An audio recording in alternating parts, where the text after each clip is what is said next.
Hello everyone, I'm Mr. Night Story, and welcome to tonight's journey toward peaceful sleep. If you're enjoying this content, I would be so grateful if you could take a moment to like this video. I'd also love to hear from you. Please feel free to share in the comments where you're watching from and what time it is there. Your kind support truly helps me continue creating these relaxing experiences for you. Now please make yourself comfortable as we gently begin tonight's journey to restful sleep. The summer of 2008 marked a turning point in my life, one that continues to haunt my dreams 16 years later. I was 16, not 14, as I sometimes mistakenly recall when trying to distance myself from the memory. That summer, I stayed with my grandparents in rural Pennsylvania while my parents worked through what they called adult problems back home. It was there I met Isabel, a name I've changed to protect her privacy. We connected instantly. Two outsiders in a small town where everyone else had known each other since birth.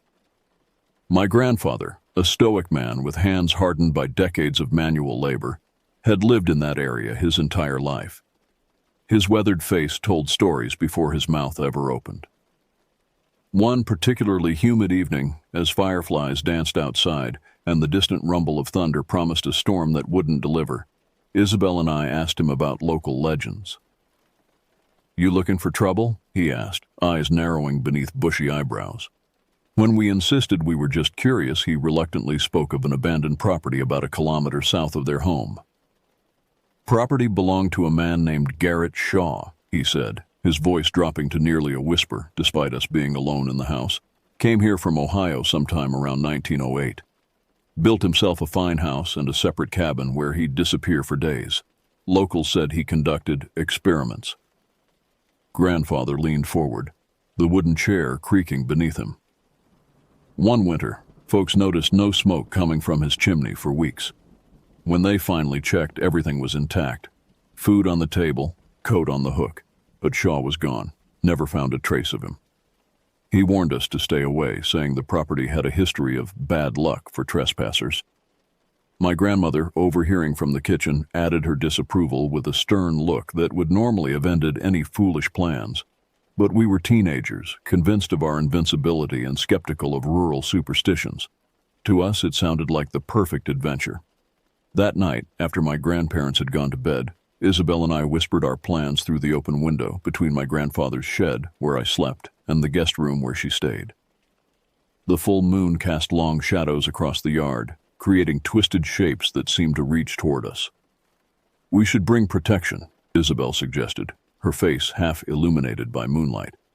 "Not because I believe in ghosts, but because abandoned buildings are dangerous." I agreed. In my grandfather's shed, I found 2 hunting knives with worn leather handles. From the kitchen, I quietly borrowed 2 flashlights and extra batteries. The wall clock in the hallway read 11:23 p.m. when we slipped out the back door, careful to let it close without making a sound. The night air felt dense, unusually cold for July. Stars peppered the cloudless sky, but they offered little comfort as we followed the dirt road leading away from the safety of my grandparents' home.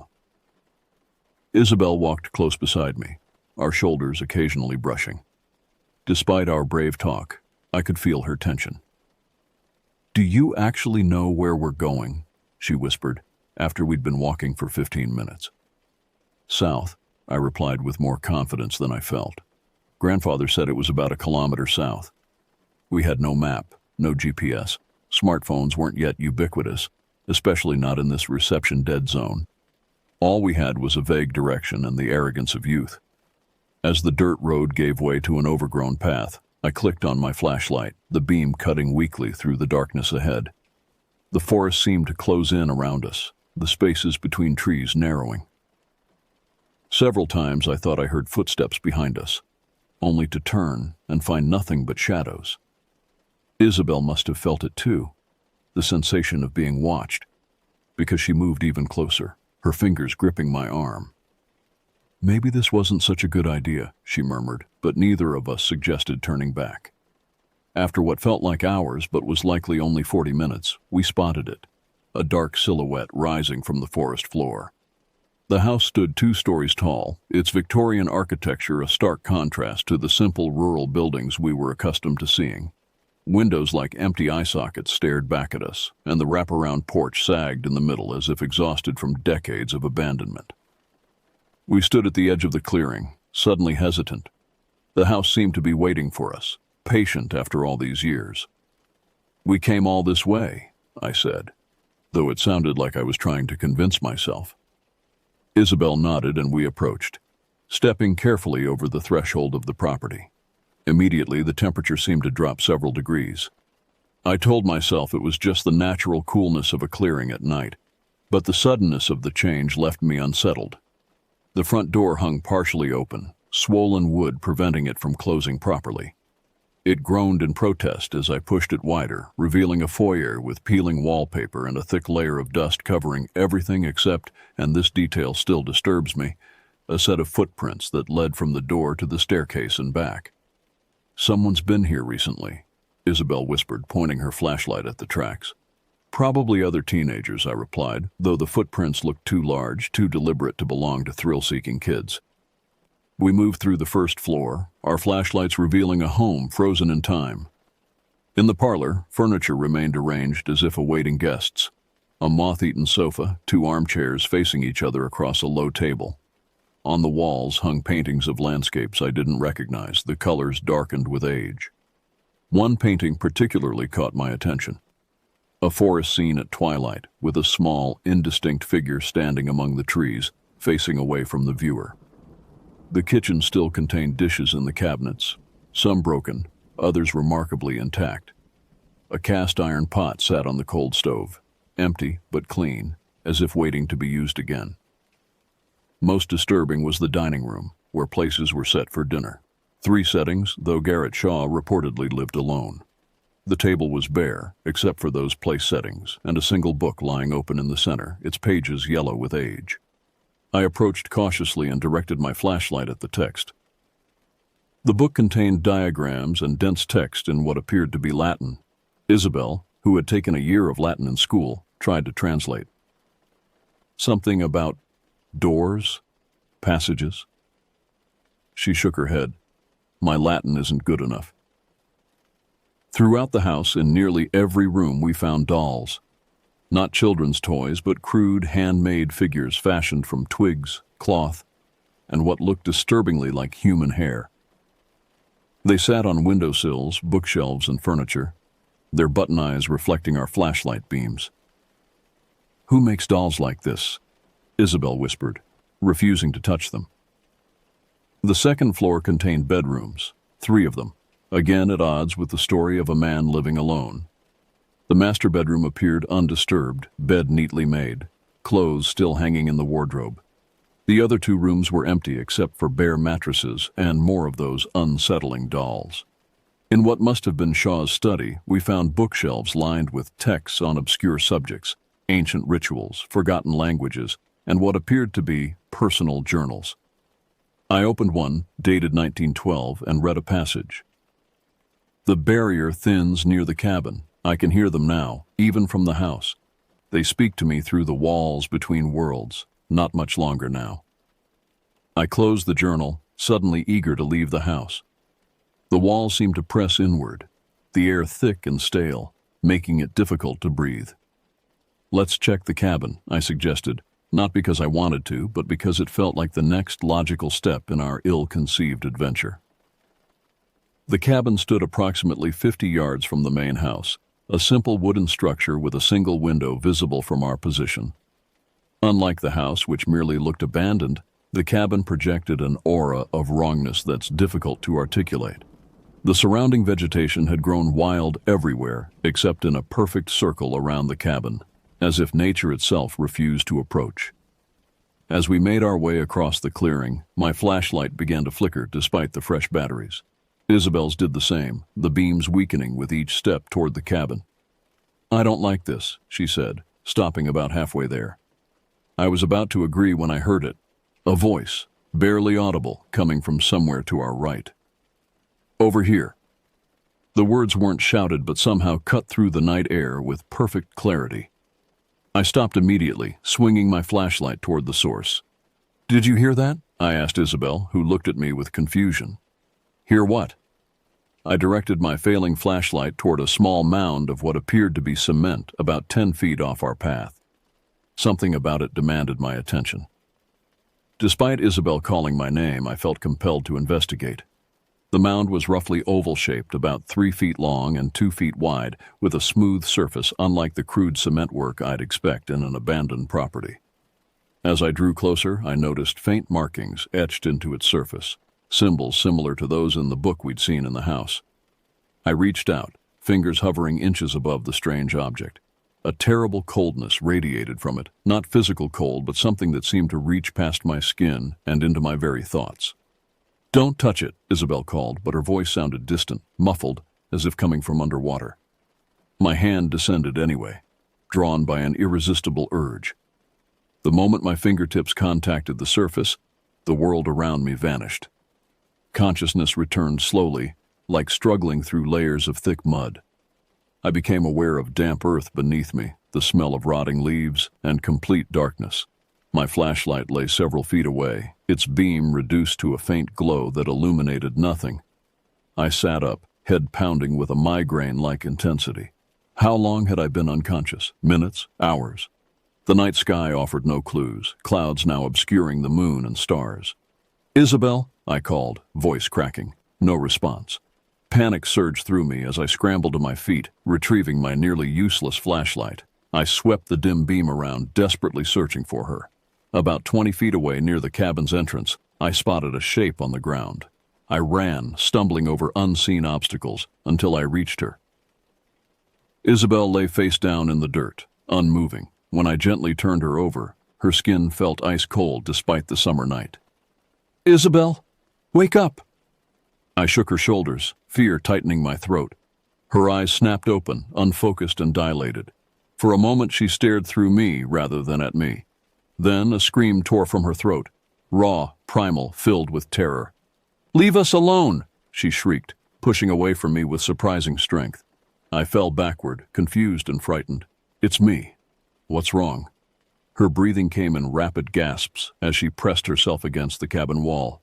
He's been following us since we entered the forest, standing just at the edge of the light, watching. Who? There's nobody.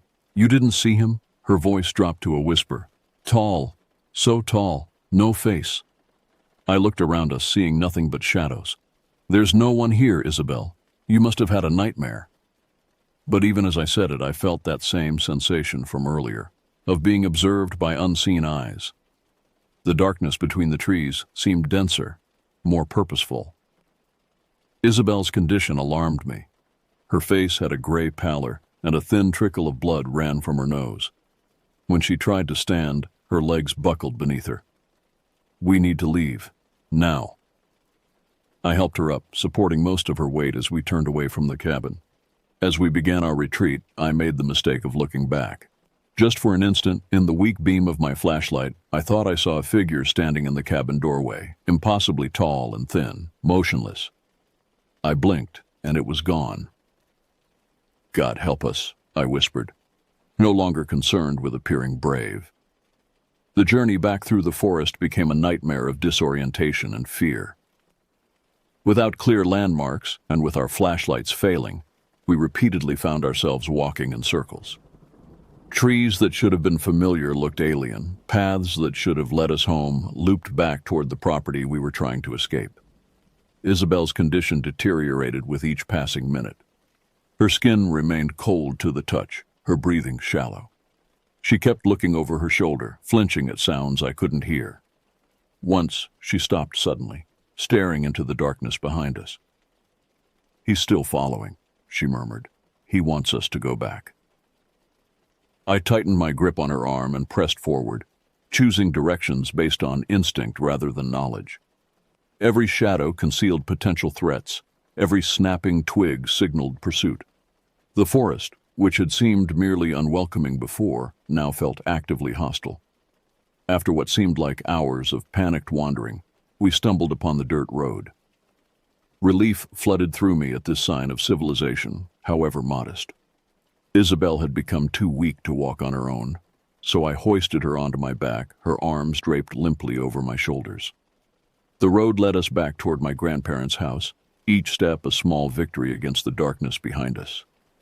Isabel's weight grew heavier as my strength waned, but the thought of stopping, of being caught by whatever she believed pursued us, kept me moving.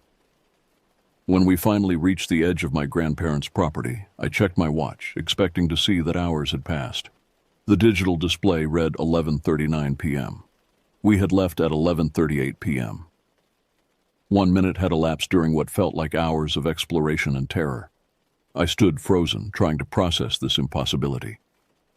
Had my watch malfunctioned? Had we somehow experienced a shared delusion? Neither explanation satisfied the primal part of my brain that recognized we had encountered something beyond normal understanding. I called my uncle from my grandfather's landline, fabricating a story about Isabel falling and hitting her head while we were taking a night walk. He arrived within minutes, his expression shifting from annoyance to concern when he saw her condition. In the harsh interior light of his pickup truck, Isabel looked worse than she had in the forest. Her skin had a waxy quality, eyes sunken and unfocused. The trickle of blood from her nose had dried, leaving a dark streak against her pale skin. "What really happened?"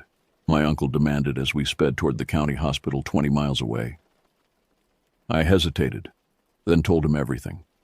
Grandfather's story, our midnight expedition, the house with its strange contents, the cement mound, our blackouts, and the impossible time discrepancy. His knuckles whitened on the steering wheel. "You stupid, stupid kids," he said, voice trembling with anger and what I now recognize as fear. "That place has a history. People go missing, others come back. Changed." At the hospital, doctors diagnosed Isabel with a severe concussion, though they seemed puzzled by some of her symptoms.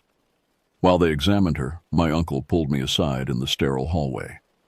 "Listen carefully," he said, keeping his voice low. In 1962, 4 high school students went to that property on a dare. Only 3 returned. In 1978, a research team from the state university spent a night there. They all came back but reported equipment failures and missing time. One researcher developed seizures that continued until his death 3 years later. In 1993, a family moved into that house despite warnings. They fled after 3 days, the mother babbling about voices in the walls and something in the cabin. They never returned for their belongings. He gripped my shoulders. "Whatever's in that place, it's not natural. You and your friend are lucky to be alive." Isabel remained in the hospital for 3 days. The physical wound on her head, a deep gash that neither of us remembered her receiving, required 12 stitches. But the psychological effects lingered much longer. She experienced nightmares, insomnia, and a persistent feeling of being watched. Sometimes in mid-conversation, she would stop and stare at something over my shoulder, though nothing was there when I turned to look. The most disturbing development appeared 2 weeks after our experience. A scar formed around the healed wound on her head, not the typical straight line of a surgical scar, but an intricate pattern resembling the symbols we had seen in Shaw's book and on the cement mound. When doctors examined it, they had no explanation. One elderly nurse crossed herself and refused to touch it. That was 16 years ago. I've since moved away from Pennsylvania, built a life, and tried to forget what happened that night. For years, I convinced myself we had encountered nothing more than an abandoned property and the power of suggestion combined with teenage imagination. But certain facts remain unexplainable. The missing time, the mysterious wound on Isabel's head, the symbolic scar that followed. And most troubling, the recurrent dreams that have plagued me since that night. Dreams of standing in front of the cabin, hearing a voice invite me inside, and knowing that something waits there, patient and ancient. 3 years after our experience, driven by questions that wouldn't subside, I researched Garrett Shaw. County records confirmed he existed and disappeared in 1916, not the 1908 my grandfather had mentioned. More interesting were newspaper clippings describing Shaw as a scientist of unorthodox methods who had studied with renowned physicists before retreating to rural Pennsylvania. One article mentioned his obsession with thinning the veil between realities, language eerily similar to what I'd read in his journal. Most disturbing was a photograph accompanying the article. Shaw standing in front of his house, tall and gaunt, his eyes deeply shadowed. Behind him, barely visible in the cabin window, was a blurred figure that the caption did not mention. I've never returned to that property, though sometimes I dream of it with such vivid detail that I wake believing I've been there again. In these dreams, I always approach the cabin, always hear the voice calling me, always feel the pull towards something waiting inside. Isabel and I lost touch after that summer. Last I heard, she had moved to Arizona, as far from Pennsylvania forests as possible. I wonder if she still feels watched, if she still sees movement at the corner of her vision, if the scar still forms perfect, impossible symbols on her skin. Sometimes, on particularly dark nights, I find myself staring into the shadows of my bedroom, remembering the sensation of unseen eyes. I wonder what would have happened if we had entered the cabin. I wonder what Garrett Shaw found behind the thinning veil. Most of all, I wonder if part of us never left that forest, if something of our essence remains there, trapped in that single minute that contained hours of experience. The rational part of my mind dismisses these thoughts as the lingering trauma of a frightening teenage experience. But another part, the part that feels the weight of unseen observation in empty rooms, knows that some questions are better left unanswered, some doors better left unopened. Whatever waits in that cabin is still waiting and always will be.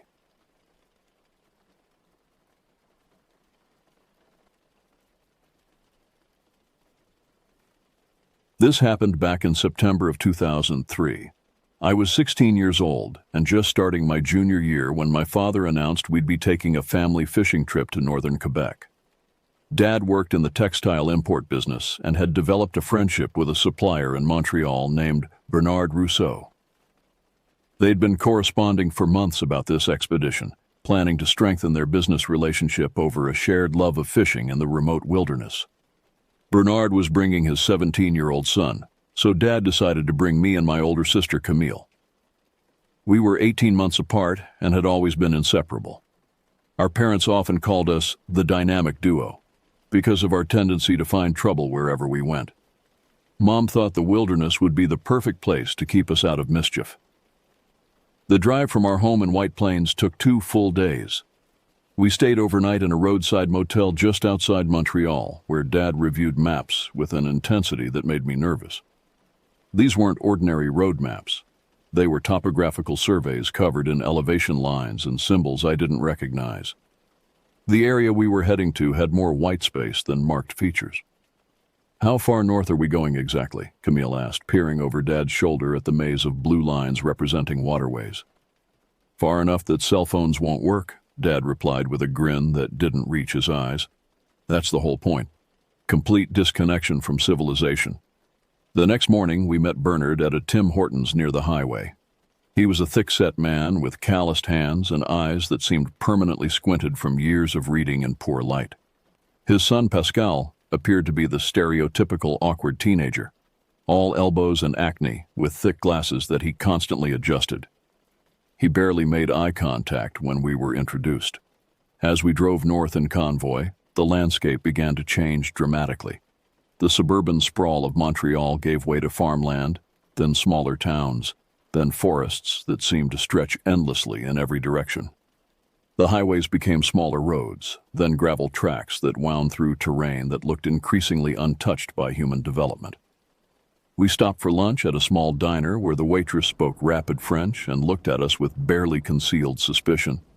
Dad handled the conversation while Camille and I struggled with our high school French. The woman's expression softened slightly when she realized we were making an effort, but her smile never reached her eyes. She asked if we knew how dangerous the woods can be this time of year.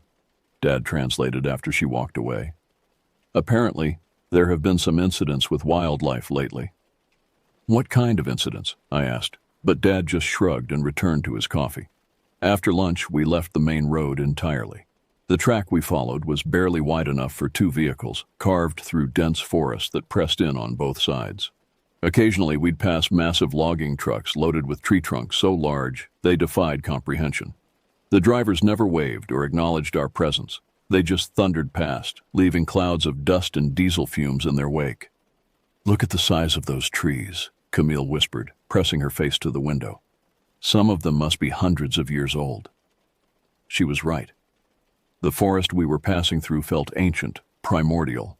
The trees were so tall their tops disappeared into shadow, and the understory was so thick it appeared impenetrable. There were no hiking trails, no signs of human recreation, just endless wilderness that seemed to swallow the road ahead of us. As we drove deeper into this green maze, I began to feel a strange sense of unease. It wasn't just the isolation, though that was certainly part of it. There was something about the quality of the light filtering through the canopy, something about the way shadows seemed to move when they should have been still, that made the hair on my arms stand up. "How much further?" I asked Dad, trying to keep my voice casual. He consulted his map again. "According to Bernard, we should reach the outfitter's station within the hour. From there, it's a boat ride to the island." Island. That was the first time anyone had mentioned we'd be staying on an island. Somehow, I'd imagined a lakeside cabin, maybe with hiking trails and other campers nearby. The reality was beginning to sound much more isolated than I'd prepared for. The outfitter's station, when we finally reached it, was little more than a weathered wooden building with a dock extending into a lake so large I couldn't see the opposite shore. The proprietor, a grizzled man named Dennis, spoke broken English and seemed surprised to see us. "You sure you want island?" he asked Dad repeatedly as we loaded our supplies into his boat. "Is very, how you say, alone out there. No other people for many kilometers." Dad assured him that isolation was exactly what we were looking for. As we putted away from the dock, I caught a glimpse of Dennis shaking his head and making the sign of the cross. The boat ride took nearly an hour, winding through a maze of channels and bays that all looked identical to my untrained eye. The water was so dark it appeared black, reflecting the overcast sky like a mirror. Occasionally, we'd pass other islands, some with cabins, most completely wild. But as we traveled further from the outfitter's station, even these signs of civilization disappeared. The silence was oppressive. Our boat's motor was the only sound for miles, and when Dennis occasionally cut the engine to check his bearings, the quiet that descended felt almost supernatural. No birds sang, no insects buzzed. Even the water lapped against our hull with a muffled quality that seemed to absorb sound rather than produce it. "Where are all the animals?" Camille asked, voicing what we were all thinking. Bernard said something to Dennis in rapid French. The old man's face grew serious as he responded, gesturing toward the shoreline with obvious agitation. "What did he say?" I pressed. "He says the animals have been different lately," Bernard translated reluctantly. "Moving in unusual patterns. Some species have disappeared entirely from areas where they were once common." "Disappeared how?" Dad asked, his business instincts picking up on something evasive in Bernard's tone. "He's not sure. Dennis has been guiding in these waters for 30 years, and he says he's never seen anything like it." Before anyone could ask more questions, our destination came into view. The island was smaller than I'd imagined, perhaps 50 yards across at its widest point, with a single cabin situated near the center. A small dock extended from the eastern shore, with 2 aluminum rowboats tied alongside it. There was a woodpile, an outhouse, and not much else. The closest land was at least 200 yards away across dark water. As we approached the dock, I noticed something that made my stomach clench. The shoreline we were approaching was completely clear, just rocky beach and a few scattered boulders. But the mainland shore visible across the water was a wall of forest so dense it appeared solid, like a green-black curtain that started at the water's edge and extended upward beyond sight. Dennis helped us unload our supplies with efficient movements, but I could see he was eager to leave. He declined Dad's invitation to stay for coffee, muttering something about wanting to reach the outfitter's station before dark. As his boat disappeared into the maze of channels, the sound of its motor fading to nothing, the weight of our isolation settled over us like a physical thing. The cabin itself was more comfortable than I'd expected. 2 sets of bunk beds, a wood stove, a small kitchen area with a propane refrigerator, and windows that looked out over the water in 3 directions. Someone had carved dozens of names and dates into the wooden walls, previous visitors leaving evidence of their passage. Most of the dates were recent, within the last decade, but some went back to the 1970s. "Look at this," Camille called from near the window facing the mainland. She was pointing to a carving that read, "Help us, 1987, in letters that had been scratched deep into the wood with obvious desperation. Probably just kids fooling around, Dad said, but his voice lacked conviction. Pascal, who had been quiet during the entire journey, spoke up for the first time. "My father and I came here last spring," he said in heavily accented English. "The fishing was strange then, too. The fish we caught had scars, deep scars, like something had tried to eat them but let them go." Bernard shot his son a sharp look. "Pascal exaggerates," he said quickly. "Boys his age have active imaginations." But Pascal continued, ignoring his father's obvious displeasure. "And the sounds at night? You'll hear them soon enough. They don't sound like any animal I know." "That's enough," Bernard snapped, and Pascal fell silent. But not before I caught the fear in his eyes. We spent the rest of the afternoon settling in and preparing dinner. The men organized tackle boxes and discussed fishing strategies for the morning, while Camille and I explored the island's perimeter. It didn't take long. We could walk the entire shoreline in under 10 minutes. The island's interior was mostly flat, covered with scraggly grass and a few stunted pine trees that seemed to struggle in the shallow soil. But it was the view of the mainland that dominated everything. From every vantage point, we looked across dark water at an unbroken wall of forest that seemed to absorb light rather than reflect it. "There's something wrong with those woods," Camille said quietly as we stood at the island's northwestern point. "Look how dark they are, even though it's still daylight." She was right. While the sky above us was merely overcast, the forest across the water appeared to exist in perpetual twilight. The trees were so densely packed that no light seemed to penetrate more than a few feet into their depths. "And look at the tree line," I added, pointing to where the forest met the water. "There's no beach, no transition zone. It's like the trees are growing right out of the water." As if responding to our scrutiny, a sound echoed across the lake from those dark woods, a low, resonant call that seemed to come from deep within the forest. It wasn't quite a howl, wasn't quite a groan, but something in between that made every muscle in my body tense. "What was that?" Camille whispered. Before I could answer, the sound came again, closer this time, and unmistakably answered by something else deeper in the woods. The calls seemed to move through the forest in a pattern, as if multiple creatures were communicating across vast distances. We hurried back to the cabin as shadows began to lengthen across the water. I woke before dawn to the sound of my father moving around the cabin, quietly preparing coffee and breakfast. The wood stove had burned down to coals during the night, and the cabin was cold enough that I could see my breath. Through the window, the lake surface was perfectly still, covered with a thin layer of mist that made the mainland shore barely visible. "Morning, sunshine," Dad whispered when he saw me stirring. "Want to help me get the fire going again?" I nodded and slipped out of my sleeping bag, careful not to wake Camille. As I fed kindling to the coals, Dad began preparing breakfast, bacon, toast, and coffee strong enough to wake the dead. I had never been much of an early riser, but there was something about the complete silence outside that made sleep seem impossible anyway. "Sleep well?" Dad asked, though something in his tone suggested he hadn't. "Did you hear those sounds last night?" I asked quietly. "After we went to bed?" Dad paused in his coffee preparation. "What kind of sounds?" "Like calling. From across the water. It went on for hours." He was quiet for a long moment. "Old forests make strange noises," he said finally. "Trees settling, branches rubbing together in the wind. Sounds carry differently over water too. They can seem closer than they really are." But I had been listening to those sounds for hours, and they definitely weren't trees settling. They had rhythm, pattern, almost like a language, and they had moved through the forest in ways that suggested intelligence behind them. Bernard and Pascal were already awake and organizing their fishing gear when Camille finally emerged from her sleeping bag. She looked as tired as I felt, with dark circles under her eyes and a distracted expression. "Bad dreams?" I asked her quietly while the men discussed their fishing strategy. "Weird dreams," she corrected. "I kept dreaming I was swimming across the lake to the mainland. In the dream, I could see things moving in the forest, watching me. But I couldn't stop swimming toward them."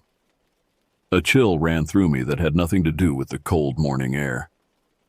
I had experienced something similar. Not exactly dreams, but a strange pulling sensation, as if something across the water was calling to me specifically. After breakfast, we loaded into the 2 aluminum rowboats. Dad and Bernard took one boat while Pascal rowed Camille and me in the other. The plan was to fish the deeper waters near the center of the lake, where Bernard claimed the largest pike and walleye could be found. The mist was beginning to lift as we rowed away from the island, revealing more of the lake's vast expanse. In daylight, I could see that we were in the center of what must have been a massive body of water, surrounded on all sides by unbroken forest. There were no other islands visible, no cabins or docks, no signs that humans had ever visited this place before us. "How big is this lake?" I asked Pascal as he rowed with steady, practiced strokes.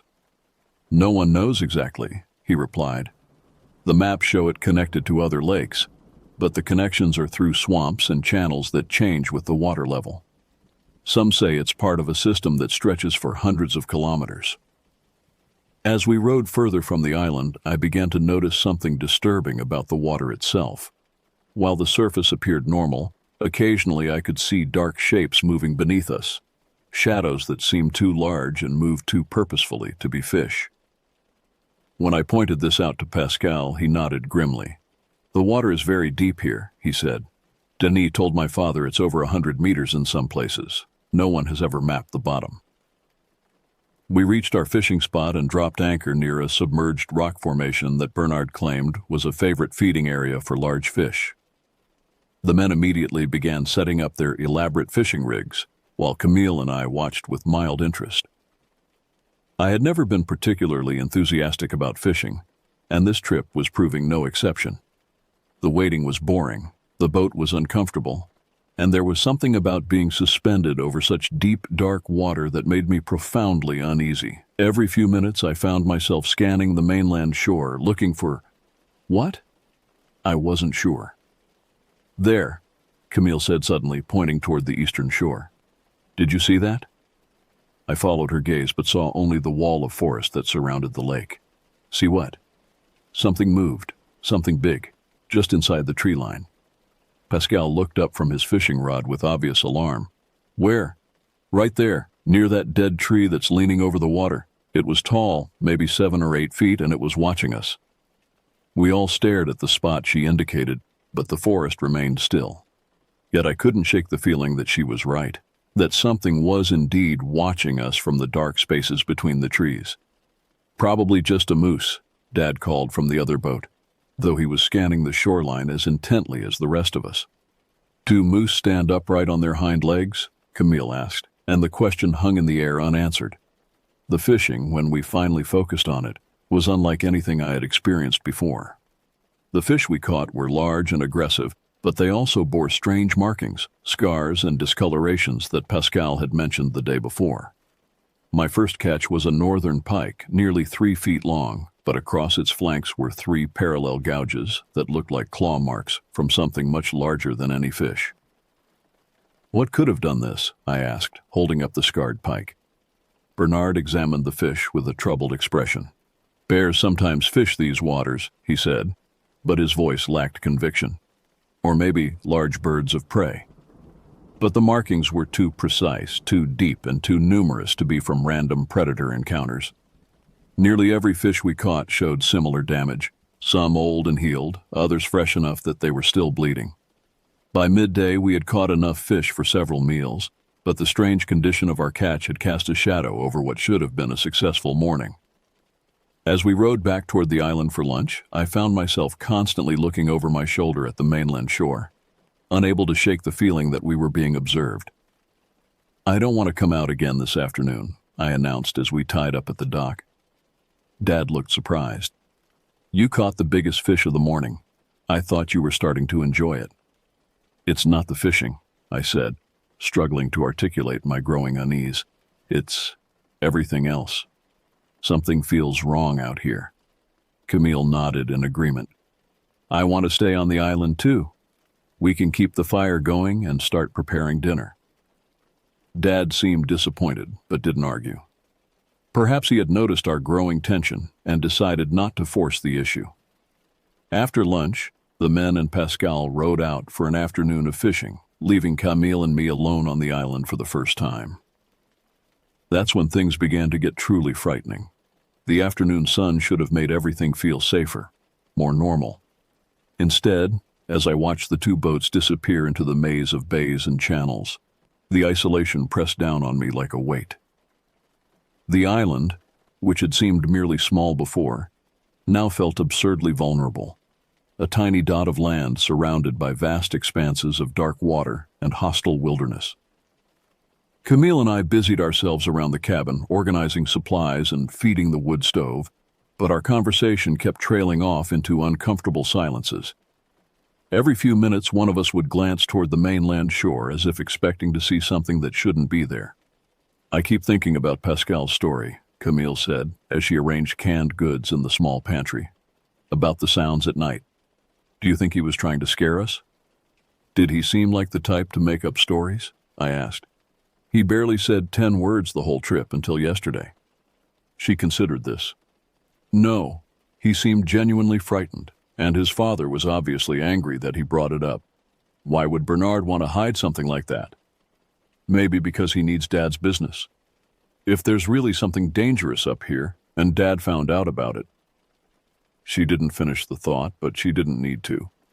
Our family wasn't wealthy, but Dad's textile business was successful enough that losing a major supplier would hurt Bernard financially. I was contemplating this uncomfortable possibility when movement caught my eye.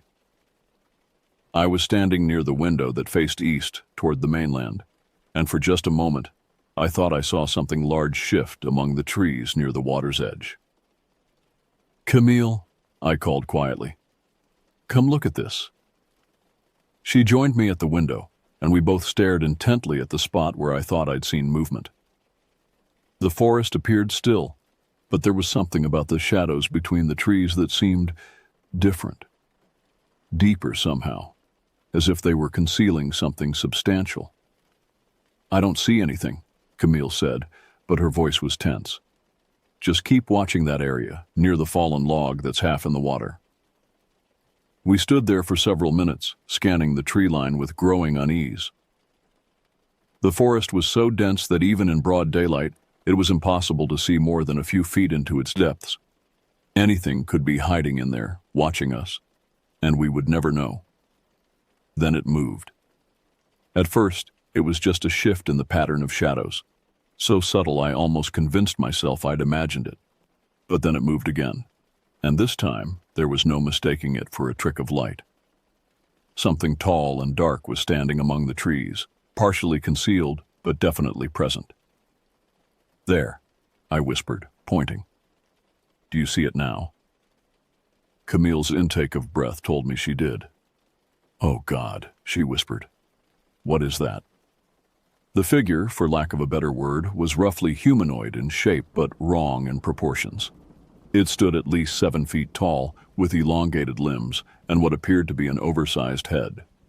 It was too far away to make out details, but its posture suggested it was watching us with the same intensity we were watching it. "Is it human?" Camille asked, though her voice suggested she already knew the answer. "No," I said with certainty I couldn't explain. "Look at how it's standing. Look at the shape of its head." We watched in fascinated horror as the thing moved slightly, shifting its position among the trees but never stepping into full view. Its movements were fluid but somehow wrong, as if its joints bent in ways human joints shouldn't. "We should get Dad," Camille said, but neither of us moved toward the door. "He's too far away. By the time we could signal him, it'll be gone." As if responding to our conversation, the figure took a step closer to the water's edge. For the first time, we could see it clearly, and what we saw made my knees go weak. It was definitely not human. The head was elongated and appeared to be covered in coarse hair or fur. The arms were too long, hanging nearly to its knees, and ended in what looked like oversized hands. Most disturbing of all was its stance. It stood perfectly upright on 2 legs, but there was something in its posture that suggested it was equally comfortable on 4. "It's watching us," Camille said, and she was right. Even at this distance, there was no mistaking the direction of its attention. It stood motionless among the trees, focused entirely on our island. How long has it been there? I wondered aloud. How long has it been watching us without us knowing? The thought sent a wave of nausea through me. We had been so focused on the isolation, on being alone in the wilderness, that we hadn't considered the possibility that we weren't alone at all, that something had been observing us from the moment we arrived. As we watched, the creature raised one of its elongated arms and seemed to point directly at us. The gesture was so deliberate, so clearly directed, that it felt like a communication. Though what it was trying to communicate, I didn't want to know. "We need to get inside," Camille said, backing away from the window. "We need to lock the door and wait for Dad to come back." But I found myself unable to move.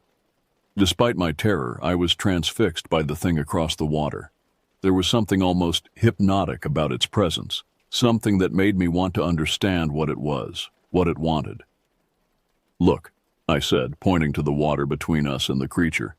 "How deep do you think it is right there?" "Why?" Camille asked, alarm creeping into her voice. "I'm just wondering, could it swim across? Could it reach us if it wanted to?" The question hung between us like a physical thing. The stretch of water that had seemed like protection now felt inadequate, insubstantial. If this thing was intelligent enough to use tools, strong enough to stand upright despite its obvious size, what would stop it from simply swimming to our island? As if reading my thoughts, the creature took another step toward the water, then another. It was now standing at the very edge of the lake, close enough that I could see the way water lapped around its feet. It appeared to be testing the depth, evaluating the distance to our island. "It's going to come across," Camille said, her voice rising in panic. "It's going to swim over here." But the creature didn't enter the water. Instead, it stood there for several more minutes, watching us with an intensity that felt almost physical. Then, as suddenly as it had appeared, it stepped backward into the forest and vanished among the trees. We stood at the window for a long time afterward, scanning the tree line for any sign of movement. But the forest had returned to its previous stillness, as if nothing had happened at all. "Did we really see that?" Camille asked finally. "We both saw it," I confirmed, though part of me was already beginning to doubt my own memory. The whole encounter had a dreamlike quality that made it difficult to believe it had really occurred. We moved away from the window and sat at the small table in the center of the cabin. Neither of us spoke for several minutes, each lost in our own thoughts about what we had witnessed. "Should we tell Dad?" Camille asked eventually. I considered this. Would he believe us? Probably not. He'd think we were letting our imaginations run wild, being teenage girls alone in the wilderness. She was probably right. Dad was a practical man who dealt in facts and figures, import regulations, and shipping schedules. The idea that his daughters had seen some kind of unknown creature watching them from across a remote lake would likely strike him as the product of overactive adolescent minds. "But what if it comes back?" I asked. "What if it was real and it comes back tonight?" Neither of us had an answer for that question. The men returned from their afternoon fishing expedition in high spirits, having caught several more large fish despite their strange condition. Dad was particularly pleased with a massive walleye that Bernard claimed was the largest he'd seen in years. Their enthusiasm provided a sharp contrast to the tension that had been building in Camille and me all afternoon. "You two look like you've seen a ghost," Pascal observed as they tied up the boats. His English was improving with practice, and his powers of observation were uncomfortably acute. "Just tired," Camille said quickly, shooting me a warning look. But as the evening progressed, our attempt to act normal became increasingly difficult. Every sound from outside made us jump. Every shadow that moved past the windows sent us into high alert. When the wind picked up after dinner, causing tree branches to scrape against the cabin's roof, I nearly knocked over my coffee cup. "Everything all right?" Dad asked, studying my face with concern. "Just not used to all these wilderness sounds," I said, forcing a smile. "It's a lot quieter here than at home." Bernard nodded knowingly. "The silence takes getting used to. In Montreal, there's always traffic, always people. Out here, every small sound seems amplified." But it wasn't the small sounds that were bothering me. It was the absence of normal sounds, bird calls, insect noise. the rustling of small animals in the underbrush. The forest across the water remained unnaturally quiet, as if everything living had fled the area. As darkness fell, we gathered around the wood stove to play cards and share stories. Pascal proved to be more talkative in the evening, telling us about his studies in biology and his plans to become a wildlife researcher. His knowledge of the local ecosystem was impressive and disturbing. This region has one of the highest biodiversity indexes in North America, he explained, as we played poker with matchsticks for stakes, or at least it used to. Recent surveys have shown dramatic population declines in multiple species. What kind of declines? Dad asked, his business instincts picking up on something significant. Birds mostly. Songbirds, raptors, even scavengers like ravens. Some species that were common 5 years ago have virtually disappeared from these forests. What's causing it? Camille asked, though something in her voice suggested she didn't really want to know the answer. Pascal exchanged a look with his father before responding. The official explanation is climate change, habitat disruption from logging, pollution from mining operations upstream. But the pattern doesn't match what we'd expect from those causes. What do you mean? I pressed. The disappearances are too sudden, too complete, and they're not random. It's as if something is specifically targeting the animals that would normally sound warnings when predators are present. Bernard shifted uncomfortably in his chair. Pascal reads too many scientific journals, he said with forced lightness. Sometimes the simplest explanations are the correct ones. But Pascal continued, ignoring his father's obvious discomfort. And there are the reports from other guides, other fishing parties. Strange sightings, unusual animal behavior. Dennis mentioned that 3 groups have cut their trips short this summer because of incidents. What kind of incidents? Dad asked, his voice taking on a sharper edge. Campers reporting feeling watched, finding unusual tracks around their sites, hearing sounds that don't match any known wildlife. One group from Toronto claimed something large was circling their camp all night, just outside the range of their flashlights. I felt my stomach clench. Did they see what it was? They said it was tall, moved on 2 legs, and seemed to be studying them rather than hunting them, like it was trying to understand what they were. The cabin fell silent, except for the crackling of the fire. Outside, the wind had died down, leaving us in the absolute quiet that I was beginning to associate with this place. But tonight, the silence felt different, expectant, as if something was waiting. Well, Dad said finally, I think that's enough ghost stories for one evening. We should get some rest if we want to get an early start tomorrow. But even as we prepared for bed, I could see that Pascal's stories had affected everyone. Bernard seemed nervous, constantly glancing toward the windows. Dad checked the door locks twice, something I'd never seen him do at home. Even Camille, who usually fell asleep instantly, lay in her bunk, staring at the ceiling. I was just beginning to drift off when the sound started. At first it was just a low rumble, so quiet I thought it might be distant thunder. But thunder doesn't maintain a steady rhythm, and thunder doesn't seem to move through the landscape in patterns. This sound was clearly communication, not random noise, but purposeful calls and responses echoing across the water. Are you hearing this? Camille whispered from the bunk above me. Yes, I whispered back, grateful that I wasn't imagining it. The sounds were coming from multiple directions now, surrounding the lake with a chorus of deep, resonant calls that seemed to vibrate through the water and into the island itself. They varied in pitch and duration, but there was an unmistakable structure to them, as if different voices were contributing to a complex conversation. From Dad's bunk came a sharp intake of breath. What in God's name? He murmured. They do this every night, Pascal said quietly from his corner of the cabin. Sometimes for hours. Why didn't you warn us? Dad demanded, sitting up in his bunk. Would you have believed me? Pascal replied. Would you have come if I'd told you that something unknown lives in these forests and calls to itself all night long? The sounds grew louder, more insistent. Through the thin walls of the cabin, we could hear them clearly now, not just calls, but what sounded almost like language. Different tones, different rhythms, as if multiple entities were engaged in complex communication across vast distances. It's all around us, Camille observed, her voice tight with fear. The sounds are coming from every direction. She was right. Whatever was making these calls had positioned itself around the entire perimeter of the lake. We were surrounded, isolated in the center of some kind of gathering that we didn't understand. Then, just as suddenly as they had started, the sounds stopped. The silence that followed was somehow worse than the noise had been.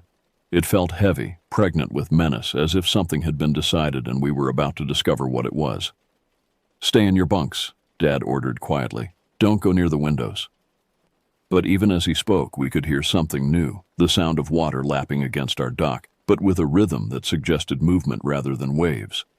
Something was in the water, something large enough to displace substantial amounts of liquid as it moved. "It's circling the island," Pascal whispered, just like the Toronto group described. The sound continued for what felt like hours, steady, methodical, as if something was conducting a thorough reconnaissance of our position. Occasionally we'd hear other sounds, the scrape of something against the dock, the creak of the rowboats as they were moved by whatever was in the water, splashing that seemed too controlled to be natural. None of us slept that night.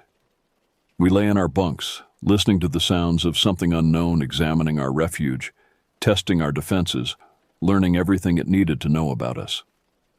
When dawn finally came, the sounds faded with the darkness. But as I looked out the window at the calm surface of the lake, I could see clear evidence that our nocturnal visitor had been real. The rowboats had been moved, turned around so they faced the mainland instead of the open water. And around the perimeter of the island, the muddy shore was marked with tracks, large, elongated impressions that definitely hadn't been made by human feet. Morning brought no relief from the tension that had been building since our arrival. If anything, daylight made our situation feel more precarious. The evidence of our nighttime visitor was undeniable. The rearranged boats, the strange tracks in the mud, and most disturbing of all, what appeared to be deliberate arrangements of stones and driftwood around the island's perimeter. "Someone's playing a prank," Dad said, but his voice lacked conviction as he examined the tracks. They were unlike anything in his experience, roughly human in shape, but nearly twice the size, with what appeared to be claw marks at the toe ends. "What kind of person could make tracks this large?" Camille asked, kneeling beside one of the clearest impressions. "And how would they get here without a boat?" Bernard was studying the stone arrangements with obvious distress. "These patterns," he murmured to himself in French, then switched to English. "These are organized, purposeful." "What do you mean?" I asked, though part of me didn't want to know. "In my culture, we have stories about markers, signs left by things that want to communicate but don't use human language.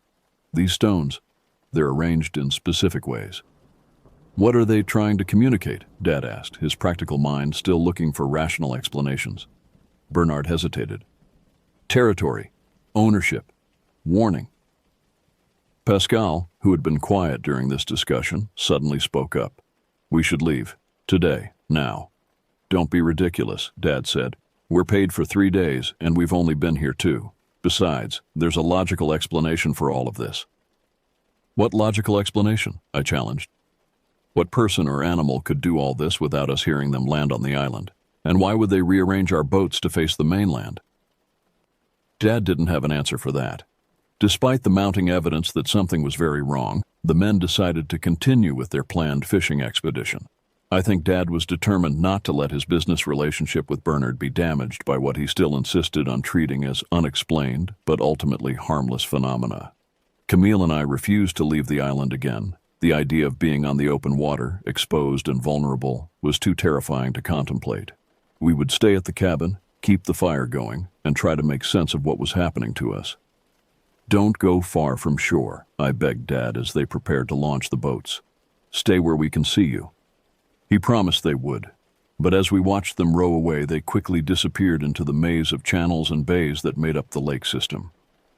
Within minutes, we were alone again, surrounded by dark water and hostile wilderness. The day passed slowly. Camille and I took turns standing watch at different windows, scanning the mainland shore for any sign of movement. We saw nothing concrete, but the feeling of being observed never left us. It was as if the forest itself had eyes, as if every shadow concealed something watching, waiting, evaluating. Around midday, we made a discovery that sent our fear into new territory. While organizing the supplies, Camille found a notebook that had been left behind by previous visitors. Most of the entries were routine, fishing reports, weather observations, complaints about insects. But the final entry, dated just 2 months earlier, was different.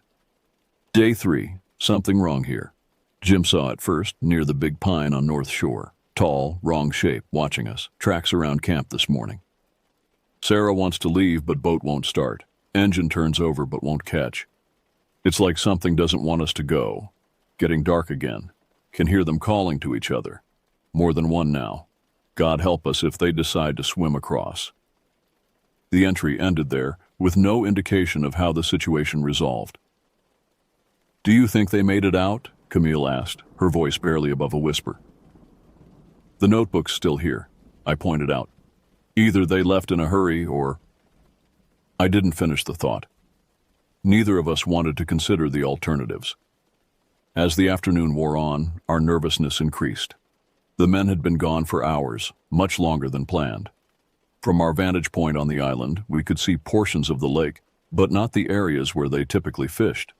If something had happened to them, we would have no way of knowing. What if they don't come back? Camille asked as shadows began to lengthen across the water. They'll come back, I said with more confidence than I felt. Dad's too stubborn to let anything stop him from keeping his word. But as the sun began to set, painting the sky in shades of orange and red, our confidence wavered. The absolute silence that had characterized this place since our arrival seemed to intensify as darkness approached. Even the wind died down, leaving the surface of the lake perfectly still. That's when we heard the sound of an engine. Relief flooded through me as one of the aluminum boats came into view. Bernard at the oars, while Dad worked the small outboard motor. But as they drew closer, I could see that something was wrong. They were rowing frantically, and both men kept looking over their shoulders as if something was pursuing them. The second boat was nowhere to be seen. "Where's Pascal?" Camille called as they reached the dock. "Get inside," Dad shouted instead of answering. "Now, get everything inside." We helped them haul the boat onto shore and carry their equipment into the cabin. Both men were pale and breathing hard, as if they'd been rowing at maximum speed for hours. "Where's the other boat?" I demanded once we were inside with the door locked. "Where's Pascal?" Bernard collapsed into a chair, his head in his hands. "Gone," he said in a broken voice. "The boat is gone. Pascal is gone." "What do you mean gone?" Camille asked, though her voice suggested she didn't want to know the answer. Dad set up the wood stove with shaking hands. "We were fishing in the deep water about a mile north of here. Pascal and I were in one boat, Bernard in the other. Everything was normal until about 3 o'clock. That's when the fish stopped biting," Bernard continued. "All at once, like someone had flipped a switch. The lake went completely dead. Then we heard the calls," Dad said. "Just like last night, but during the day, coming from the shore all around us." "Pascal started getting agitated," Bernard explained. "He kept saying we needed to leave, that they were getting ready to do something. I told him to calm down, but then..." He trailed off, unable to continue. "Then what?" I pressed. Dad took over the story. "Something surfaced near Pascal's boat, something large. We only saw it for a few seconds before it went back down, but it was big enough to create waves that rocked both boats." "What did it look like?" Camille asked. "Dark," Bernard said. "Very dark, and much larger than any fish. It moved intelligently, with purpose." Pascal panicked, Dad continued. He started rowing toward shore, saying he was going to beach the boat and walk back to the outfitter's station. We tried to follow him, but he was rowing like his life depended on it. "What happened then?" I asked, though I was beginning to dread the answer. "He made it about halfway to shore," Bernard said, his voice barely audible. "Then something grabbed his boat from underneath. We saw it lift partially out of the water, saw Pascal try to fight whatever had hold of it. Then the boat went under, and Pascal went with it." The cabin fell silent except for the crackling of the fire. Outside, darkness was settling over the lake like a blanket. Did you see him surface? Camille asked desperately. Did you try to help him? We searched for over an hour, Dad said. Called his name, dove in the water where we last saw him. There was nothing. The boat, Pascal, everything just disappeared. It wasn't an accident, Bernard said suddenly, his voice filled with conviction. Whatever lives in this lake, whatever's been watching us, it took my son deliberately, and now it knows we're here alone. As if in response to his words, the night sounds began, the deep, resonant calls echoing across the water from multiple directions. But tonight they sounded different, more urgent, more coordinated, and they were definitely getting closer. None of us slept that night. We huddled in the cabin listening to the sounds outside, not just the calling now, but splashing, movement in the water around our island, and occasionally the scrape of something large against our dock. Several times we heard what sounded like tentative scratching at the cabin walls, as if something was testing the strength of our shelter. They're learning about us, Bernard said during one of the quiet periods. Studying our defenses, figuring out how to get inside. You're anthropomorphizing, Dad insisted, though his voice lacked its usual confidence. Animals don't plan complex attacks. These aren't animals, Bernard replied, at least not animals as we understand them. Around 3 a.m, the sounds changed character entirely. Instead of the random calling and movement we'd grown accustomed to, we began to hear what could only be described as organized activity. Rhythmic splashing suggested multiple entities moving in coordinated patterns around the island. The calls became shorter, sharper, more like commands than conversation. They're organizing, I whispered, voicing what we were all thinking.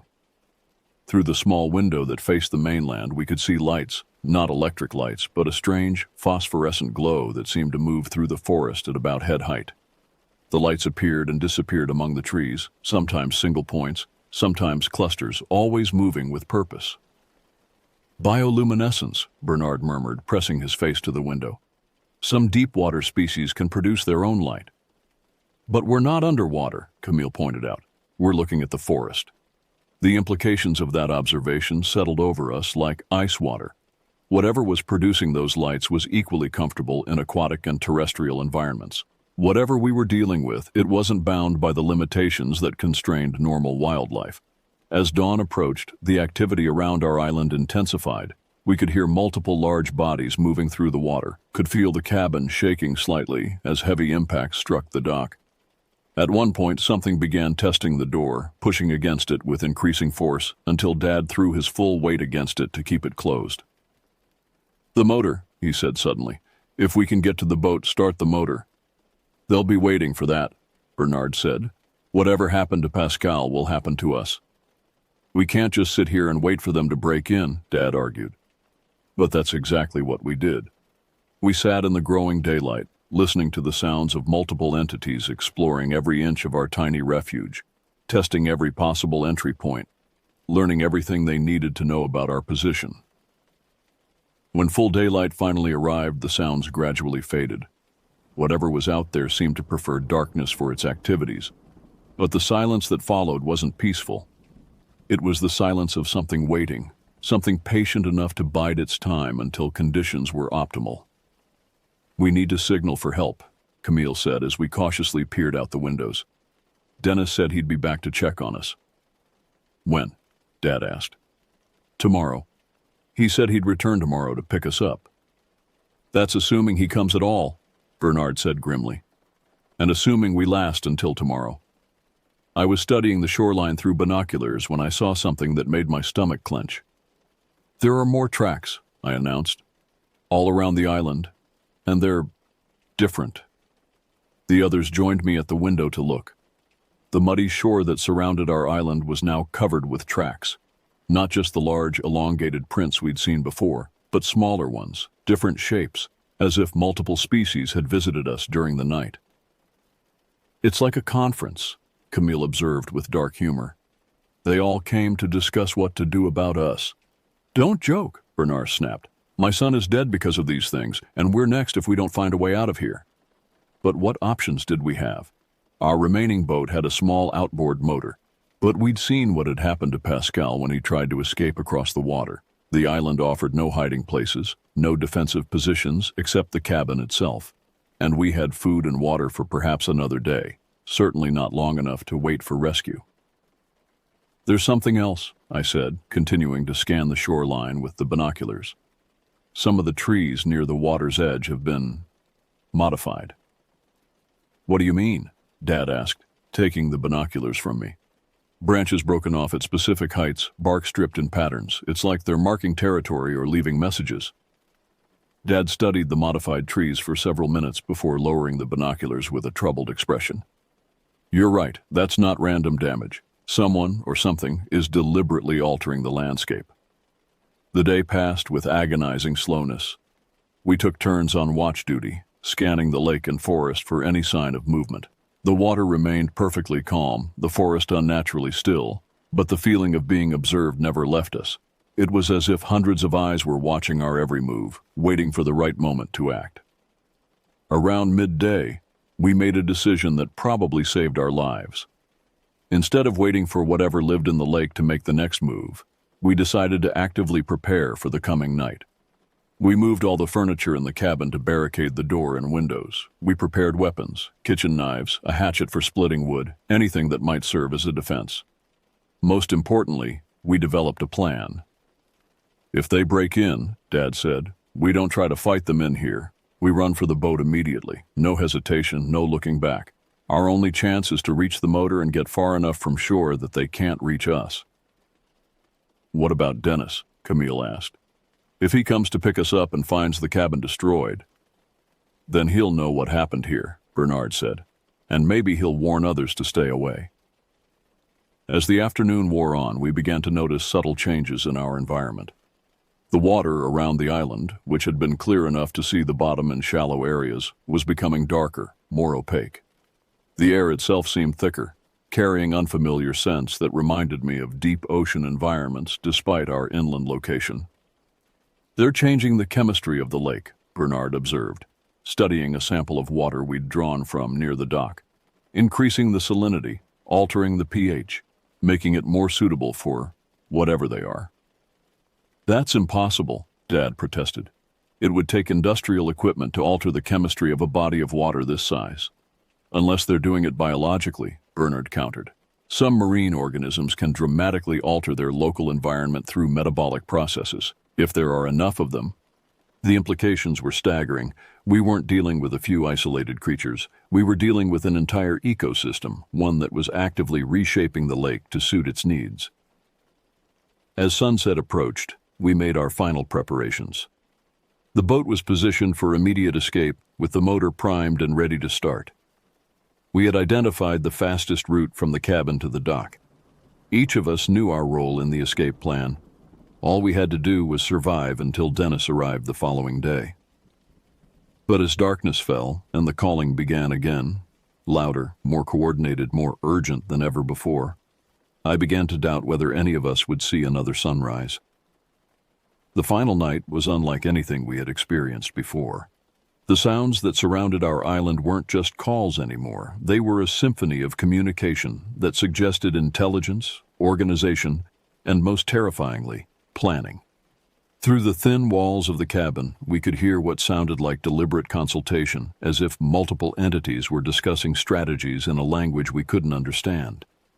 Around midnight, they began testing our defenses in earnest. The first assault came against the door. Not random pushing or scratching, but systematic pressure applied at specific points. The hinges, the frame, the lock mechanism. Whatever was out there understood how human construction worked and was methodically testing for weaknesses. "They're problem-solving," Bernard whispered as we huddled in the center of the cabin, weapons ready. "They understand cause and effect." When the door held, they turned their attention to the windows. We could hear something moving around the exterior of the cabin, testing each window in turn. The barricades we'd erected held, but we could see them flexing under pressure as whatever was outside pushed against them with increasing force. Then came the sound that nearly broke our resolve entirely, footsteps on the roof. Something large was moving across the cabin's roof with deliberate measured steps. We could track its progress by the creaking of the wooden beams overhead. It moved from one end of the cabin to the other, then back again, as if studying the structure from above. "The chimney," Dad said suddenly. They're going to try to come down the chimney. We turned our attention to the wood stove, where we could hear scratching sounds coming from the flue. But the opening was too small for anything substantial to pass through, and the fire we kept burning would deter most attempts at entry. The siege continued for hours. Sustained pressure against the door and windows, movement on the roof, splashing in the water as multiple entities circled the island. At one point, we heard what sounded like tools being used, scraping, grinding sounds that suggested they were trying to create new entry points. They're adapting, I observed, with growing terror, learning from each failed attempt. But our barricades held. The cabin, despite its rustic construction, proved surprisingly resilient against whatever was trying to get inside. As dawn approached, the attacks gradually ceased, leaving us exhausted but alive in the growing daylight. When we finally dared to look outside, the evidence of the night's assault was undeniable. The doorframe was gouged with deep scratches. The window barriers showed impact marks from something with substantial strength. Most disturbing of all, we found tools around the perimeter of the cabin, crude implements that appeared to be made from stones and driftwood, but shaped with obvious intelligence for specific purposes. They're not just intelligent, Bernard said as he examined one of the tools. They're advancing, learning to use implements, to modify their environment. We were still processing this discovery when we heard the sound of a boat engine in the distance. Dennis had come to rescue us, exactly as promised. Relief flooded through me as his boat came into view, but it was tempered by the knowledge that we had to reach him safely. The stretch of water between our island and Dennis's boat suddenly seemed vast and filled with potential danger. All together, Dad commanded as we gathered at the dock, no one gets left behind. Our escape was a nightmare of terror and adrenaline. We launched our boat and started the motor without incident, but as soon as we began moving toward Dennis, the water around us erupted with activity. Dark shapes moved beneath the surface, sometimes bumping against our hull with impacts that threatened to capsize us. "Faster!" Bernard shouted as Dad opened the throttle to maximum. The things in the water were keeping pace with us, rising occasionally to the surface where we could catch glimpses of massive forms that defied easy description. They were pursuing us with obvious coordination, trying to herd us toward deeper water where they would have the advantage. Dennis, seeing our distress, gunned his own engine and came to meet us halfway. The final minutes of our escape played out like a scene from a nightmare, two small boats racing across dark water while unknown entities circled beneath us, trying to prevent our escape. We made it. Barely, but we made it. The ride back to the outfitter's station passed in silence. Dennis asked no questions about Pascal's absence, and we offered no explanations. Some truths are too large, too impossible, to share with someone who wasn't there to witness them. The drive home was equally quiet. Bernard had lost his son and aged 10 years in 3 days. Dad's business relationship was obviously over, though neither man spoke about the financial implications. Camille and I sat in the back seat, watching the wilderness gradually give way to civilization, trying to process what we had experienced. It wasn't until we reached Montreal that anyone spoke about what had happened. "No one will believe us," Camille said as we stopped for gas. "Maybe that's for the best," Dad replied. "Maybe some things are better left unknown." But I couldn't accept that. Pascal had died out there, and something had to be done to prevent it from happening to others. When we reached home, I began researching the area where we'd been fishing. What I found was disturbing. Over the past decade, there had been a steady pattern of disappearances in that region. Fishing parties that failed to return, solo campers who vanished without trace, guides who went missing during routine trips. The official explanations varied: equipment failure, falls into deep water, attacks by known predators. But the pattern was unmistakable. Something in those remote forests and lakes was taking people. I tried to contact authorities to report what we had seen and experienced. But Dad was right. No one believed us. The story was too fantastic, too far outside normal experience. Officials politely took my statements and filed them away, probably assuming I was suffering from trauma-induced hallucinations.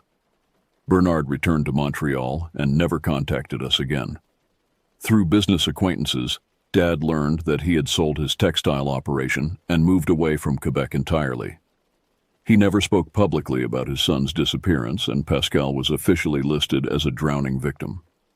Years have passed since that trip.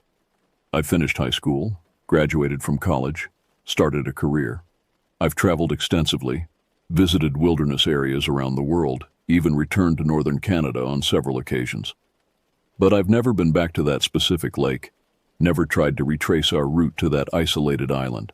Sometimes, though, I find myself studying maps of northern Quebec, trying to identify the exact location where we encountered, whatever those things were. Part of me wants to organize a proper expedition, to return with cameras and recording equipment, to document the evidence, and force the world to acknowledge what exists in those remote waters. But a larger part of me remembers the fear, the absolute helplessness we felt during those 3 days. Some mysteries are better left unsolved. Some truths are too dangerous to pursue. Whatever lives in that lake, it's still there, still watching, still waiting for the next group of unsuspecting visitors to venture into its territory. And someday, God help us all, someone else will discover what we discovered. Someone else will experience the terror of being hunted by something that shouldn't exist. I only pray that when that day comes, they're better prepared than we were. The wilderness keeps its secrets. But sometimes, late at night when the world is quiet and still, I can almost hear those deep, resonant calls echoing across the water, reminding me that some places on Earth don't belong to us. They never did.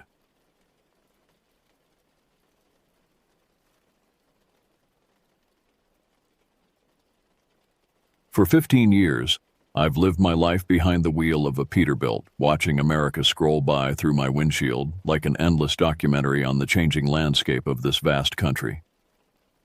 The rhythmic hum of 18 wheels on asphalt has been my lullaby, and truck stop coffee my lifeblood. The names Hank Mercer and long-haul trucking isn't just my profession, it's my calling. Most people don't understand the solitude of the open road, the strange brotherhood that exists among those of us who spend more time in our cabs than in our homes. We're modern-day nomads, delivering the lifeblood of commerce across state lines while the rest of the world sleeps. It's not glamorous, but there's a freedom to it that gets in your blood and never leaves. That Wednesday in late October started like any other. I was at the Flying J outside of Butte, Montana, loading up on caffeine before heading east with a trailer full of industrial equipment bound for Minneapolis. The morning air had that sharp bite that signals winter's approach in the northern states, crisp enough to make your lungs ache if you breathe too deeply. "Gonna be a cold one tonight, Hank," said Doris, the night shift waitress who'd been serving me eggs and hash browns for the better part of a decade. She topped off my coffee with practiced precision. "They're saying snow in the passes by tomorrow." "Appreciate the heads up," I replied, leaving her a generous tip before heading back to my rig. I'll try to beat it through to Billings before it hits. My truck was a 2019 Peterbilt 389 midnight blue with chrome accents that caught the early morning sun like liquid silver. Not the newest model, but maintained with religious devotion. In this business, your rig is your livelihood, your home, and sometimes your only companion. I settled into the worn leather seat, adjusted my mirrors, and began my pre-drive check, a ritual as familiar as brushing my teeth. The diesel engine rumbled to life, a comforting growl that vibrated through the cabin. The dispatcher had already sent my route details to my phone, but something about technology still felt intrusive in the sanctuary of my cab. I preferred paper maps and instinct, old school, Randy called it. Randy Wilcox had been my road buddy for nearly 7 years, ever since we got stranded at the same truck stop during an ice storm in Wyoming. He was hauling produce west while I was headed east with electronics. We ended up playing cards for 12 hours straight, swapping stories about life on the road, and formed a friendship that stuck. We tried to sync our routes when possible, kept in touch by CB, and always had each other's backs. "Breaker 19, this is Blue Thunder. Randy, you got your ears on?" I spoke into the CB radio, using the handle I'd had since my first solo run. Static crackled before Randy's voice came through. "Morning, Hank. I'm about 50 miles east of you on I-90. Clear sailing so far." "Good to hear. I'm rolling out now. Should catch up to you by lunchtime." "Roger that. Smokey report is all clear. See you at the usual spot." The usual spot was a small roadside diner just outside of Livingston, family-owned, great food, and off the beaten path enough that it wasn't overrun with tourists. Randy and I tried to meet there whenever our routes aligned. As I pulled onto the interstate, the rising sun painted the Montana mountains in shades of purple and gold. Moments like these were why I could never give up the road, the solitary witness to America waking up, the ever-changing tableau of natural beauty that most people only see in photographs. The first few hours passed without incident. Traffic was light, the weather held, and the satellite radio kept me company with a mixture of classic rock and true crime podcasts. I'd always had a fascination with the darker side of human nature. Something about the isolation of the highway made you think about vulnerability and the thin line between safety and danger. It was nearly noon when my GPS alerted me to a traffic delay ahead. An accident had closed 2 lanes about 20 miles up, causing a backup that would add at least an hour to my drive time. The dispatcher's voice crackled over the radio. "Hank, you seeing that mess on I-90? "Just got the alert," I confirmed, looking at a significant delay. "There's a detour you can take. Old service road that runs parallel for about 30 miles. Might save you some time. I'm sending the directions to your phone now." I frowned. Detours weren't uncommon, but I preferred sticking to main routes, especially in mountain country where service roads could quickly become treacherous. Still, time was money in this business, and the client in Minneapolis was expecting their delivery by Friday morning. "Copy that, I'll check it out." The directions led me to an exit I'd passed dozens of times but never taken, a narrow off-ramp that disappeared into dense pine forest. A weathered sign indicated it was Forest Service Road 217, but the paint was so faded it was barely legible. Something about it made the hair on the back of my neck stand up. I hesitated, then reached for my phone to call Randy. "Hey, dispatch is routing me on some Forest Service road to bypass an accident. You ever take 217 near Belgrade?" Randy's voice came through, breaking up slightly. "Can't say I have. Sounds sketchy. Might be better to delay." His voice dissolved into static, then silence. Cell reception was spotty in these mountains at the best of times. I drummed my fingers on the steering wheel, considering my options. The traffic report now showed the backup extending for miles, with no estimated clearance time. The detour would save me hours, if it worked out. "Ah, hell," I muttered, and turned onto the exit. Little did I know that this simple decision, one made by truckers every day, would change my life forever, that it would lead me down a twisted path into darkness, that by nightfall I would be fighting for my life in a remote clearing, bleeding from a shotgun wound, with no one but the stars to witness my struggle. But that's getting ahead of the story. First, I had to make my way down that lonely forest road, where the shadows seemed to deepen with every mile, and the strange sense of being watched grew stronger with each passing moment. Forest Service Road 217 started innocently enough, a 2-lane paved road winding through towering pines. My GPS showed it running roughly parallel to the interstate for about 30 miles before reconnecting near Bozeman. The dispatcher had said it would save me time, but something felt off from the moment my tires hit the pavement. The road was eerily empty. No other vehicles, no signs of maintenance. Just an endless corridor of trees pressing in from both sides. The pavement gradually deteriorated, cracked asphalt giving way to patches of gravel, then back to pavement so weathered it looked ancient. My rig bounced and swayed, the load shifting slightly behind me. "Should have stuck to the damn interstate," I muttered, slowing to a crawl over a particularly rough section. 2 hours in, and I was beginning to think I'd made a serious miscalculation. The GPS signal kept cutting out, leaving me with nothing but my own sense of direction and the vague notion that I was still heading east. The forest had thickened to the point where midday sunlight barely penetrated the canopy, casting the road in a perpetual twilight. I tried the CB again. "Breaker 19, this is Blue Thunder. Anybody copy?" Nothing but static answered me. My phone showed no service. The radio stations had dissolved into white noise miles back, and the only sound was the labored breathing of my engine as it navigated the increasingly challenging terrain. I was completely alone. It was around 3 p.m. when I spotted the first sign of human presence, a rusted mailbox tilting drunkenly at the mouth of a narrow dirt driveway. No name, no address, just a silent sentinel at the edge of the forest. As I passed, I caught a glimpse of something down that driveway. What might have been a cabin, or perhaps just a shadow playing tricks on my eyes.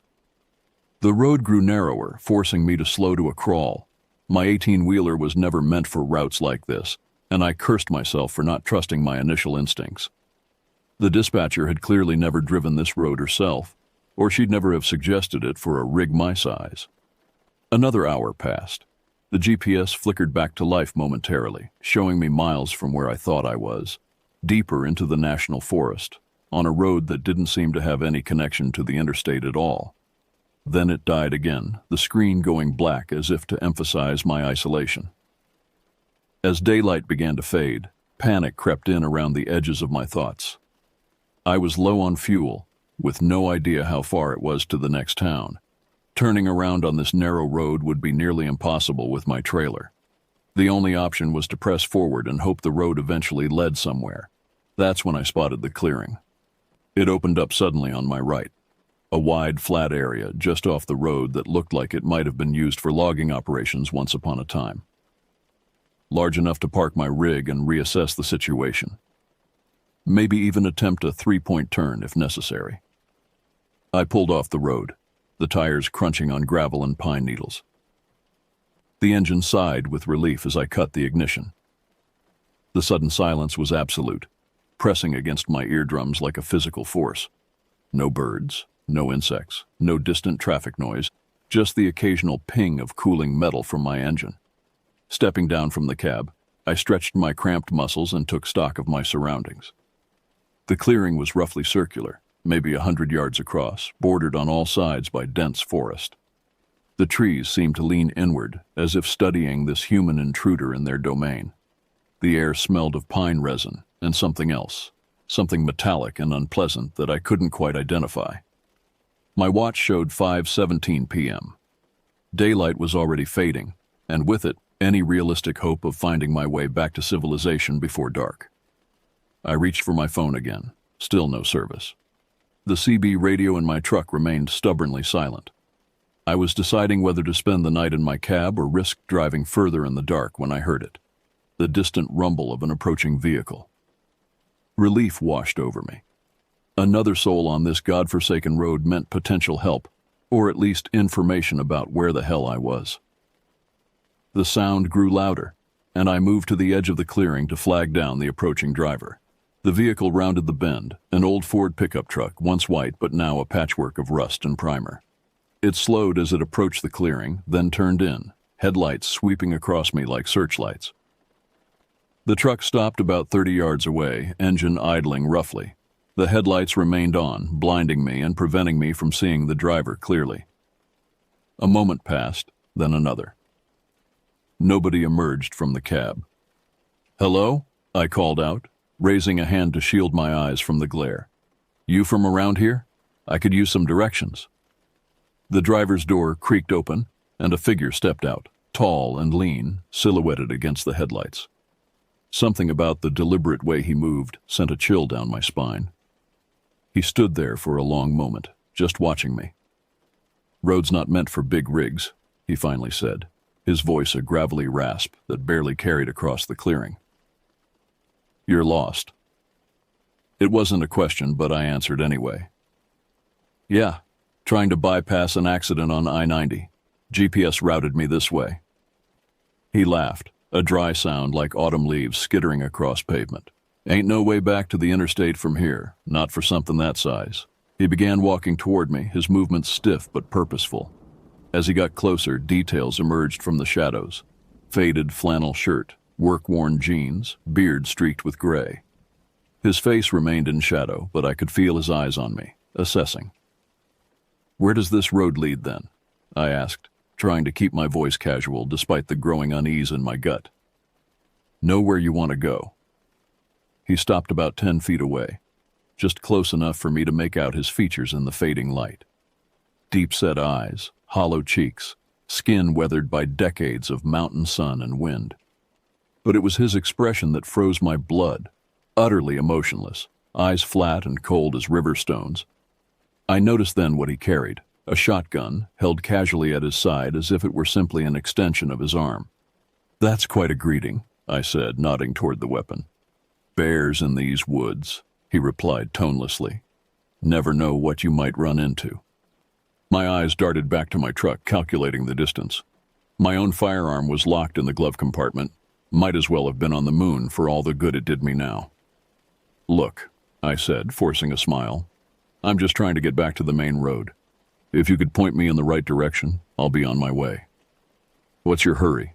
He asked, taking another step forward. Night's coming on. Dangerous to drive these roads in the dark.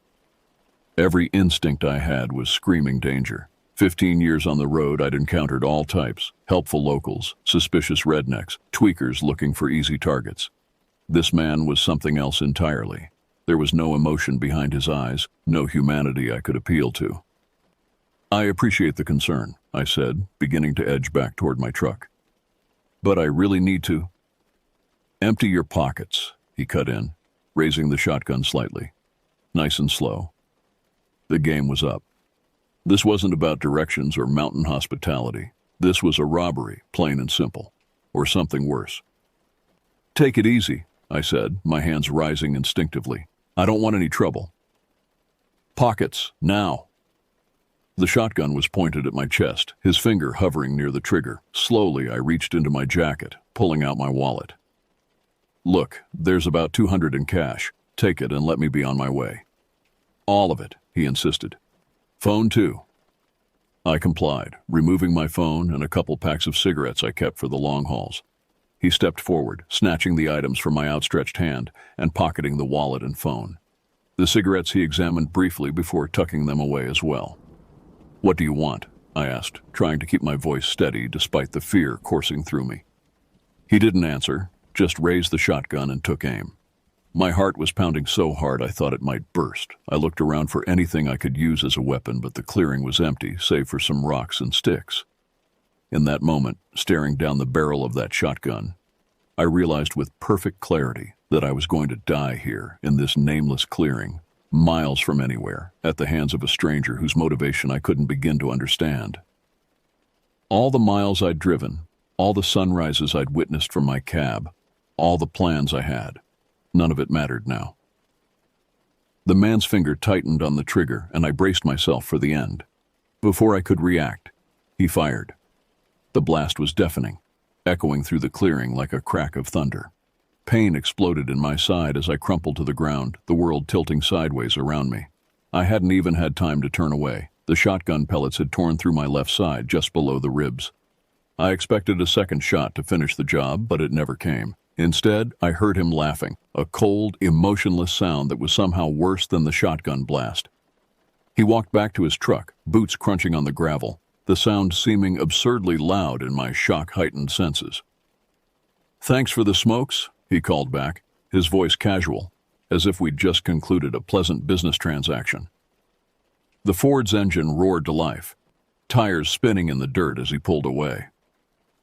The sound faded gradually until I was left in silence, broken only by my own ragged breathing and the soft patter of my blood soaking into the earth. I tried to assess the damage, hands fumbling at my side, coming away sticky and dark.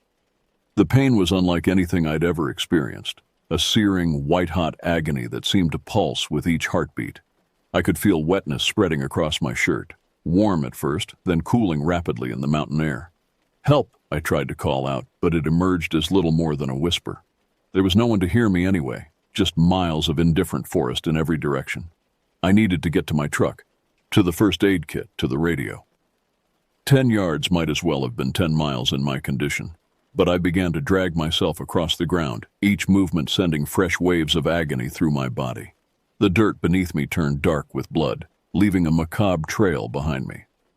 Night was falling rapidly now, the clearing dimming to murky twilight. The temperature dropped with the sun, and I began to shiver, from cold or shock, I couldn't tell which. Probably both. My thoughts became increasingly disjointed as blood loss took its toll. I thought about Randy, wondering if he was looking for me yet. About my sister in Oregon, who I hadn't spoken to in months because of some stupid argument I couldn't even remember. About my dog, Rusty, staying with a neighbor while I was on this run. Who would take care of him if I didn't make it back? Time lost all meaning as I lay there, drifting in and out of consciousness. The stars appeared, impossibly bright against the black sky, reminding me of all the nights I'd parked in remote places just to gaze up at them from my sleeping cab. The mountain air smelled of pine and my own blood, a coppery tang that seemed to grow stronger as the night wore on. At some point, I became aware of eyes watching me from the tree line, pinpoints of reflected starlight that blinked and shifted position. Coyotes, maybe, or wolves, drawn by the scent of blood. They kept their distance for now, but they were patient. They could afford to wait. Not yet, I whispered to them, to myself, to whatever might be listening. Not like this. I don't know how long I lay there, bleeding and helpless. Time lost all meaning. I drifted in and out of consciousness, each return to awareness, bringing fresh waves of pain and the realization that I was still alive, still fighting. During one of my lucid moments, I noticed a strange luminescence in the forest, pale blue lights that seemed to dance between the trees. I blinked, trying to clear my vision, but they remained, moving closer to the clearing with each passing moment. "Help!" I tried again, my voice a rasping whisper. The lights paused, hovering at the edge of the clearing. There seemed to be a pattern to their movement, almost deliberate, as if they were communicating with each other. I'd heard stories from other truckers about strange phenomena in remote mountain areas. Lights that lured travelers off roads, entities that were neither human nor animal. "Please," I managed, reaching a bloody hand toward them. The lights retreated slightly, then advanced again. I could almost make out shapes behind them, tall, slender silhouettes that moved with unnatural grace. My rational mind insisted they were hallucinations brought on by blood loss and trauma, but some deeper, more primitive part of me recognized them as something else entirely. Just as they reached the edge of the clearing, perhaps 20 yards from where I lay, headlights appeared on the forest road. Real, solid, unmistakably human headlights cutting through the darkness. The blue lights vanished instantly, retreating into the forest as if they'd never been. A truck pulled into the clearing, its headlights illuminating my prone form. The driver's door flew open, and a familiar figure emerged. "Jesus, Hank, what the hell happened?" Randy's voice, rough with panic, was the most beautiful sound I'd ever heard. "Guy, Ford, shotgun," I managed to gasp out, each word a monumental effort. Randy was at my side in an instant, his face pale with shock as he took in my condition. "Holy shit, you're bleeding bad. Hold on, buddy, just hold on." He ran back to his truck, returning with a first aid kit and his satellite phone. His hands moved with surprising gentleness for such a big man, applying pressure bandages to my wound, covering me with his jacket to ward off shock. "This is going to hurt," he warned, before pouring something that burned like liquid fire over the wound. I must have screamed, because the next thing I remember is his hand clamping over my mouth. "Shh, we don't know if he's still out here." Randy called for help, his voice terse, as he gave our coordinates from his GPS unit. "Yes, gunshot wound. No, I don't know who. He's losing a lot of blood. Please hurry." He stayed with me, talking constantly to keep me conscious, alternating between reassurances and questions about what had happened. I told him everything I could remember. The detour, the clearing, the man with the shotgun. "Did you see his face? Would you recognize him?" Randy asked, his eyes constantly scanning the tree line as if expecting the shooter to return. "Yes," I whispered. "I'll never forget it." Within an hour, the whump-whump of helicopter blades cut through the night. A search and rescue team had been dispatched from Bozeman, alerted by Randy's call. Bright lights illuminated the clearing as they landed, transforming the nightmarish scene into something clinical and urgent. Paramedics swarmed around me, their voices a blur of medical terminology. IVs were inserted, monitors attached, my wound examined and temporarily treated. They loaded me onto a stretcher. Randy's face, the last thing I saw before they closed the helicopter doors. "I'll meet you at the hospital," he called. "Don't you dare die on me, Hank." As the helicopter lifted off, I caught one last glimpse of the clearing below, the dark stain of my blood on the ground, Randy's truck parked beside my abandoned rig, and just for a moment, what looked like pale blue lights at the forest edge, watching us depart. Then, the darkness took me completely, and I knew nothing more. I woke to the steady beep of a cardiac monitor and the antiseptic smell of hospital linens. The ceiling above me was acoustic tile, illuminated by harsh fluorescent lighting that made my eyes water. For a moment I couldn't remember where I was or how I'd gotten there. Then the pain in my side brought it all crashing back. A nurse noticed I was awake and approached, checking the monitors before addressing me. "Welcome back, Mr. Mercer. You're at Bozeman Deaconess Hospital. Do you remember what happened to you?" "Shot," I managed, my throat raw from intubation. "In the woods." She nodded, adjusting something on my IV. "The doctor will be in shortly. You're very lucky to be alive." Lucky wasn't exactly how I felt, but I understood her meaning. The shotgun blast had torn through muscle and tissue, but somehow missed vital organs. 6 inches higher or to the right, and I'd have been dead before Randy found me. The doctor arrived, a tired-looking woman in her 50s with short gray hair and glasses perched on her nose. "Mr. Mercer, I'm Dr. Patel. You've been through quite an ordeal." She explained the extent of my injuries: multiple pellet wounds to the left side, significant blood loss, early-stage hypothermia, and shock. I'd been in surgery for 4 hours while they removed shotgun pellets and repaired damaged tissue. "You'll have some impressive scars," she concluded, "but with physical therapy and time, we expect a full recovery.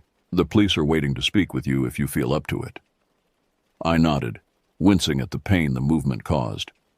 "Send them in." 2 officers entered, a weathered state trooper named Dawson and a younger sheriff's deputy called Martinez. They pulled up chairs beside my bed, notebooks ready. "Mr. Mercer," Trooper Dawson began, "we need to get your statement about what happened out there." I told them everything I could remember: the detour, the clearing, the man with the shotgun. I described him in detail: mid-50s to early 60s, about 6 feet tall, lean but strong, gray-streaked beard, hollow cheeks, dead eyes. The Ford pickup, white once but now rusted and primer-patched. The casual way he'd shot me, as if he were putting down a wounded animal rather than murdering a human being. "He took my wallet and phone," I added, "but that wasn't why he did it. He was going to shoot me regardless." Martinez took detailed notes while Dawson asked clarifying questions. They showed me a series of mugshots, but none of them matched the man I'd seen. "Forest Service Road 217 has been a problem area," Dawson admitted. "There have been reports of missing hikers, vandalized vehicles, nothing like this though." "Any other victims?" I asked. The officers exchanged glances. "Nothing confirmed," Martinez said carefully. "But there are unsolved missing persons cases in the area. People who disappeared while traveling alone. They promised to increase patrols, to check the area thoroughly, to put out an APB on the truck and driver. But I could tell from their expressions that they didn't hold out much hope of finding him. The mountains were vast, the population sparse, and a man who knew the back roads could disappear like smoke." After they left, exhaustion claimed me again, and I drifted into uneasy sleep, filled with dreams of blue lights among the trees and a faceless figure raising a shotgun. The next time I woke, Randy was sitting beside my bed, his massive frame looking incongruous in the small hospital chair. His normally jovial face was creased with worry, but he managed to smile when he saw I was awake. "You look like hammered shit," he greeted me, reaching over to gently squeeze my shoulder. "Feel worse," I croaked. "Thanks for finding me." "Damn lucky I did," he said, his voice rough with emotion. "When you didn't show at our meetup spot, I tried your cell. Nothing. Called dispatch and they said you'd taken some forest road detour. Didn't sound right. You always stick to the main routes.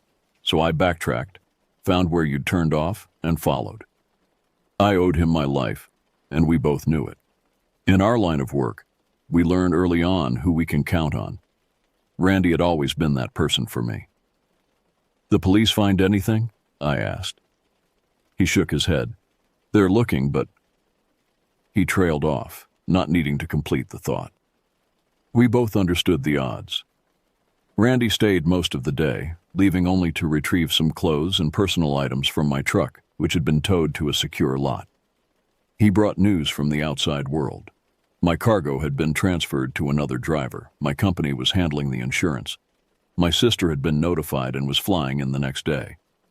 The days that followed blurred together in a haze of pain medication, physical therapy sessions, and police interviews. They never found the man with the shotgun or my stolen wallet.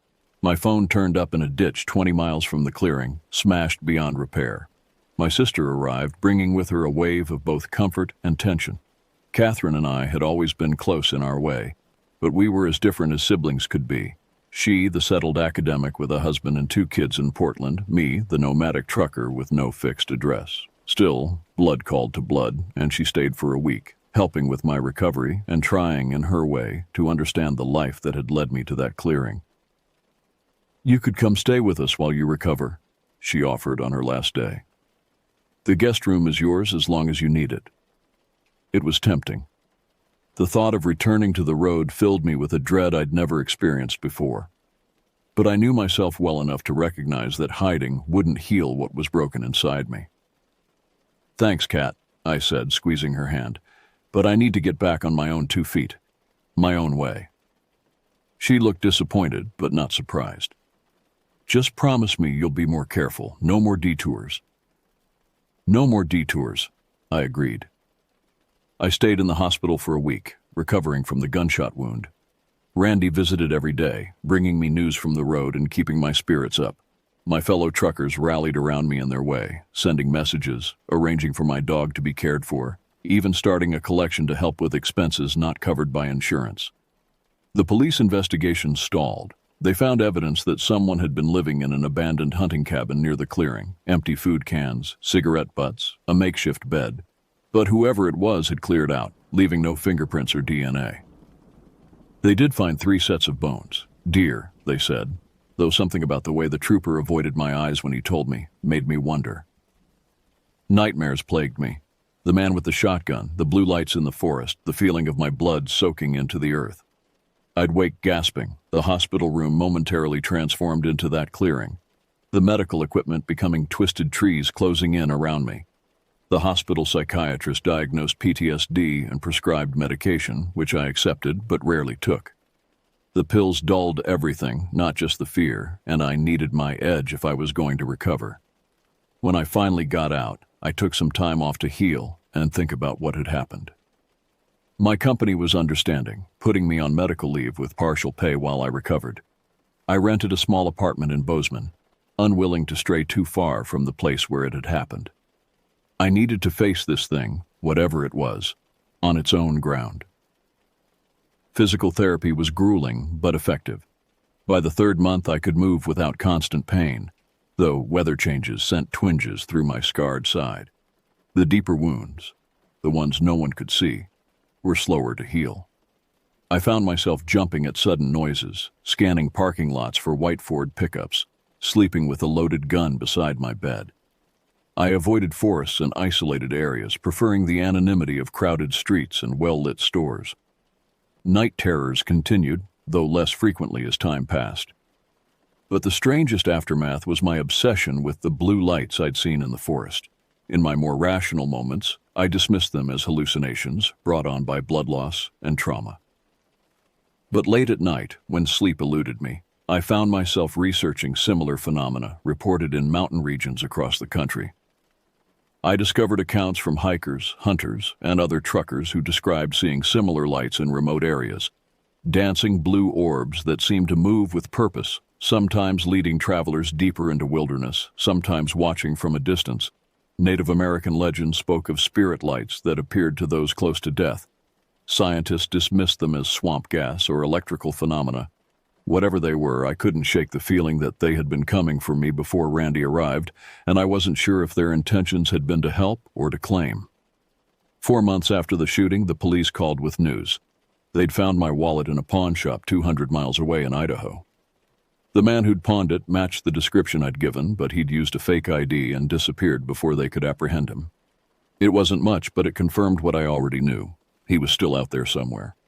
As my body healed, I began to contemplate returning to the road. Not out of desire, but necessity. Trucking was the only life I knew, and my savings wouldn't last forever. The question wasn't if I would drive again, but how I would face the fear that now lived permanently in my gut. 6 months to the day after I was shot, I climbed back into the cab of my Peterbilt. The company had kept it for me, understanding the bond between a driver and his rig. It had been detailed and serviced, The seat adjusted to accommodate my still tender side, a new satellite radio installed as a welcome-back gift.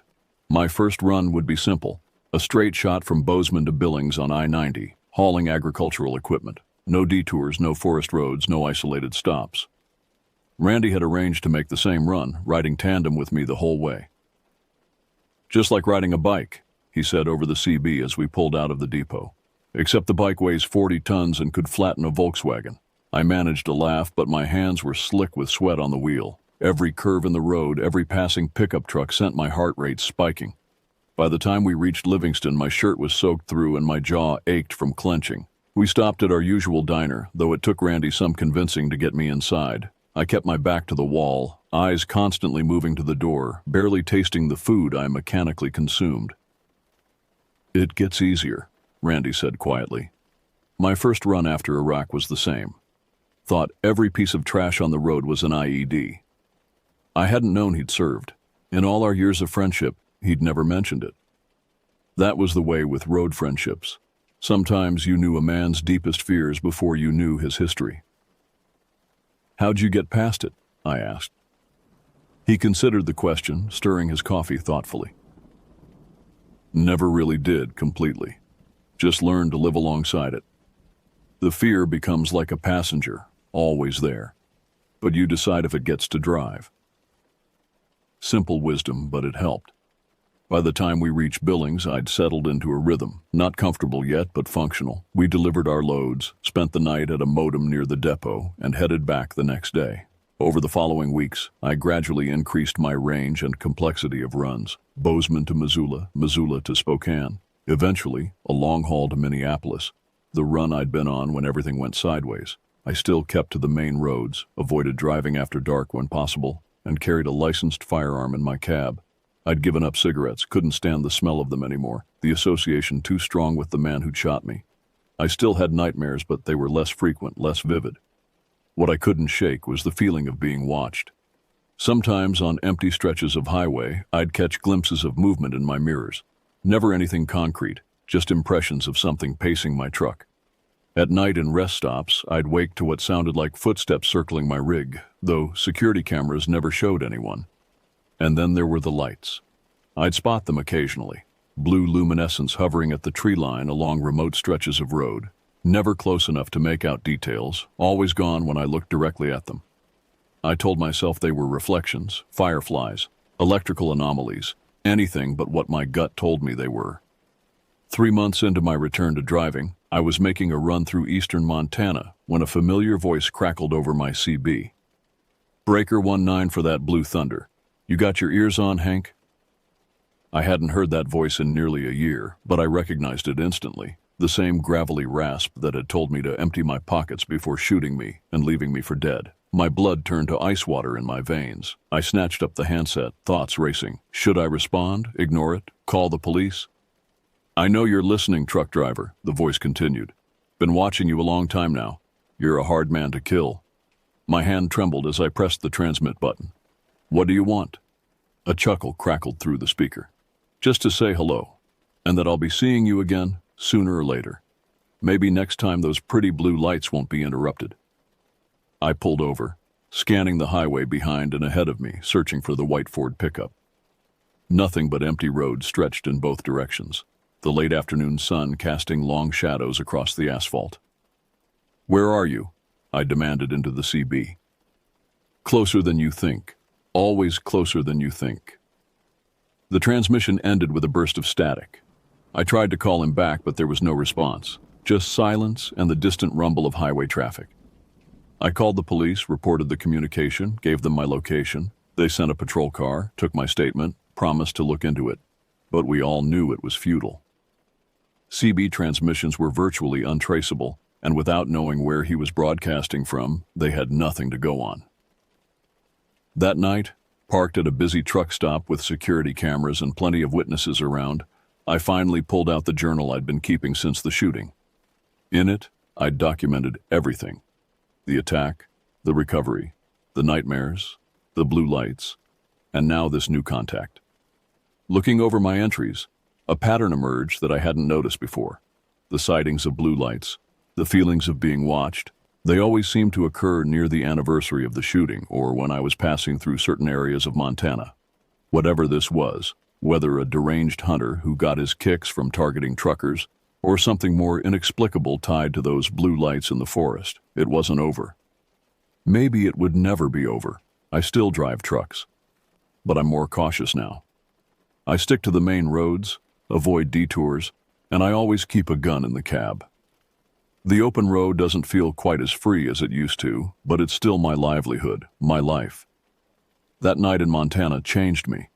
It reminded me that no matter how much we think we're in control, there's always an element of unpredictability out there, and sometimes that unpredictability comes with a shotgun and a cold, calculating stare.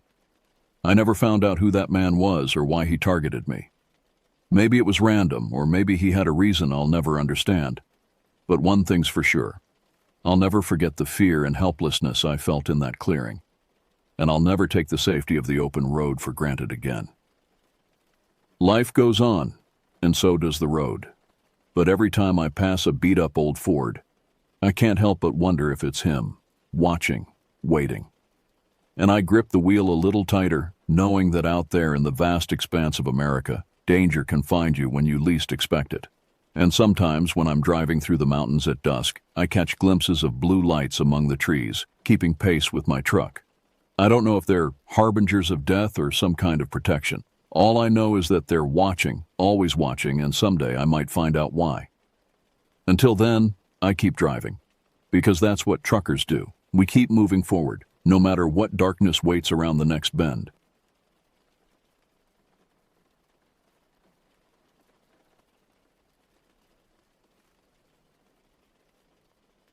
It was the middle of winter, early January 2023. The holiday decorations had barely been packed away when my cousin suggested we take advantage of the long weekend. I was 28 then, desperately needing an escape from my mind-numbing office job. This time of year, right after Christmas, our region typically receives substantial snowfall, perfect for a secluded getaway. Elliot called me on a Tuesday evening. "Hey, I've been talking with Grant. Uncle Philip said we could use his cabin for the weekend. What do you think? Thursday to Saturday, just the three of us." The proposition was tempting. 3 days away from deadlines and fluorescent lighting sounded like paradise. Uncle Philip's cabin was nestled in the Sawyer Mountains, about 3 hours from town, remote enough to feel disconnected, but not so isolated that we'd be completely cut off from civilization. "Did Uncle Philip mention anything else about the cabin?" I asked, remembering vague stories from family gatherings. Elliot hesitated. "Well, he did say something about his kid seeing things. Apparently their 6-year-old was standing at the kitchen window last summer and started pointing outside. When Aunt Donna asked what he was looking at, the boy said there was a woman standing in the yard. Aunt Donna checked, but nobody was there." "That's it? A kid with an imaginary friend?" I laughed, relieved it wasn't something more unsettling. "Pretty much. Oh, and there's a winter storm coming, but nothing serious. We all have 4-wheel drives, and we know how to handle snow. Worst case, we get stuck with extra hot chocolate and board games." I agreed, without much hesitation. The three of us had been close since childhood, Elliot with his perpetual optimism, Grant with his practical sensibility, and me somewhere in between. If anyone could make a weekend in a potentially haunted cabin enjoyable, it was us. We spent the next day gathering supplies, food to last 3 days, sleeping bags in case the heating was unreliable, firewood, portable chargers, and a medical kit, Grant's insistence. The meteorologist on the evening news mentioned potential heavy snowfall in the mountains, but nothing that concerned us. We'd driven through worse conditions before. What I didn't realize then was how thoroughly we'd underestimated both the weather and the cabin itself. Had I known what waited for us in those mountains, I would have fabricated any excuse to stay home.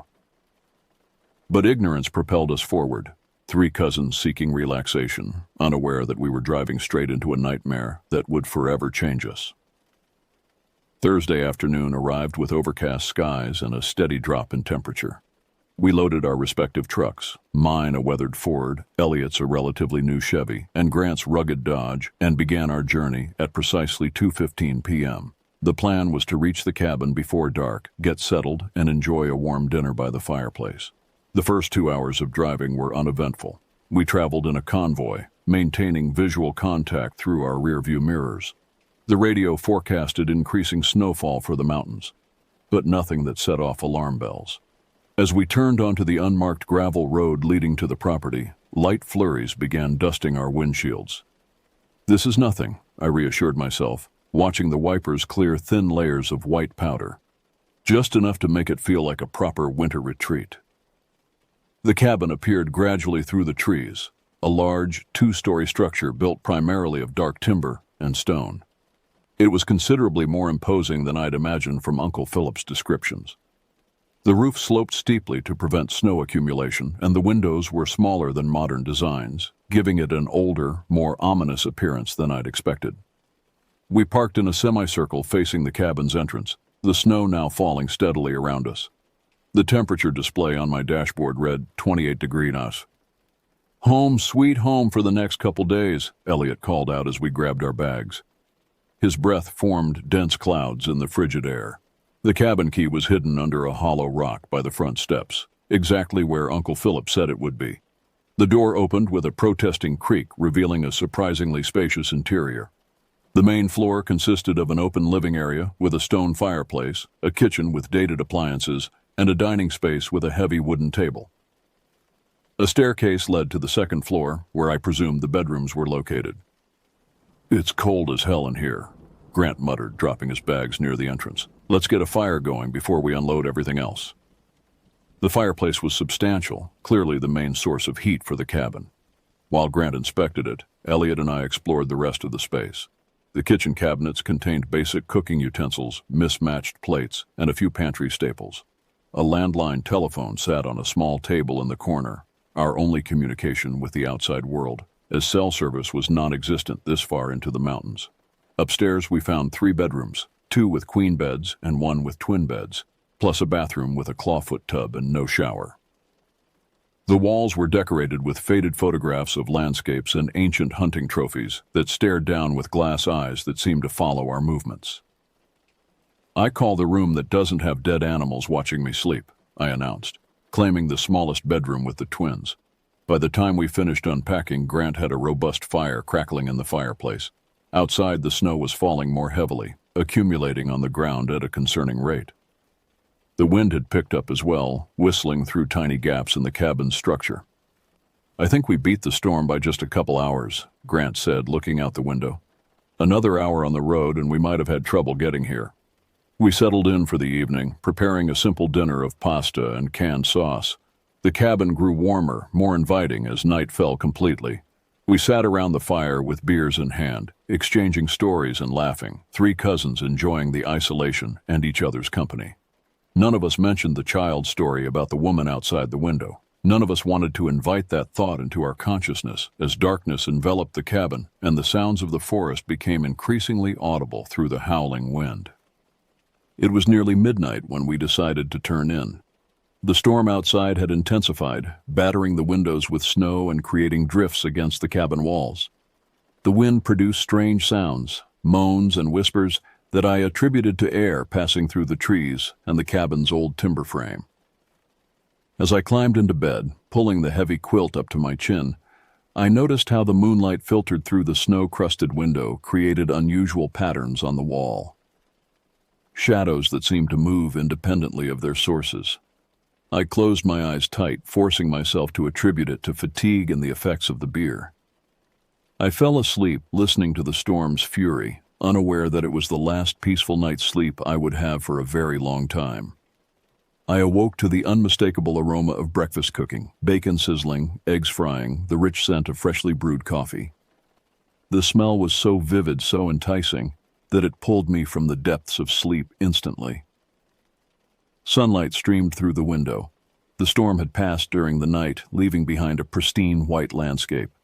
The bedside clock read 7:23 a.m. Unusual for either Elliot or Grant to be awake this early on vacation, but the smell suggested someone was preparing a feast. My stomach growled in anticipation as I pulled on a sweater and shuffled toward the kitchen. In the hallway, I encountered Elliot, his hair disheveled from sleep, eyes half-lidded. "Man, whoever's cooking deserves a medal," he yawned, rubbing his eyes. I'm absolutely starving. Together, we descended the stairs, following the mouth-watering aroma that grew stronger with each step. The kitchen doorway framed a scene bathed in morning light, countertops gleaming, the old stove standing sentinel against the wall, a kettle on the countertop, but no food, no pans on the stove, no plates set out, and no Grant. "What the hell?" Elliot muttered, looking around in confusion. "You smell that, right?" "I'm not hallucinating." I nodded slowly, approaching the stove and placing my hand near the surface. Cold, completely cold, as though it hadn't been used in days. The coffee maker sat unplugged in the corner, the kettle empty and cool to the touch. Yet the smell persisted. Bacon, eggs, sausage, coffee, so real I could almost taste it. "Morning," Grant's voice startled us both. He stood in the doorway, fully dressed.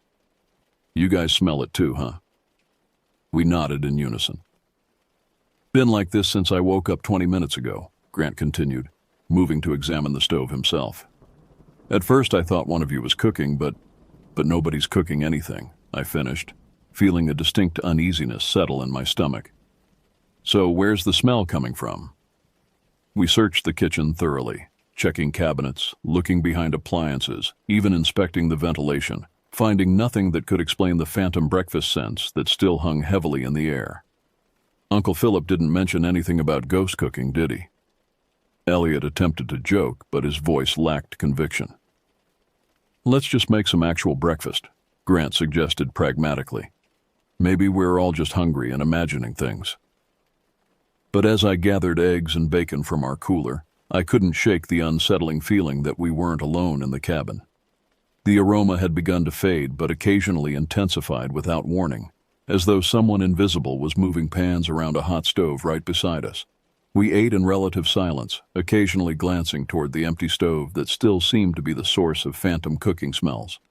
Outside, the snow glistened under a clear sky, at least 8 inches deep based on the drift against the porch railing. "We should check on the trucks," Grant said finally, breaking the uncomfortable silence. "Make sure they're good to go in case this weather turns again. Forecast said there might be another system moving in tomorrow."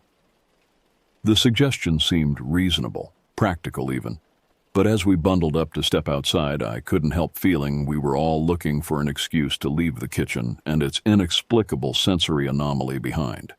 None of us mentioned that the cabin's young visitor had only reported seeing a woman outside, not experiencing phantom smells. None of us wanted to consider what that might mean, that perhaps the cabin had more than one story to tell. The day had transformed into a postcard-perfect winter scene. Sunlight reflected brilliantly off the snow, and the trees stood heavily laden with white. Under different circumstances, I might have found it beautiful. Instead, every shadow among the trees seemed to harbor watchful eyes, and the pristine stillness felt artificial. Too perfect, too quiet. We trudged through knee-deep snow to our vehicles, our boots leaving deep impressions in the untouched white surface. The temperature had risen slightly, but remained well below freezing. "Let's start them up and let them run for a bit," Grant suggested, pulling keys from his pocket. "Battery drain happens fast in this cold." I nodded in agreement, reaching my truck first. The door opened with resistance, snow falling from the frame as I climbed inside. The interior was freezing, the leather seat stiff beneath me. I inserted the key into the ignition and turned it confidently. The engine made a weak rattling sound, then nothing, just a hollow click. "Come on," I muttered, trying again. Same result, a pathetic attempt to turn over, then silence. Through my frosted window, I could see Elliot and Grant experiencing similar issues. Elliot stood beside his open driver's door, repeatedly turning his key while Grant had his hood up, staring at his engine with visible frustration. I exited my truck and approached them. "Battery issues?" "It's not the battery," Grant said firmly, wiping his hands on his jeans. "At least not in mine. Everything's connected properly, and these are all relatively new vehicles. All three wouldn't have battery failure simultaneously." "Could it be the cold?" Elliot suggested. Grant shook his head. "We've driven in colder conditions. Something's not right." We spent the next hour checking engines, connections, and fluids. All 3 trucks appeared to be in perfect working order, yet none would start. It made no mechanical sense. "Let's call for help," I suggested, remembering the landline inside. "Maybe Uncle Philip knows someone nearby with jumper cables or a tow truck." Back inside, I lifted the phone receiver and pressed it to my ear. No dial tone, just empty, hollow silence. "Phone's dead," I announced to the others who had followed me in. "Must be the storm knocked out the lines." "Perfect," Elliot sighed, dropping onto the sofa. "So we're stuck here until someone realizes we didn't come home tomorrow?" "People know where we are," Grant reasoned. "If we don't show up by Sunday, someone will come looking." The implication settled over us like a heavy blanket. 2 more nights in this cabin, with no transportation and no communication. Under ordinary circumstances, it might have been merely inconvenient. We had enough supplies, shelter, and heat. But after the morning's inexplicable occurrence, the prospect felt distinctly more threatening. "We need more firewood," Grant said after a long silence. "I'll check the woodshed out back. You 2 see if there's any alternative communication here, a radio, anything." I watched through the window as Grant made his way to a small structure about 50 yards behind the cabin. The woodshed was barely visible through the trees, its dark shape contrasting with the surrounding snow. Grant's figure grew smaller as he trudged through the deep snow, eventually disappearing among the trees. Elliot and I searched the cabin for anything that might help our situation, finding nothing but old magazines, board games with missing pieces, and dusty books on shelves. The isolation that had seemed appealing just yesterday now felt oppressive. 10 minutes passed, then 20. Grant should have returned by now. "I'm going to check on him," I told Elliot, reaching for my coat. Just as I was pulling on my boots, the front door burst open. Grant stood there, his face ashen, eyes wide with an expression I'd never seen on him before. Pure, undiluted fear. "There's someone else here," he gasped, slamming the door behind him and leaning against it. "I swear to God, I'm not making this up." "What happened?" I demanded, helping Grant to the sofa. His hands were trembling violently, and his breathing came in rapid, shallow bursts. "I was loading firewood," he began, his voice unsteady. "I had my arms full, ready to head back. Then I heard someone laugh, a woman's laugh, soft, almost playful, like she was amused by something." Elliot and I exchanged glances. "Maybe it was just the wind," Elliot suggested, but his tone lacked conviction. Grant shook his head emphatically. "No, it was a laugh. Clear as day. I turned around and—" He swallowed hard. "There was a woman standing about 20 feet away at the edge of the trees. She was wearing what looked like a white nightgown. Her hair was long, dark brown. She was just watching me." "Did she say anything?" I asked, trying to keep my voice level despite the cold fear spreading through my chest. "No." She smiled at me, then turned and walked behind the woodshed. I dropped the wood and ran after her. I thought maybe she lived nearby, could help us with the trucks or phone, but when I got around the shed, there was no one there. And the thing is, his voice dropped to a whisper, there were no footprints. None. Just untouched snow everywhere. The silence that followed was deafening, each of us processing what this meant. "We need to check," Elliot said finally, standing up. "All of us, together." Nobody argued. We bundled up and ventured outside, staying close to one another as we approached the woodshed. The snow around it was disturbed only by Grant's footprints, deep indentations leading from the cabin to the shed and back, with a chaotic pattern where he had apparently dropped the wood and given chase. But there were no other prints, no sign that anyone else had been there. "I swear she was here," Grant insisted, his voice cracking. "Right there, by those trees." I approached the spot he indicated. The snow was pristine, unmarked by human passage. The surrounding forest stood silent, indifferent to our confusion and growing fear. "I believe you saw something," I said carefully. "But whoever it was, they didn't leave tracks." "So what are you saying?" Grant demanded. "That I hallucinated? That I'm losing my mind?" "No," Elliot interjected. "We all smelled breakfast this morning when nobody was cooking. Something strange is happening here, I just don't know what." We gathered the scattered firewood in silence, each lost in our own thoughts. The woods around us seemed to press closer, the silence more absolute than natural. Even the birds had gone quiet. Back inside, we built up the fire and huddled around it, seeking comfort in its warmth and light. Nobody wanted to voice the obvious connection to Uncle Philip's story. A woman seen outside where no woman should be. Let's think this through logically, I suggested, desperate to impose some rationality on our situation. 3 vehicles don't just stop working simultaneously without cause. Maybe there's something environmental affecting them, some kind of electromagnetic interference or something. That doesn't explain the woman, Grant muttered. Or the cooking smells, Elliot added. We spent the remainder of the day in a state of heightened awareness, jumping at every creak of the cabin's timbers, every whistle of wind through the eaves. We played cards, attempting to distract ourselves, but our conversation was stilted, our minds elsewhere. As darkness fell, the atmosphere in the cabin grew even more oppressive. The shadows seemed deeper, the corners darker. We kept the fire blazing, pushing back against the night. None of us wanted to acknowledge the dread that had settled over us, the certainty that whatever had begun, it wasn't finished with us yet. We should take shifts sleeping tonight, Grant suggested as the clock approached midnight. One person stays awake at all times. No one argued. We drew straws to determine the order.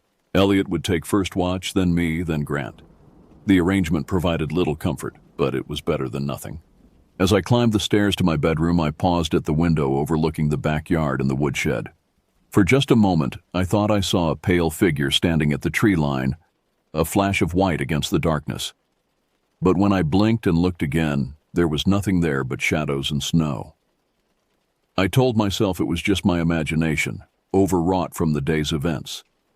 But as I settled into bed, listening to the house creak and moan around me, I couldn't shake the feeling that we were being watched, studied, by eyes that belonged to something that wasn't quite human anymore. Sleep came fitfully, interrupted by strange dreams and the persistent feeling of being observed. In my dreams, I wandered through the cabin, following the scent of cooking food, only to find a woman in white standing at the stove, her back to me. When she turned, her face was a void, a blank emptiness where features should have been. I woke with a strangled gasp at 2:17 a.m. according to the bedside clock. My shift to keep watch would begin at 2:30, 13 minutes to compose myself, to shake off the lingering tendrils of the nightmare. The cabin was quiet except for the occasional pop and crackle from the fireplace downstairs. I pulled on my sweater and made my way carefully down the darkened hallway, trying to avoid the floorboards that had creaked under our weight earlier. Elliot sat rigid in an armchair facing the front windows, a battery-powered lantern casting a small circle of light around him. He didn't acknowledge my approach until I was directly beside him. "Hey," I whispered, touching his shoulder. He flinched violently. "Sorry," he mumbled, running a hand over his face. "Must have zoned out." "Anything happened during your watch?" He hesitated, then shook his head. "Nothing concrete, just noises, probably the wind." "What kind of noises?" "Scratching. At the windows. And I keep thinking I hear someone walking upstairs, but then I remember you and Grant are up there, so..." He trailed off, leaving the implication hanging. "Well, I'm here now. Get some sleep." Elliot nodded gratefully and retreated upstairs. I took his place in the armchair, adjusting the lantern to cast light on both the front door and the kitchen doorway. The fire had died down to glowing embers, providing minimal heat and even less light. The silence was absolute. No wind, no creaking timber, no nocturnal animals. Just stillness so complete it felt unnatural, as though the world outside had ceased to exist, leaving only this cabin suspended and void. At 3:08 a.m., the scratching began. At first, it was so faint I thought I'd imagined it, a light, almost tentative sound at the window to my right. Tiny noises like fingernails dragging gently across glass. I sat perfectly still, straining to locate the source. The scratching moved, from the right window to the left, then to the front door. Methodical, deliberate, as though something was testing each entry point. "Hello?" I called out, my voice sounding thin and frail in the darkness. "Is someone there?" The scratching stopped immediately. The silence that followed was somehow worse, expectant, charged with potential energy.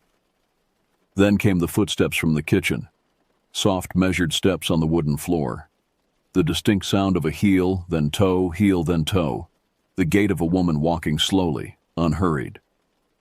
I raised the lantern, pointing its beam toward the kitchen doorway. Empty. Yet the footsteps continued, now moving across the kitchen toward the living room, toward me. My throat constricted with terror. I wanted to call out for Elliot and Grant, but no sound would come. I was frozen, watching the empty doorway as the footsteps drew nearer. They stopped just at the threshold of the living room, at the exact point where the lantern light met darkness. "Who's there?" I finally managed, my voice cracking. A whisper came in response. So quiet I almost missed it. "I'm cold."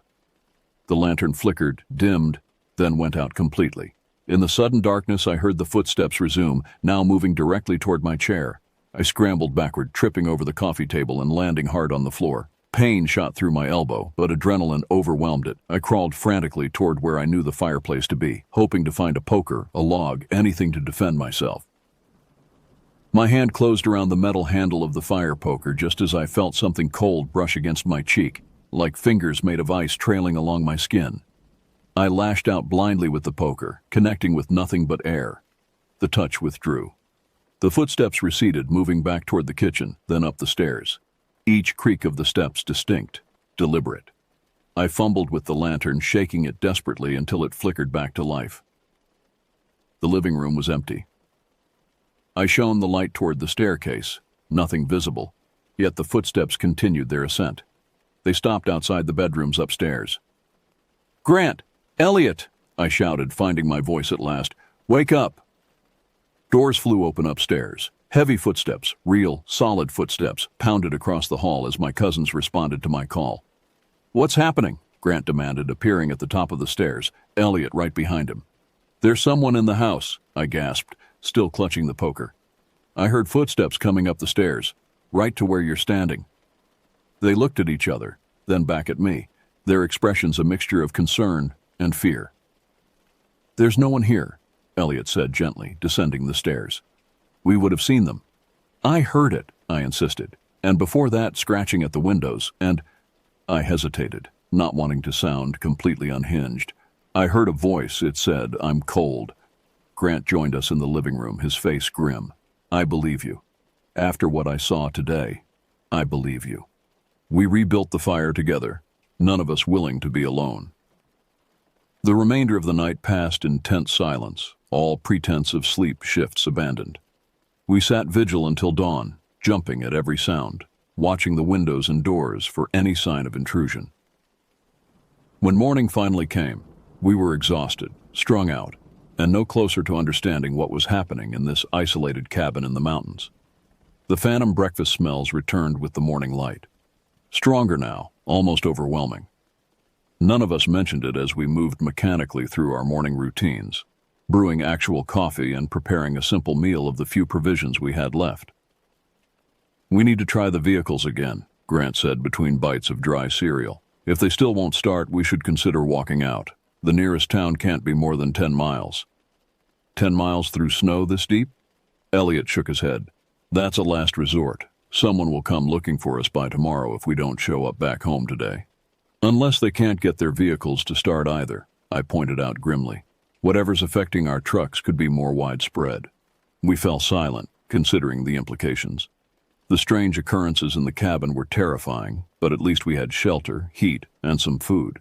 Venturing into the wilderness in winter conditions carried its own deadly risks. "Let's check the trucks first," Grant decided. "Then we'll make a plan." Outside, the day was clear again, the sun reflecting blindingly off the snow.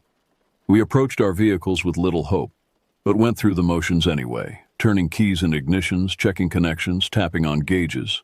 As expected, none of the engines would turn over.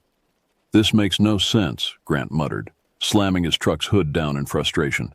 "There's nothing mechanically wrong with any of them." We were heading back to the cabin when Elliot suddenly stopped, pointing toward the tree line beyond the woodshed. "Look there. Is that a structure?" I squinted against the glare of sun on snow. Something dark was visible through the trees, the corner of what might be another building, perhaps a quarter-mile away. "I don't remember seeing that yesterday," I said slowly. "We were focused on the woodshed," Grant reasoned. "Might have missed it.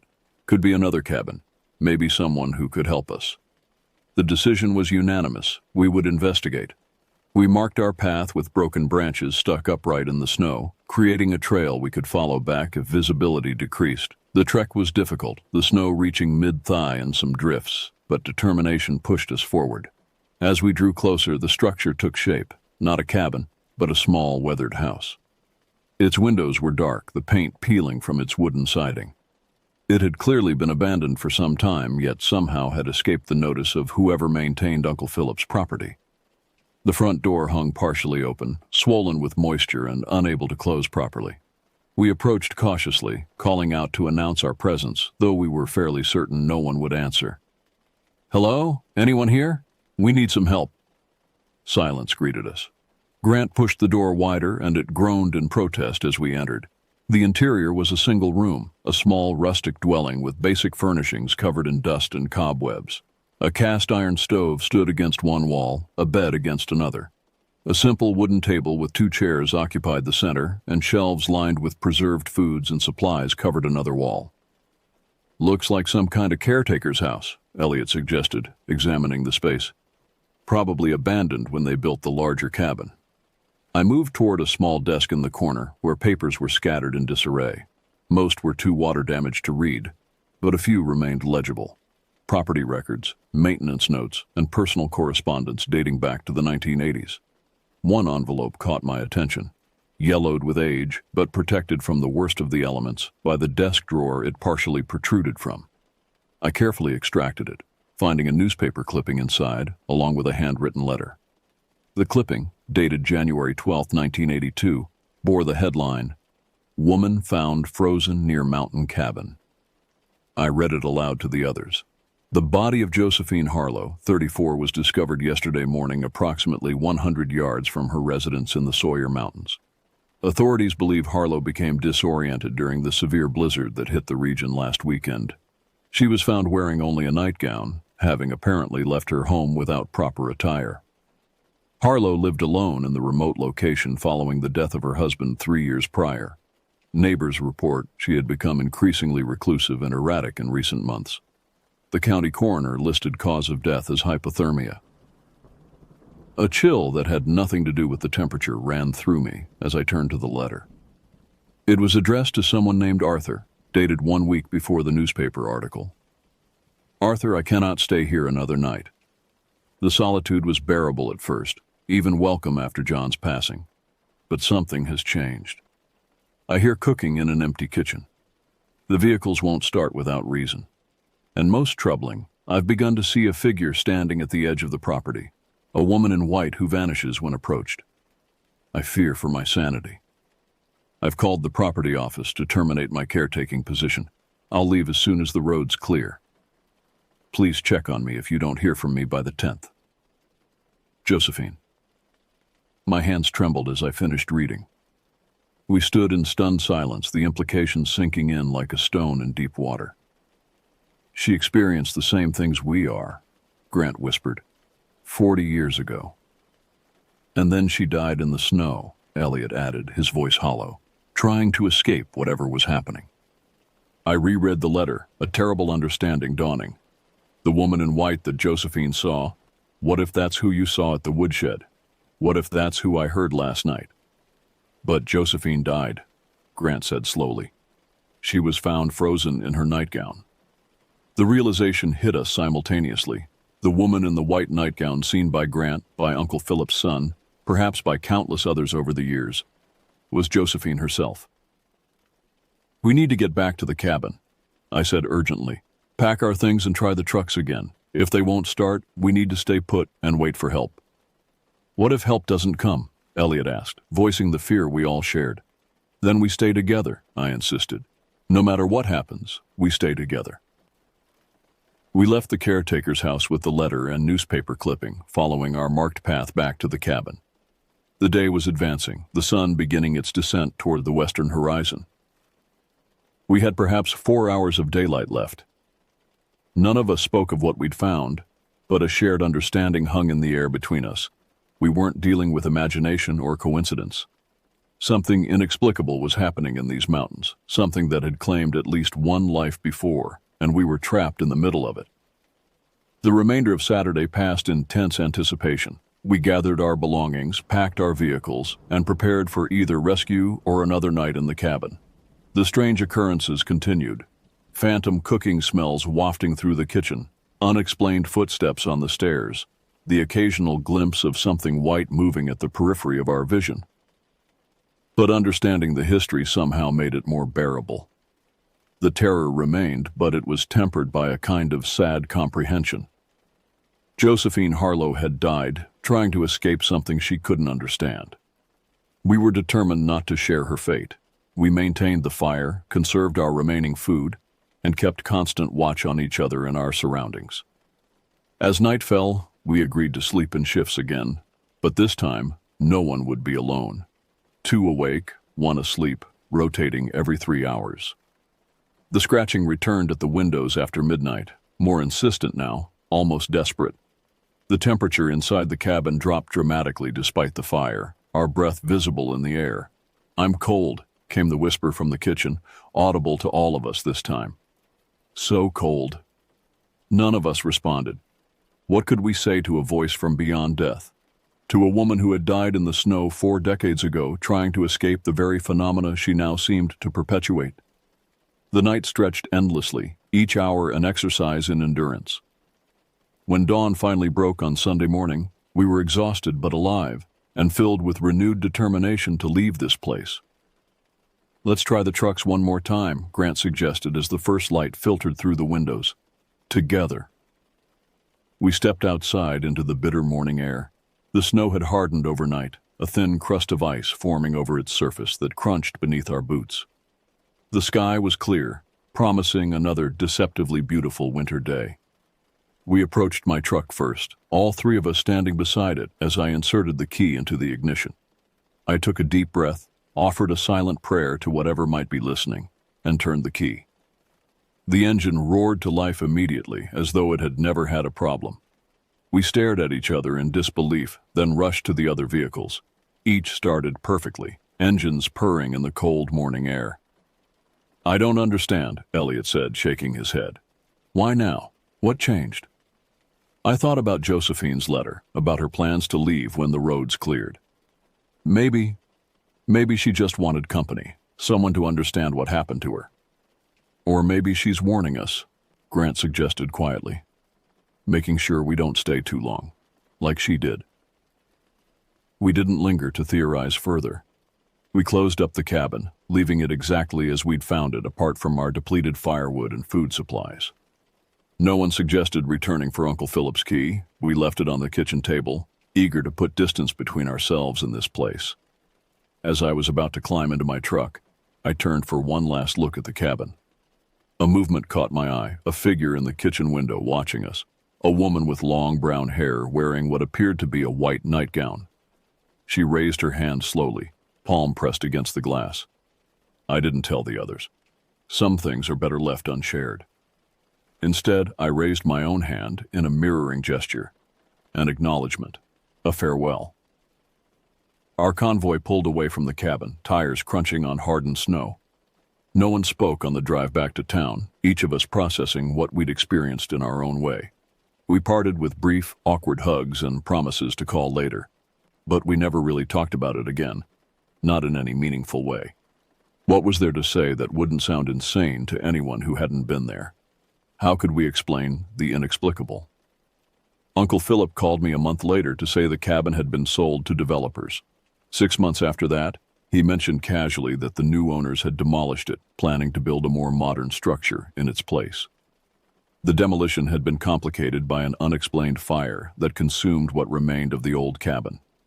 The caretaker's house was never mentioned. Perhaps the developers never found it, hidden as it was among the trees. I've often wondered what happened to Josephine after the cabin was destroyed. Did the flames release her from whatever bound her to that place? Or does she still wander the property, confused and cold, seeking warmth and companionship in her eternal isolation?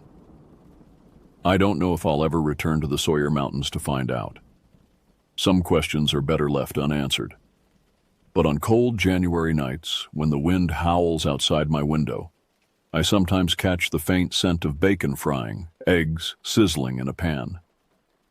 And I wonder if Josephine found her way here, following us home from that isolated cabin in the mountains. I wonder if she's still trying to tell us something we failed to understand.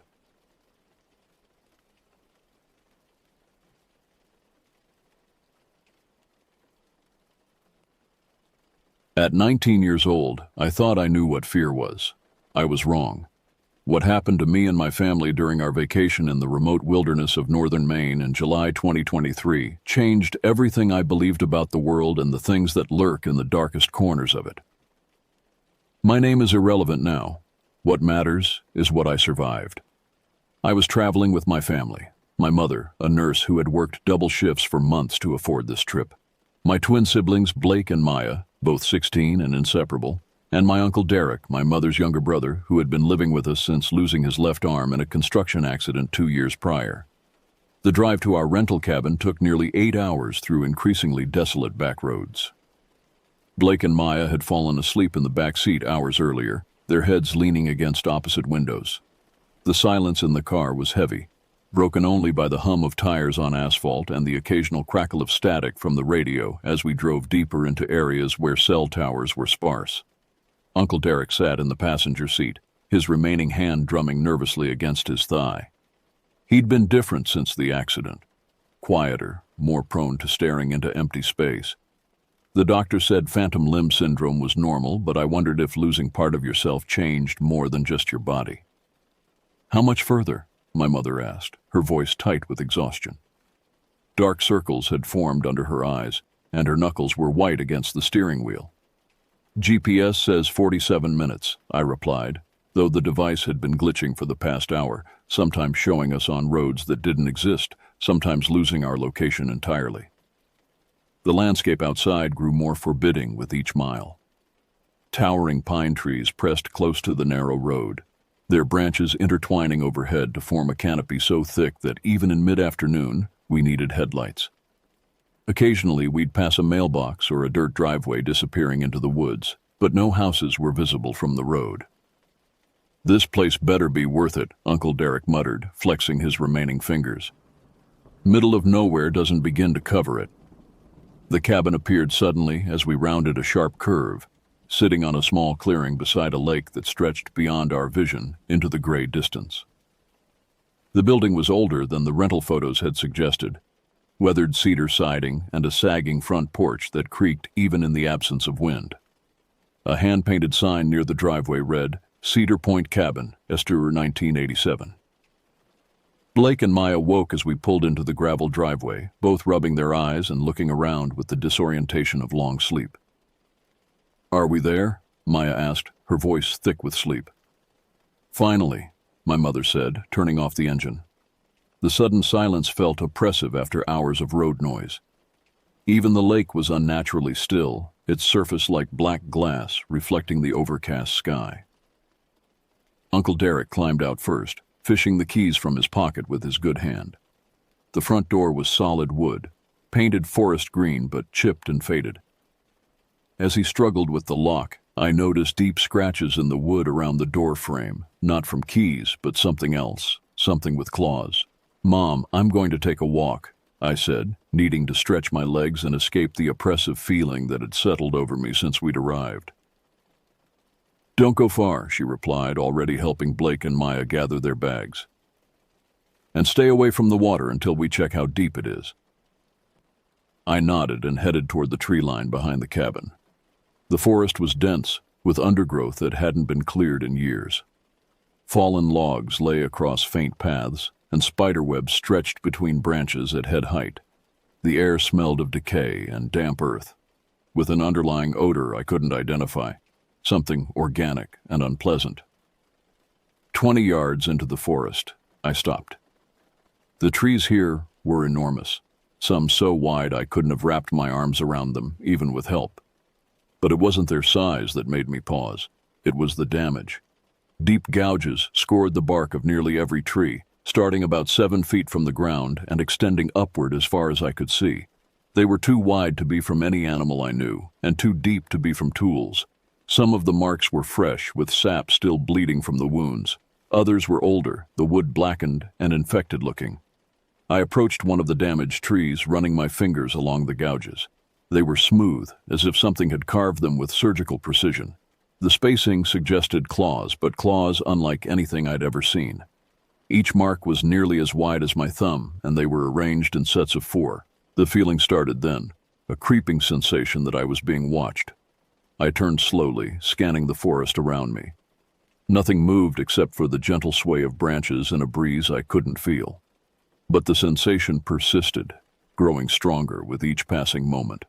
I tried to rationalize it. We were tired from the long drive, and I was naturally anxious in unfamiliar places. The scratches on the trees had logical explanations. Bears, maybe, or some kind of equipment used by loggers. But even as I told myself these things, my heart rate increased, and my palms grew damp with sweat. The forest seemed to be holding its breath. No birds sang, no insects buzzed, no small animals rustled through the underbrush.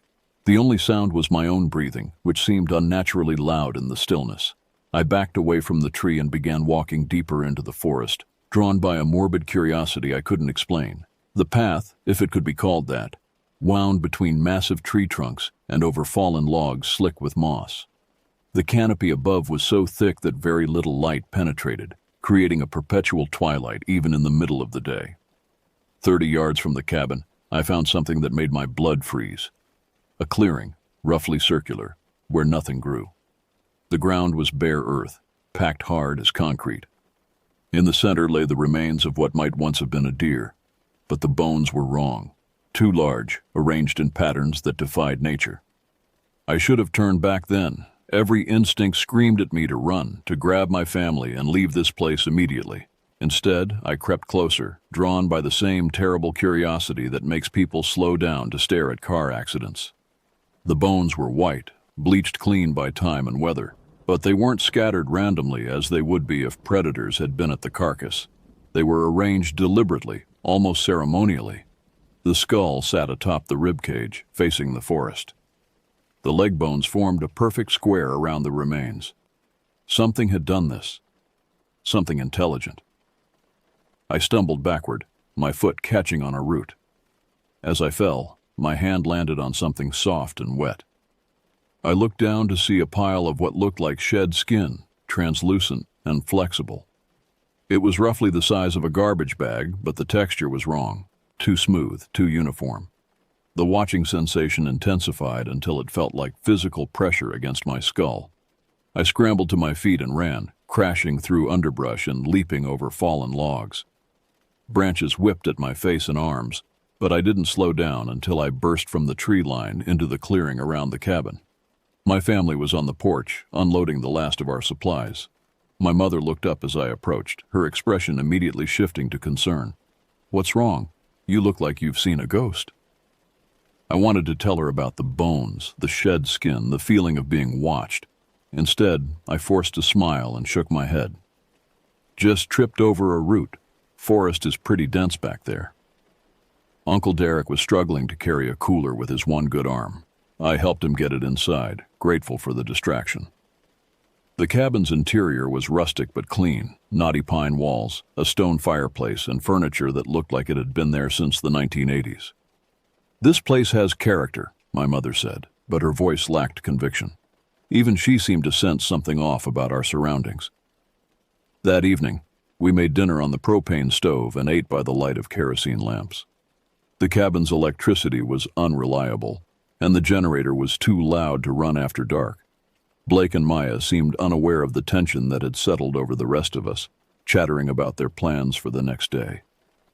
"Can we go swimming tomorrow?" Maya asked, pressing her face against the window that faced the lake. "We'll see," my mother replied. "Let's get a better look at the water in daylight." As darkness fell, the forest around us came alive with sounds. Not the normal sounds of wildlife, but something else.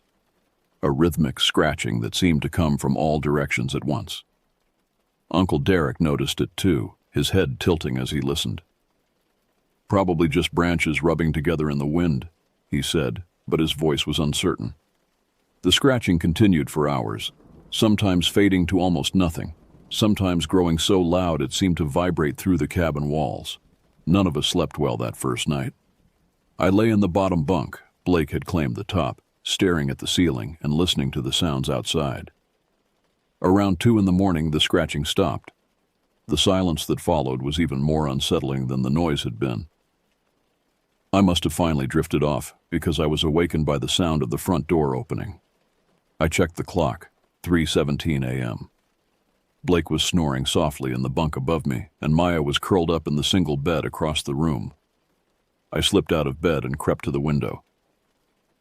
Uncle Derek was walking across the clearing toward the lake, his silhouette barely visible in the starlight.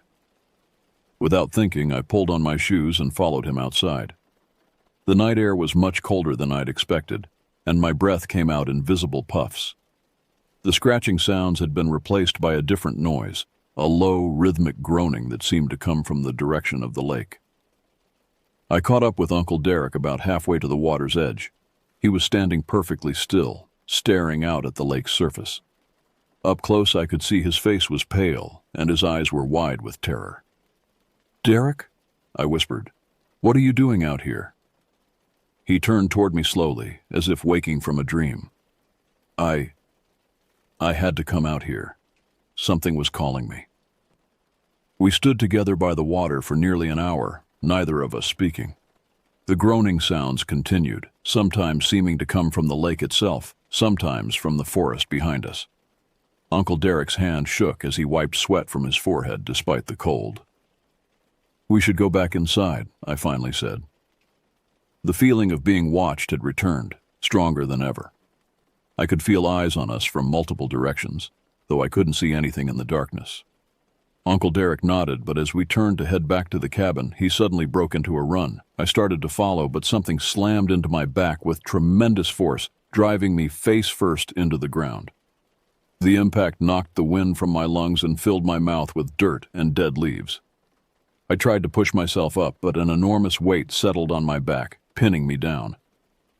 I could feel whatever was on top of me breathing, slow, deliberate breaths that stirred the hair on the back of my neck. The smell was overwhelming, rotting meat mixed with something chemical and sharp. Through the ringing in my ears, I heard screaming from the direction of the cabin. My family was standing on the porch, their faces illuminated by the yellow glow of the kerosene lamps. Even from this distance, I could see their terror.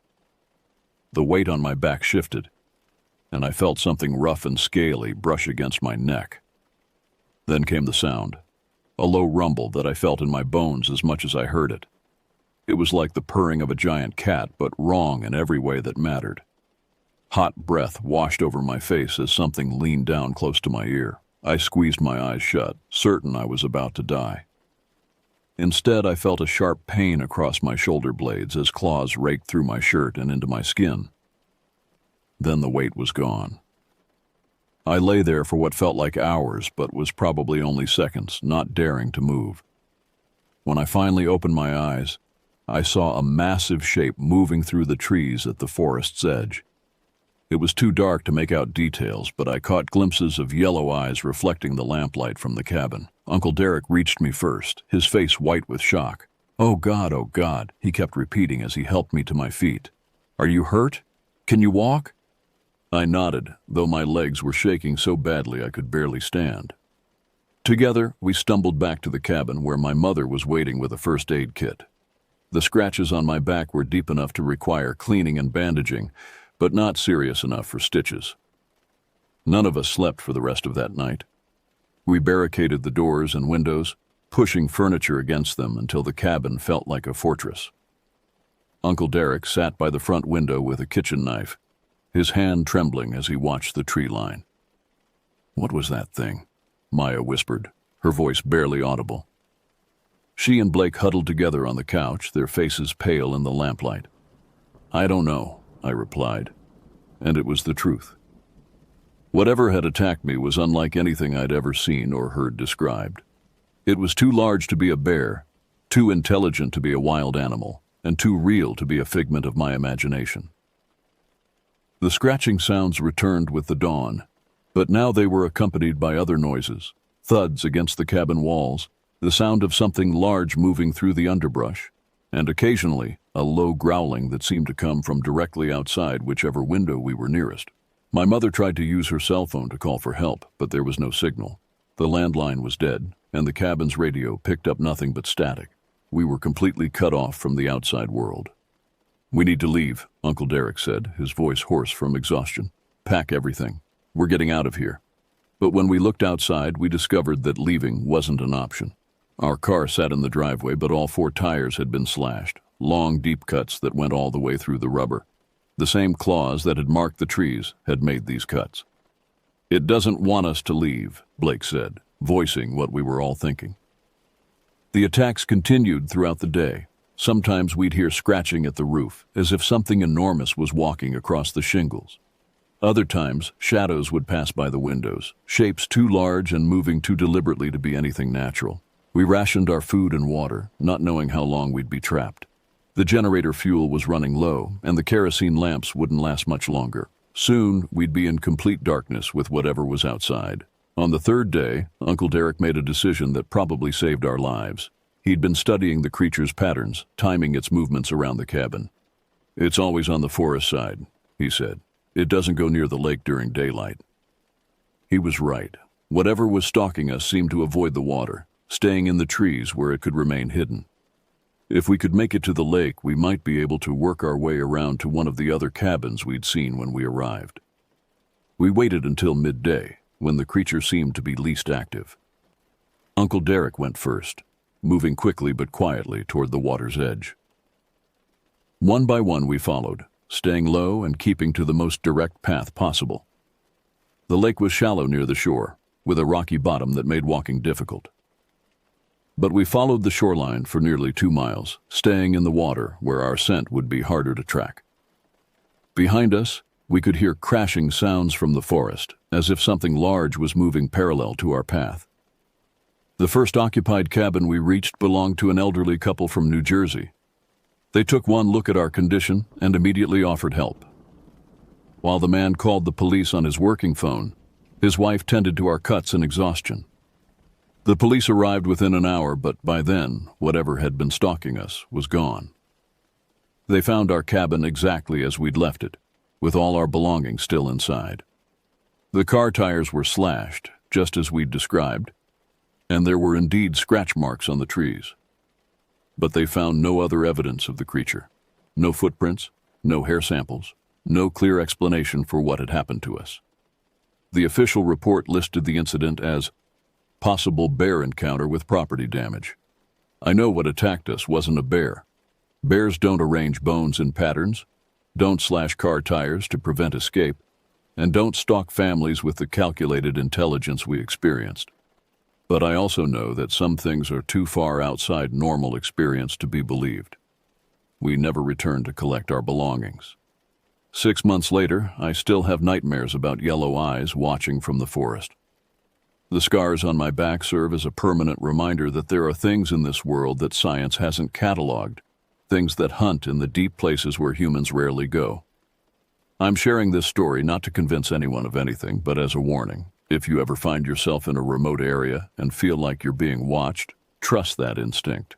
If you see signs of something unusual, bones arranged in patterns, claw marks too large for any known animal, areas where wildlife seems to avoid, don't investigate. Leave immediately. Some mysteries are better left unsolved, and some places are better left unexplored. The creature in those woods is still out there, and I pray I never encounter it again. This account was written in January 2024, 6 months after the events described. The author's identity has been changed for privacy reasons. The location has been deliberately obscured to prevent others from seeking out the area described.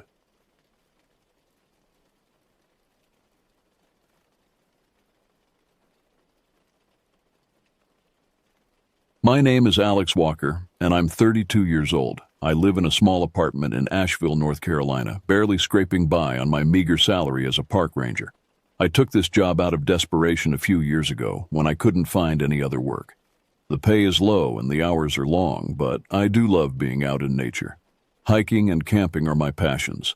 I've worked as a ranger in state and national parks across the country, Isle Royale in Michigan, Crater Lake in Oregon, the Allegheny Forest in Pennsylvania, the Apostle Islands in Wisconsin. But my current post in the remote wilderness of Nantahala National Forest in North Carolina is by far the most challenging. Strange things have been happening lately. Hikers vanishing without a trace, eerie sounds echoing through the woods at night, and a permeating sense of being watched. The other rangers and I are on high alert, but we're understaffed and ill-equipped to deal with whatever is going on. Last night, I had a terrifying experience. I was alone in my watchtower, gazing out at the moonlit trees, when I saw a shadowy figure darting through the underbrush. It moved impossibly fast, more animal than human. I tried to follow it with my binoculars, but it disappeared into the darkness. A shiver ran down my spine. We'd been getting reports from campers about strange sightings in the woods, ghostly apparitions, dark shapes stalking between the pines, glowing eyes peering out from the shadows.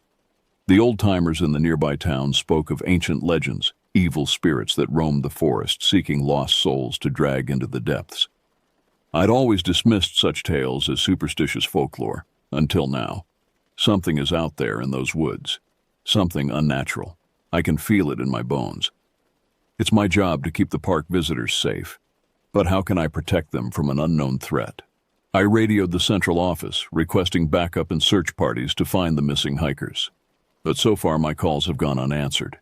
We're on our own out here.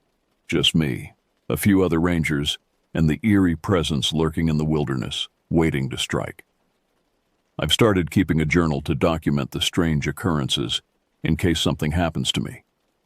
If you're reading this now, it means I never made it back out of this forest alive. Please tell my story so others know the truth. There's an evil older than these ancient woods, and it's hungry for human souls. It started with the disappearances. At first, it was just one or two hikers who failed to return from their backcountry trips. Concerning, but sadly not uncommon, in a rugged wilderness like Nantahala, experienced outdoorsmen can easily fall victim to the elements, getting lost, injuring themselves, falling into ravines. We mounted search parties but found no traces. Then more and more people began to vanish. Whole groups gone without a trace. Abandoned campsites with tents and gear still in place, untouched, like they'd been abducted straight out of their sleeping bags. Panic slowly crept over the park staff. I tried to keep morale up, but I could see the fear in my colleagues' eyes. We all knew something unnatural was happening. I pored over old books and maps in the park archives, searching for any scrap of information. Buried in the dusty pages, I found whispered tales of dark forces in the woods, predating even the Cherokee who once roamed this land. Ancient, malevolent entities that demanded sacrifice and subsisted on human suffering. Was it possible such myths had a kernel of truth? I interviewed some old hunters at the Cedar Log Tavern in the nearest outpost of civilization, 50 miles from the park borders. They spoke of hearing chilling shrieks and howls echoing through the night forest, of finding mutilated deer carcasses dangling in trees, nearly drained of blood. The oldest man leaned across the table, his hoarse whisper barely audible over the honky-tonk music. The hungry ones are back, just like 50 years ago, when campers were found ripped to pieces. That night, I dreamed of twisted, emaciated figures emerging from the mist between the trees, their bodies contorted like gnarled roots, their eyes black pits. I woke in a cold sweat as an inhuman wail pierced the night outside my cabin window. Coyotes, I told myself, but coyotes never sounded so tortured, so hungry. A young couple failed to check in the next morning after camping near Lucifer Falls. Another search, another dead end. Surveying the abandoned tent, I noticed large swaths of fallen pine needles violently kicked up like there had been a ferocious struggle. On a broken fir bough nearby, a single scrap of plaid flannel snagged and fluttering in the breeze. It was stained with something rust-colored that flaked beneath my fingernail.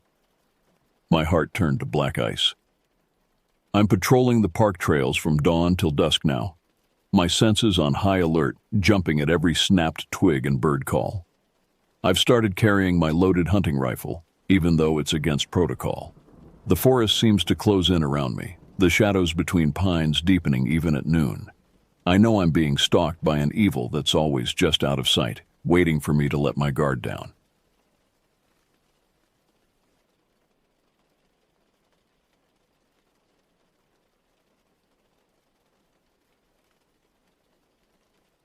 The darkest day came with the mist.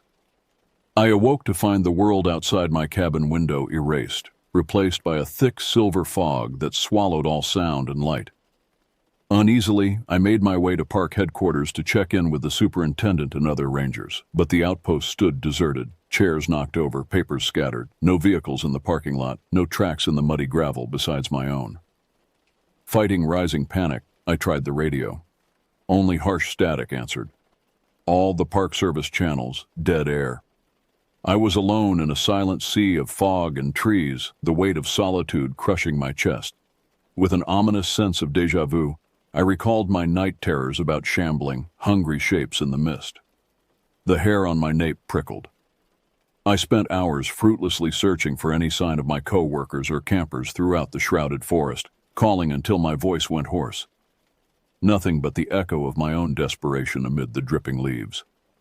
Cold dread settled in my marrow with the realization that whatever malevolent force stalked this wilderness had made its move, a full-scale assault. When the mist began to dissipate that evening, I spotted smoke rising above the hills in the direction of a backcountry trail shelter. The distinctive black plume of burning hardwood and evergreen sap. My surge of hope sank to horror as I approached the source. The trail shelter had been reduced to a pile of charred, smoldering timber. It looked like it had been blasted apart from within. Viscous splatters of crimson crisscrossed the splintered logs. Bits of red pulp and shredded fabric littered the leaf mold. The noxious stench of burned flesh mingled with scorched pine sap, making me gag. I didn't have to see bodies to know the gruesome demise met by the shelter's occupants.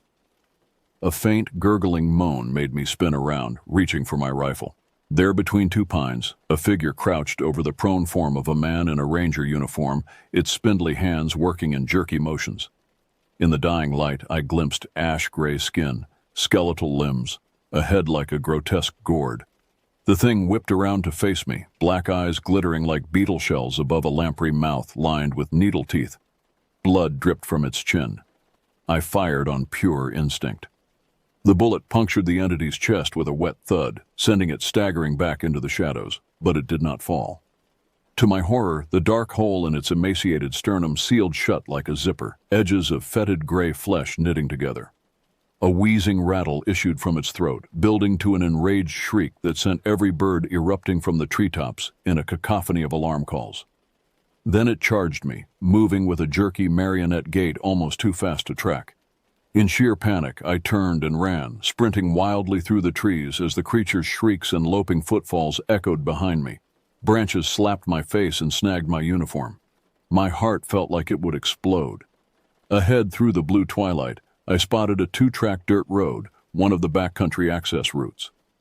An olive-green Park Service Jeep sat parked in the center, driver's door ajar. I threw myself into the vehicle, fumbling the key into the ignition with shaking hands as the shrieks grew closer. The engine roared to life. In the rearview mirror, I glimpsed the entity burst from the tree line onto the road behind me in a flurry of dead leaves, galloping after the vehicle on all fours like a ravenous ape. I slammed the accelerator, tires spitting gravel and pine needles.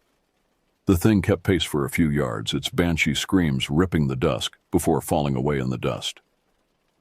I didn't dare stop until I reached the deserted park headquarters, drenched in icy sweat, gasping. With dread, I realized the horrific truth.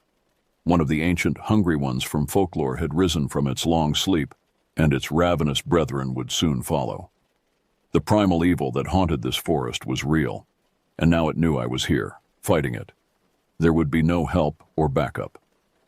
Rifle clutched in my shaking hands, I barricaded myself in the HQ to wait out the night, jumping at every creak of timber, while a chorus of distant, unholy howls rose with the moon beyond the pines. I couldn't save the others. The only thing left to do was to try to survive and bear witness, to warn the world of the hungry dark before it could spread, if it wasn't already too late. I barely slept that night, shotgun across my knees, jumping at every creak and groan of the old ranger station. The hungry ones howled in the darkness beyond the walls, an unspeakable hunger in their alien voices. In the gray pre-dawn, I scoured the cabinets and lockers, gathering supplies. Extra ammunition, flare gun, first aid kit, some MREs, anything that might help me survive against the horrors lurking in the forest. With the sun, I emerged into an eerily silent park. No bird song, no chatter of squirrels or chipmunks. Just the crunch of my boots on gravel and the hammering of my heart. At the vehicle depot, I found most of the Jeeps torn open like tin cans, seats shredded, glass and metal strewn across oil-stained concrete. A few drops of blood spattered the ground. I salvaged what I could and sped off in the last working SUV. I drove the winding park roads for hours, searching for any park staff or visitors. But the campgrounds and cabins stood deserted, many ransacked. Backpacks spilling clothes, collapsed and slashed tents, blackened fire pits beside dented cookware. At the Cedar Creek backcountry site, I found only a single hiking boot, the foot still inside, gnawed to a bloody stump at the ankle. Fighting nausea, I realized the hungry ones had free rein over the entire park, and likely had already glutted themselves on dozens of victims. How long had their dark influence spread unchecked while I hid like a coward? In the Jeep's glove box, amid crumpled maps and candy wrappers, I found a leather-bound journal. It belonged to the park's historian, Evelyn. The last entry, dated a week ago, described her research into the area's folklore and a 19th-century fur trapper's account of a wild man that stalked him through these woods, its eyes black as coal and hungry as winter. A guttural cry in the trees shattered my focus. I looked up to see a gaunt figure drop from a pine bough onto the Jeep's hood. A twisted parody of a man, gray skin stretched over protruding ribs and scapulae, its skull elongated like it had been crushed in a vise. It scrabbled at the glass with cracked, blackened nails, leaving oily smears. I fired the shotgun through the windshield, pulverizing the creature's chest in a burst of glass and gore. To my horror, it continued to writhe and shriek, dark blood oozing from the gaping wound. Its torso pulsed as things pushed out from within the cavity, a repulsive mass of snaking entrails and writhing centipedes. Revulsed, I threw the Jeep into reverse, sending the abomination tumbling to the dirt. In the mirror, I watched its ruptured carcass pull itself up with jerky, unnatural movements and lope into the underbrush. I sped away, Evelyn's journal and a singular thought clutched tight. If I couldn't stop these nightmares, the hungry ones would soon spread their corruption beyond the park's borders. An insatiable plague loosed upon the world. Leafing through Evelyn's journal, I began to piece together the dark history buried in this forest. The fur trapper's terrified account was just the start. In the 1920s, a WPA crew building park roads vanished without a trace. Decades later, a Boy Scout troop turned up dead at their campground, mutilated. The wild man sightings continued. A hiker in the 60s, raving about a walking shadow that dragged his friend away into the night. The attacks seemed to surge every 30-40 years, when the hungry ones would rise like cicadas to feed, then hibernate, dead but dreaming. Evelyn theorized the entities had a source, a heart of darkness they spawned from. An old mining map showed a strange blank space deep in the park's interior, unlabeled, where she believed a cave system might hide some macabre secrets. But before I could ponder that further, a barrage of muddy thuds and shrieks bombarded the Jeep from all sides. Bony silhouettes darted between the roadside pines, moving to cut me off. I gunned the engine, tires spitting dirt and pine needles. In the mirror, dozens of contorted shapes boiled out of the forest behind me, scrambling and bounding in my wake. Their guttural howls turned my stomach to ice. I had to get off the road. It was too easy for them to surround me.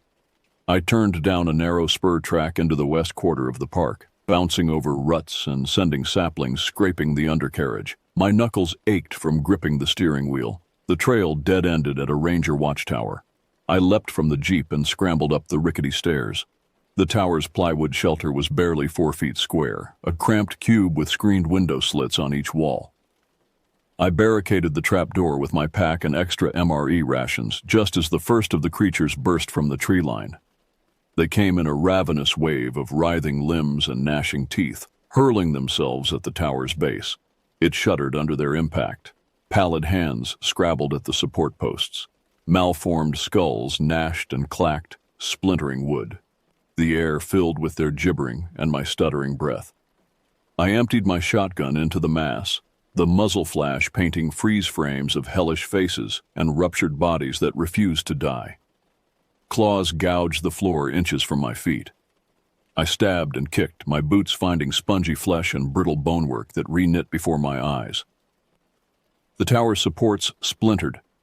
The platform tilted precariously. In desperation, I fired a flare straight up into the night sky. The red trail sizzled heavenward for an eternal instant before bursting into a miniature sun, bathing the canopy crimson and throwing the horde below into stark relief, all jutting ribs and gaping mouths. To my shock, the creatures recoiled from the searing brightness with shrieks of pain, shielding their cavernous eye sockets. They scattered to the shadows, leaving a few withered husks smoldering on the forest floor. Panting, I realized what I'd discovered. The hungry ones feared the light. Perhaps that's why they hibernated in lightless caves for decades between feedings. Fierce hope kindled in my chest, warring with exhaustion. If I could just hold out until dawn. But true night was still hours away, and I had only 3 flares left. The creature's bulbous eyes glinted from the underbrush, patient and ravenous. My gaze fell on the Jeep, on its glove box stuffed with crumpled maps. On the Forest Service roads, snaking into the blank space at the heart of the park where no trails went, I knew what I had to do.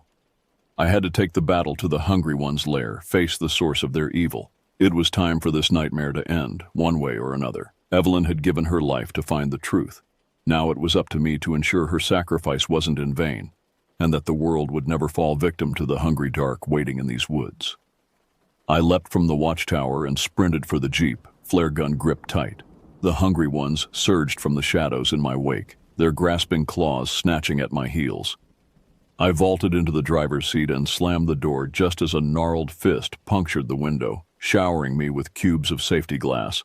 Shoving the clutch to the floor, I crashed through the creature's ranks, the Jeep's bumpers and fenders crumpling against their desiccated bodies with sickening thuds. In the rearview mirror, I saw them pull their broken forms from the dirt and give chase, mouths agape, dead eyes alight with malice.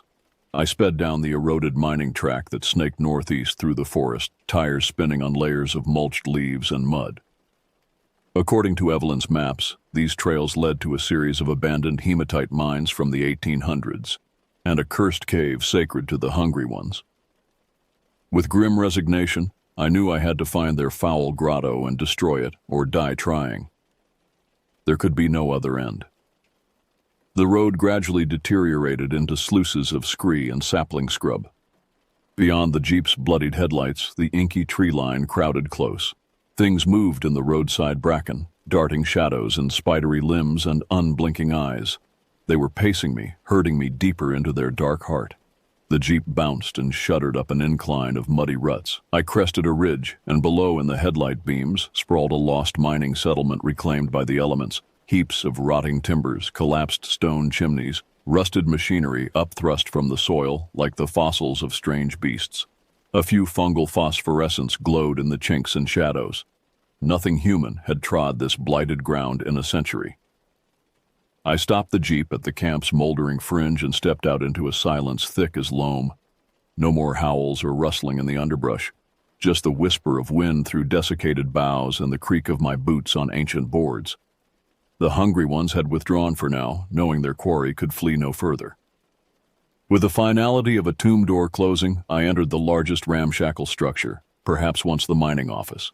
Yellowed documents and frontier detritus littered the floor, cracked lanterns, rusted pickaxes, scraps of vulcanized rubber. I searched the brittle papers by flickering flashlight, seeking any final scrap of information to guide me. In the rotted desk drawers, I found another leather-bound journal, this one nearly crumbling to the touch. The first page bore a single line in spidery script. Cyrus Blackwood Foreman, Nantahala Iron Mines, 1897. Heart pounding, I turned the pages with shaking fingers. The final entry spoke of a great evil unearthed by the miners in a cave called Starve Hollow Gulch, of men gone missing in the lightless depths, of a tribal shaman's warnings to seal the tunnels with dynamite, lest the hungry ones wake ravenous from their ancient slumber. But the mining company, seeking profit, had refused. "The mountain bled black this morning," one passage read. Jonas emerged from the mine pale as milk glass, raving about how the shadows moved below, and skittering noises in the dark, and eyes, so many eyes in the void, hungry eyes. I flipped to the last page, my blood turned to ice melt. The gulch has taken them all. It is too late. God forgive me. A map was tucked into the journal's back cover, sketched in faded pencil on cracked parchment. A twisting line led to a black X scrawled in the hills, an arrow pointing to two dread words, Starve Hollow. No sooner had I grasped this revelation than a bone-chilling howl went up from the forest, echoed by a chorus of others. A flurry of shadows streaked past the broken windows. They knew I'd uncovered their secrets, and now they were coming for me. I burst from the mining office into chaos. The hungry ones boiled out of the night woods, pouring between the skeletal buildings, jerky gait belying their preternatural speed. The closest ones bunched and leapt from the camp's perimeter, mummified faces contorted with glee. I fired a flare into their midst, the harsh magnesium glare throwing back the tide of grasping limbs an instant before they reached me. Smoldering, they shrank from the crimson starbursts, keening. But more were coming, dozens, their malformed silhouettes clogging the gaps between fungus-riddled beams. I sprinted for the jeep, pulse a war drum in my ears. Glancing at the map, I wrenched the wheel hard toward a gap in the trees, tires spinning on carpet of moldy leaves and wood chips. A steep track, gulched with erosion scars, climbed into the hills northeast, toward the X marking the mine. Broken scenery strobed past the cracked windshield, deadfalls of hemlock and spruce, banks of massive ferns, jutting outcroppings of dark, glistening stone. Mist threaded the high boughs, obscuring the sickle moon. Spindly shapes scuttled in the rearview mirror's edges, pacing me, yellow eyes like penlights in the gloom. The jeep bounced and shuddered over ever-worsening terrain. The transmission grinding in my ears mingled with their skittering and rustling behind. My knuckles were bloodless against the steering wheel. There could be no thoughts but to reach the gulch before they overwhelmed me. At last, the track reached a small shelf in the mountain's flank and ended at a head-high hole in a cliff face of obsidian schist, hideously organic in its dimensions, like a petrified maw. A few rotting beams framed the entrance, a cairn of bones heaped to one side. The hungry ones had savaged any creature foolish enough to seek shelter in their den. I pulled to a stop, grabbed my rifle and pack, and leapt from the jeep. The instant my boots hit soil, a tide of howling bodies burst from the trees, charging. I planted my feet, took aim at the closest one, and fired. The slug blew a hole through its skull the size of a rotten apple, but the creature barely slowed, ragdoll arms swinging. I turned to flee into the mine, but the hungry ones were too fast. 3 of them threw themselves on my back, cold fingers sinking into my scalp and neck, ancient nails drawing blood. We fell together across the bone pile in a writhing mass of torn uniforms and leprous flesh. I groped desperately for the flare gun, for a rock, a rusted pickaxe, anything. My hand closed on something rounded, half buried in the bones, ridged like a pine cone. I swung it up in an arc, bashing the creature, trying to gouge out my eyes. There was a brittle crunch and it fell away, black blood gushing from a staved-in temple. In a blink, I realized what I'd grabbed, a human skull, pitted and stained with rich earth. I staggered upright, wielding it like a macabre cudgel. Crazed strength flowed through me, the madness of survival. The hungry ones swarmed, and I laid into them, pulping heads, smashing limb from limb, a savage roar in my throat. But there were too many, an endless stream of horrors. For every one I bludgeoned into the mud, 3 more took its place, lacerating my face and arms, jagged teeth gnashing for an artery. I screamed and kicked and raged, but it was no use. They bore me down, a mass of icy flesh pinning me in the churned soil and bones. Clawed fingers found my throat, my eyes, black spots swimming across my vision, the pulse in my skull a dying ember. This was the end, then, the fate of all those I'd failed to save.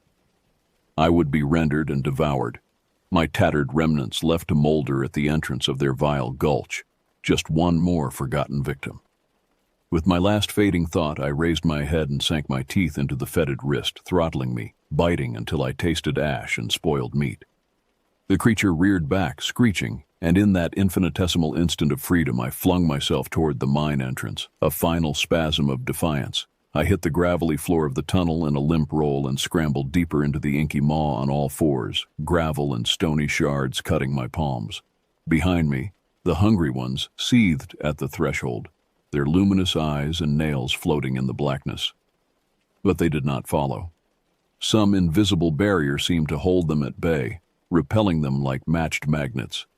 They massed there, just outside the shaft, all sinewy arms and distended jaws and eyes, a wall of pale, malevolent stars throbbing with ancient hunger. And then realization crashed through my foggy brain like a tank of icy water. The hungry ones could not enter the mine, not without a human to guide them into the abyss where they were spawned eons ago. That's why they had chased me here, herded me to this nightmarish door.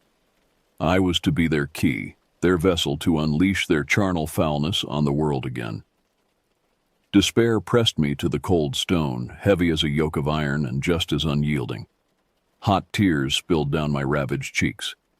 I couldn't go back, but to go forward into the gullet of their lair was just as sure a death. There had never been any hope of escape. They had been playing me for a fool this entire time. In the distance behind the seething horror at the mouth of the tunnel, a gray pre-dawn glow limned the mist-shrouded treetops. The night was ending, but my long final night was just beginning. There was nowhere to go but down, into the black heart of the mountain, to face the progenitor of all my battles and fears.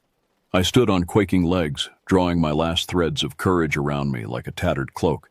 The hungry ones crouched in the tunnel mouth, a phalanx of shadowed limbs and teeth and unholy anticipation, waiting for me to lead them into the primordial womb that had disgorged them upon the world again and again over the eons, waiting for access to their queen. With leaden feet, rifle clutched before me like an amulet, I started into the mine's black gullet, flare gun a comforting weight against my hip. The tunnel's strange geology swallowed the pre-dawn light after a dozen paces, and I clicked on my flashlight.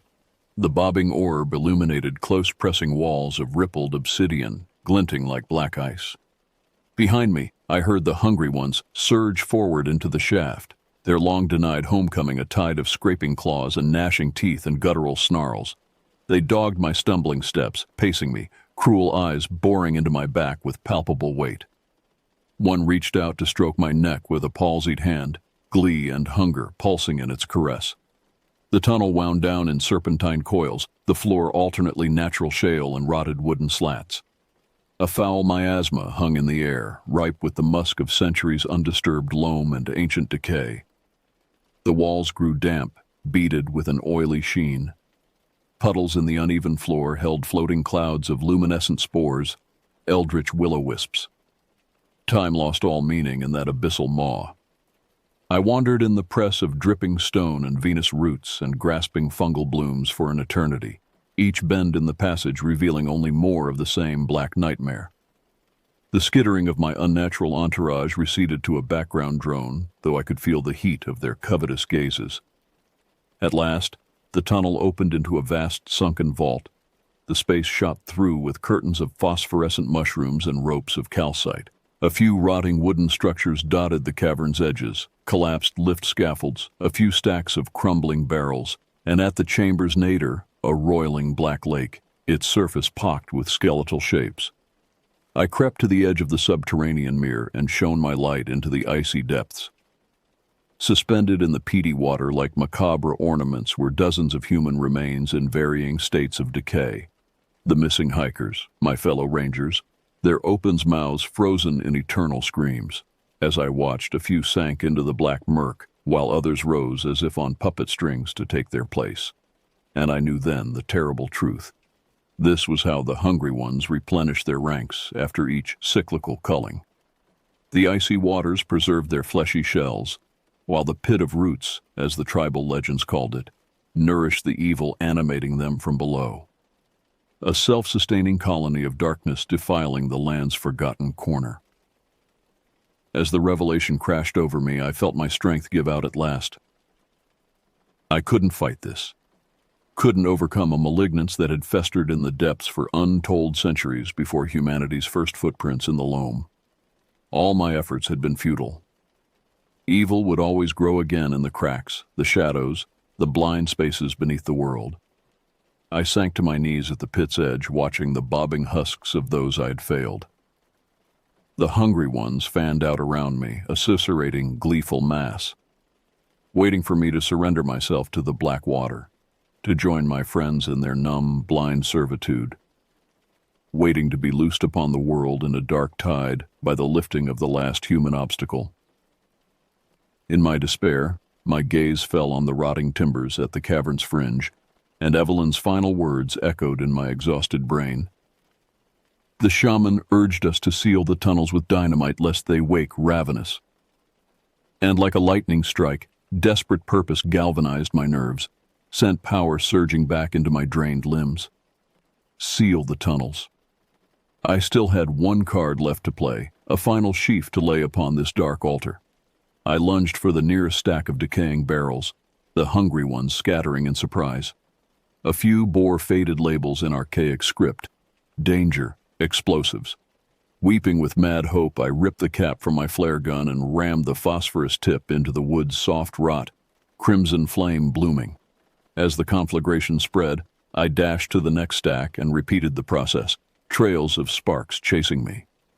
The creatures howled in rage and consternation, their unified purpose shattering. Some surged for me in a chittering wave, while others milled in confusion. I ran along the pit's perimeter, touching the torch to every moldy crate and barrel, darting from gnarled hands and snapping teeth. Flames billowed and coiled through the chamber, sucking the oxygen to a stifling miasma. At last I turned and sprinted back up the mine shaft, the inferno roaring behind me, the acrid bite of ancient chemicals filling my lungs. The hungry ones shrieked and gibbered in my wake, engulfed in clouds of spitting embers. I felt claws snag my shirt, my hair, but I pushed on. The promise of the nearing dawn a siren song. I burst from the tunnel mouth into the gray forest a moment before the world ended. With an earth-shattering roar, the mountain bucked and heaved, fire and smoke erupting from the high crags. The cliffs crumpled inward like rotted cloth, burying the accursed gulch beneath 1,000,000 tons of rubble. Trees snapped and were hurled like javelins, and I was flung a dozen yards by the blast wave into a cushion of fern and humus. For a long moment, I lay stunned on my back, watching ashes and embers spiral across the pre-dawn sky like macabre snow. The echoes of the explosion rang in my bruised skull.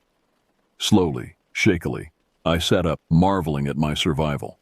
For a long moment, I lay stunned on my back, watching ashes and embers spiral across the pre-dawn sky like macabre snow.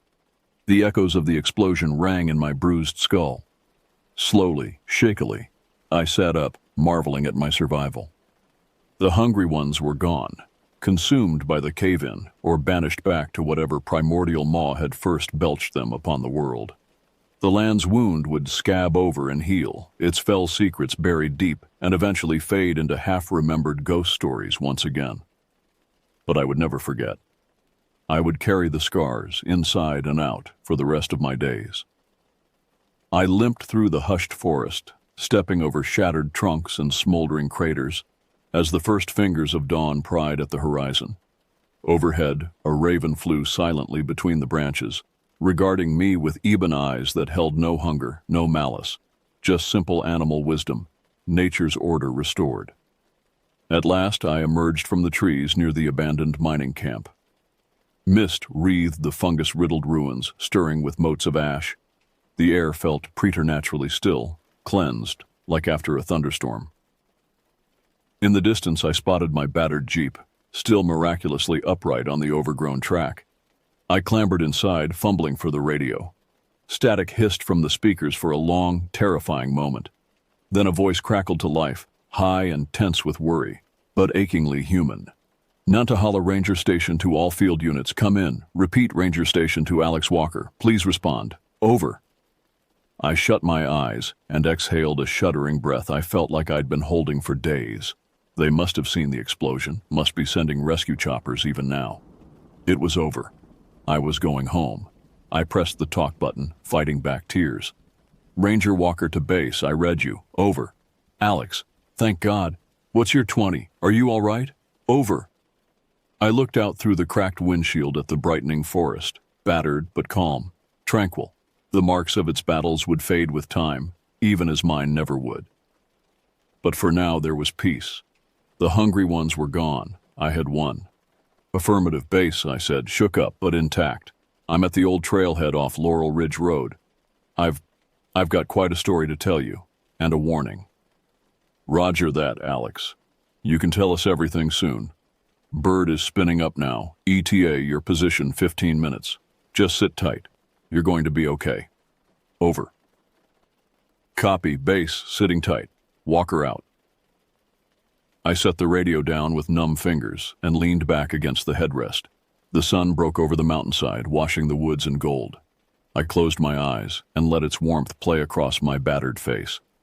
There would be debriefings, reports, endless questions I had no sane answers for. There would be nightmares, scars, and the knowledge that true evil lurked in the forgotten spaces of the world. But for now, I let myself drift in the light. I had done my duty. I had given everything, and I had won. I had faced the hungry dark and lived to see the dawn.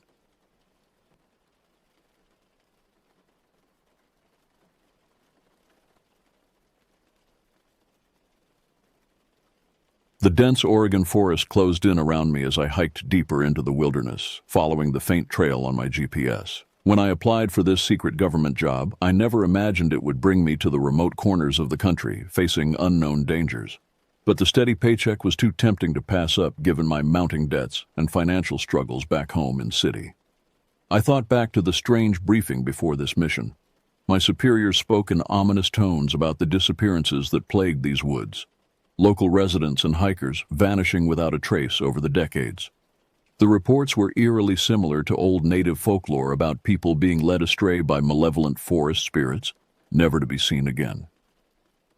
As a rational person, I chalked the stories up to natural causes like animal attacks or people simply getting lost. Still, an inexplicable sense of dread settled over me as I ventured further from civilization. The sun dipped below the treetops, and I quickened my pace, eager to make camp before nightfall.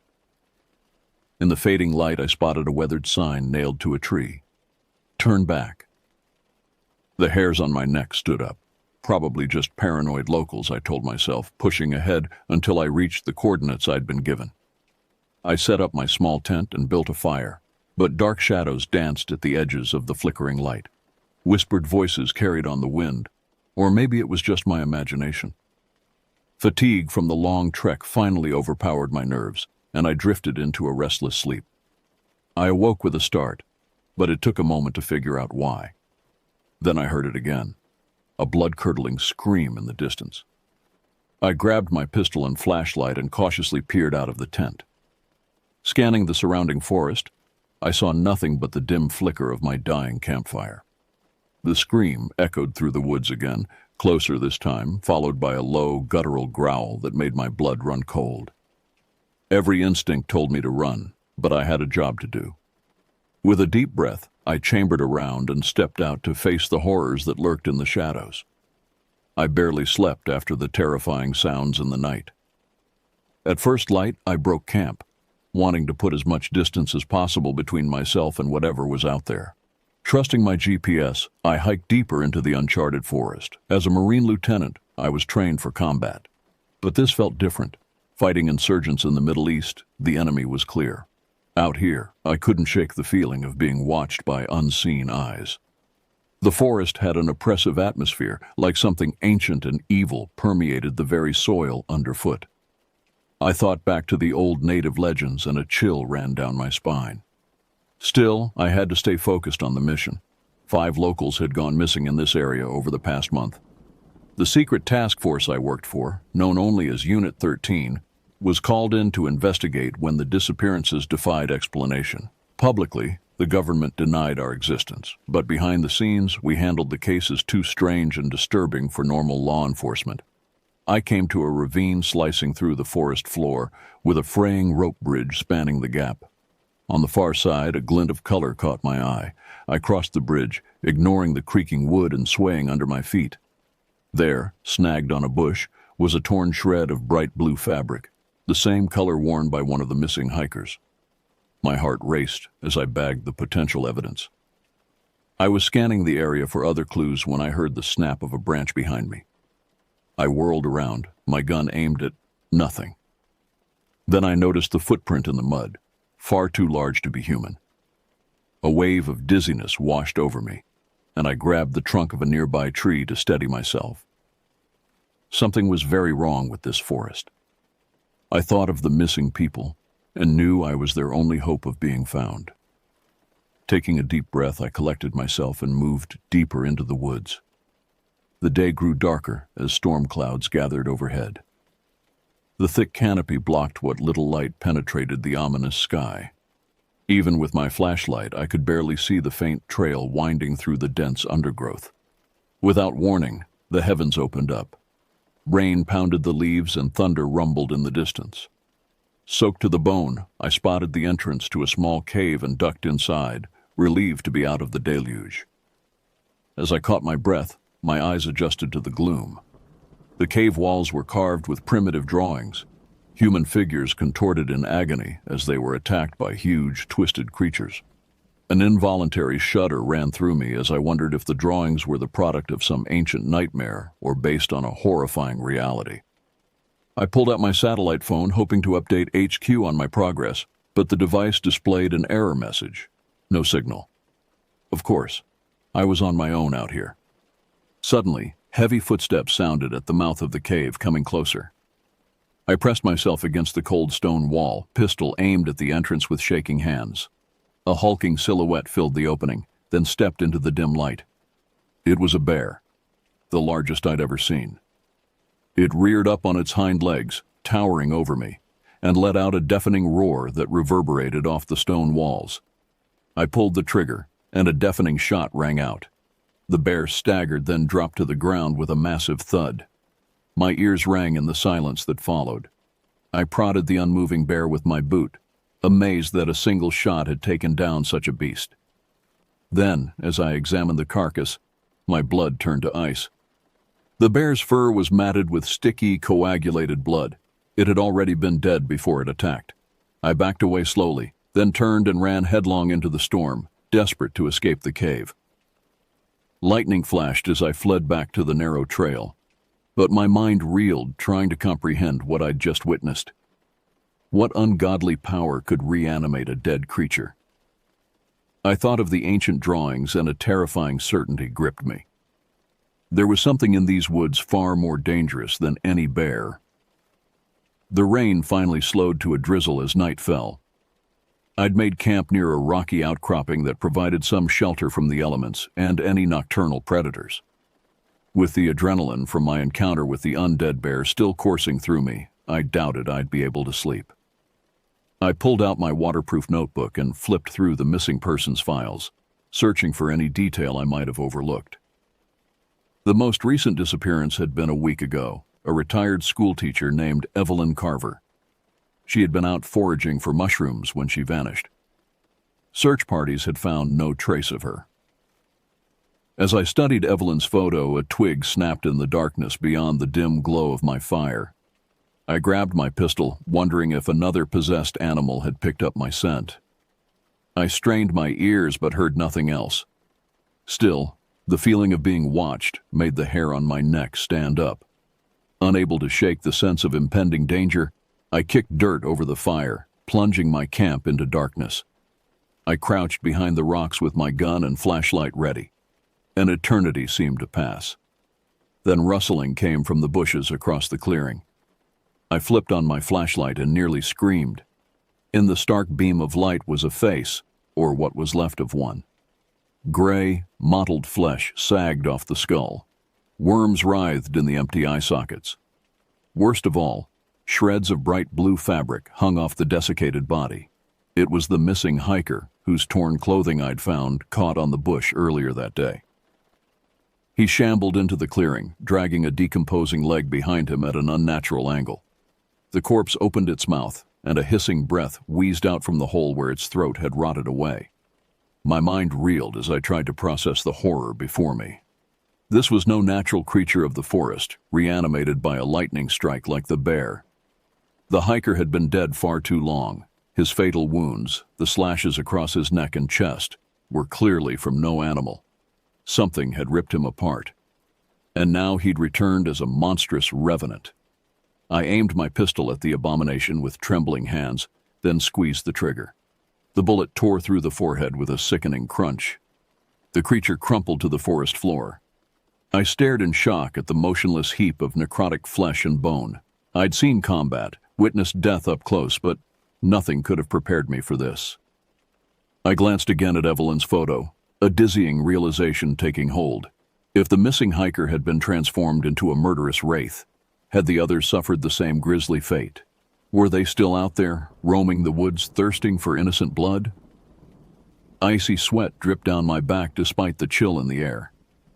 I had to warn the other search parties combing the forest for the lost. But would they believe me? Or would they think I'd gone mad? After all, Unit 13 specialized in cases that defied rational explanation. I was trained to deal with the paranormal, the things that go bump in the night. But this was something else entirely. And I had a sinking feeling I'd just stumbled into an evil far more ancient and powerful than anything I'd ever known.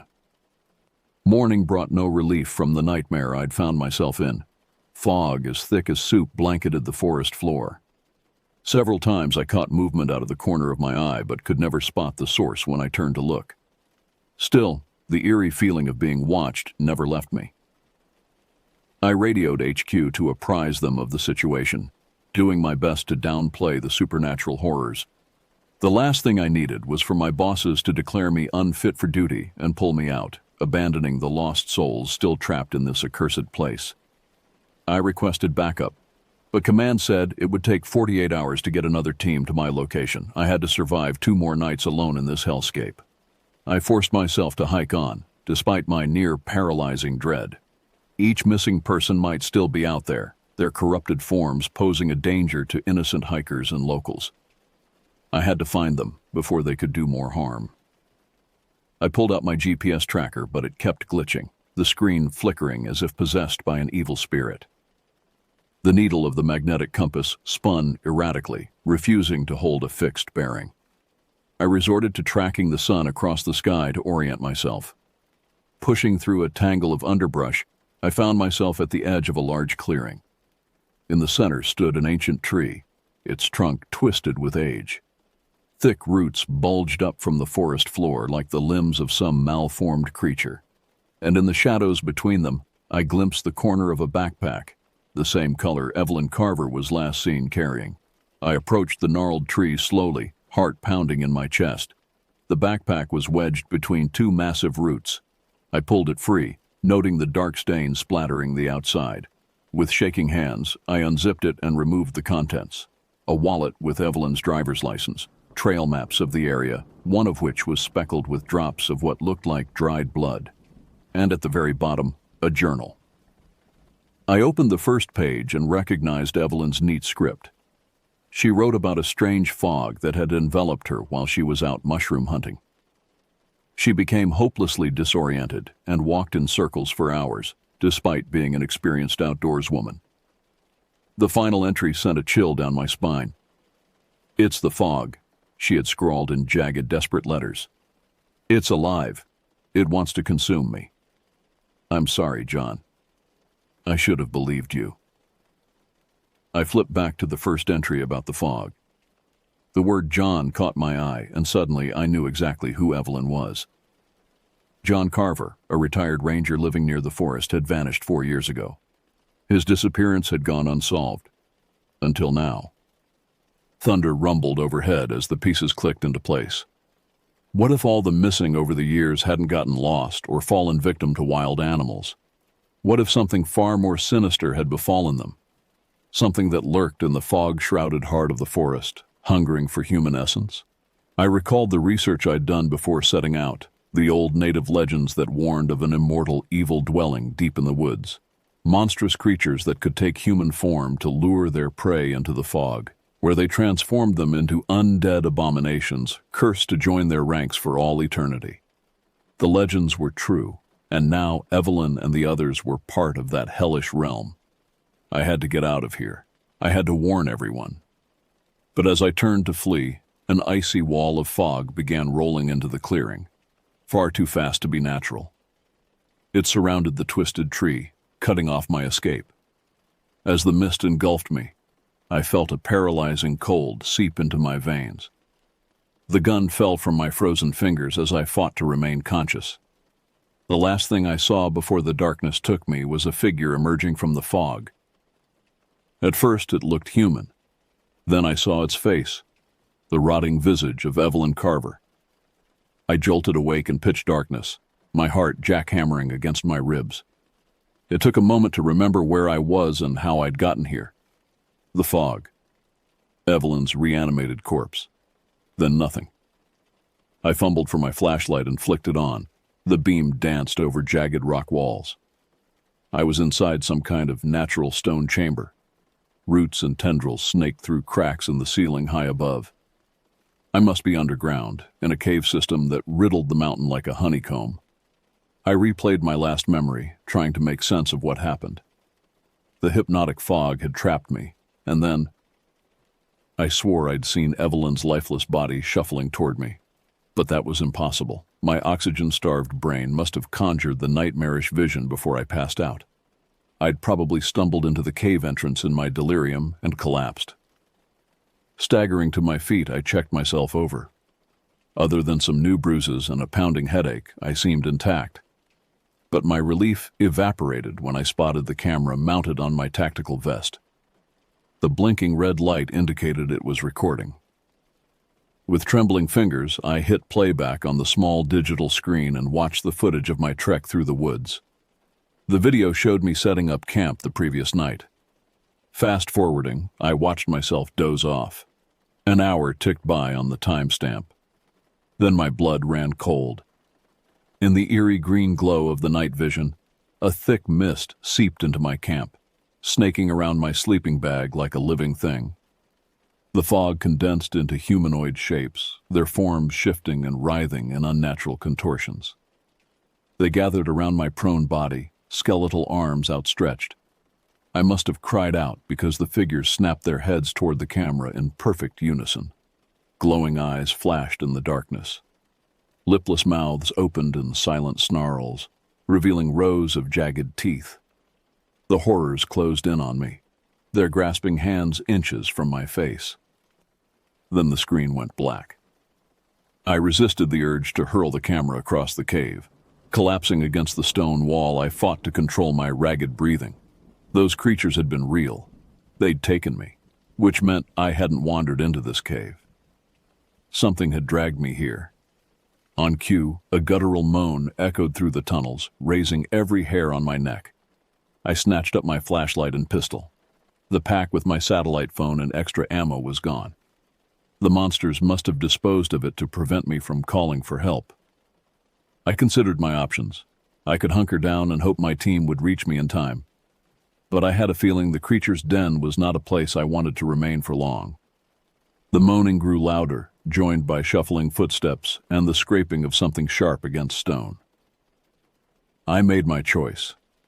Steeling myself, I crept toward the tunnel at the far end of the chamber, straining to remember my army training on navigating subterranean passageways. Time to find a way out of this underworld, or die trying. The narrow stone passageway twisted and turned, disorienting me until I lost all sense of direction. I might have been wandering for minutes or hours. Time lost all meaning in the perpetual gloom of the tunnel, broken only by the meager beam of my flashlight. The air grew colder and danker the deeper I ventured.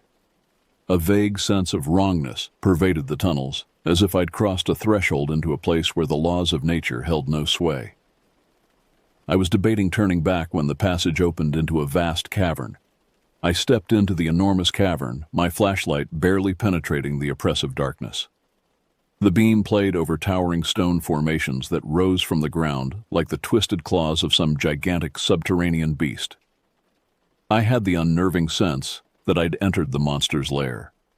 Shadows danced at the edges of my light, and I caught flickers of movement in my peripheral vision. But when I whipped the flashlight around, I found only bare rock. Was my fear-addled mind playing tricks, conjuring phantoms in the dark? Or were those shadow things all too real, like the shambling horrors that had dragged me into this abyss? I pulled out my water canteen and took a swig to calm my nerves. But the liquid burned my throat, and I doubled over, gagging. A sickly sweet scent filled my nostrils. In my haste to escape the creature's den, I must have grabbed the wrong container, the one where I stored the kerosene for my camp stove. I flung the canteen away in disgust and it clattered across the stone, the sound echoing through the cavern. Hissing whispers erupted in the darkness, like a pit of vipers disturbed from slumber.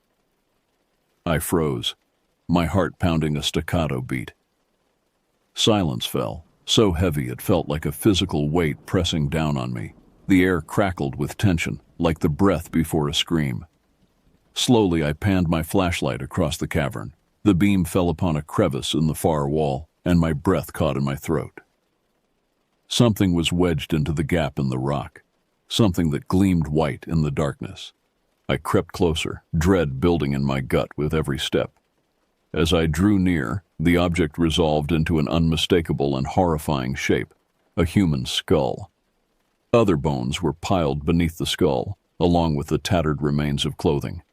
The beam of my flashlight glinted off an REI logo on the torn backpack strap tangled around a femur. My knees buckled, and I fought down the urge to vomit as I realized what I was looking at, the remains of the missing hikers. They'd been dragged here, just like me, to meet a grisly end as dinner for the insatiable monsters lurking in the darkness. I stumbled back from the grim tableau, my mind reeling. How many innocent souls lay scattered in this dark lair, their final screams echoing unheard through these tunnels? Would I end up just another pile of gnawed bones for the next poor bastard to find? Bile burned the back of my throat, along with the bitter taste of despair. I was outmatched here, a lone soldier with a pistol and a few bullets against an unspeakable horde of horrors straight out of humankind's most primal nightmares. What could one man do against such reckless hate? But then I thought of the missing townsfolk, of Evelyn Carver and her husband John, doomed to wander this netherworld through no fault of their own. If I gave up now, there would be no one left to tell their story, to warn others of the ancient evil that haunted these woods.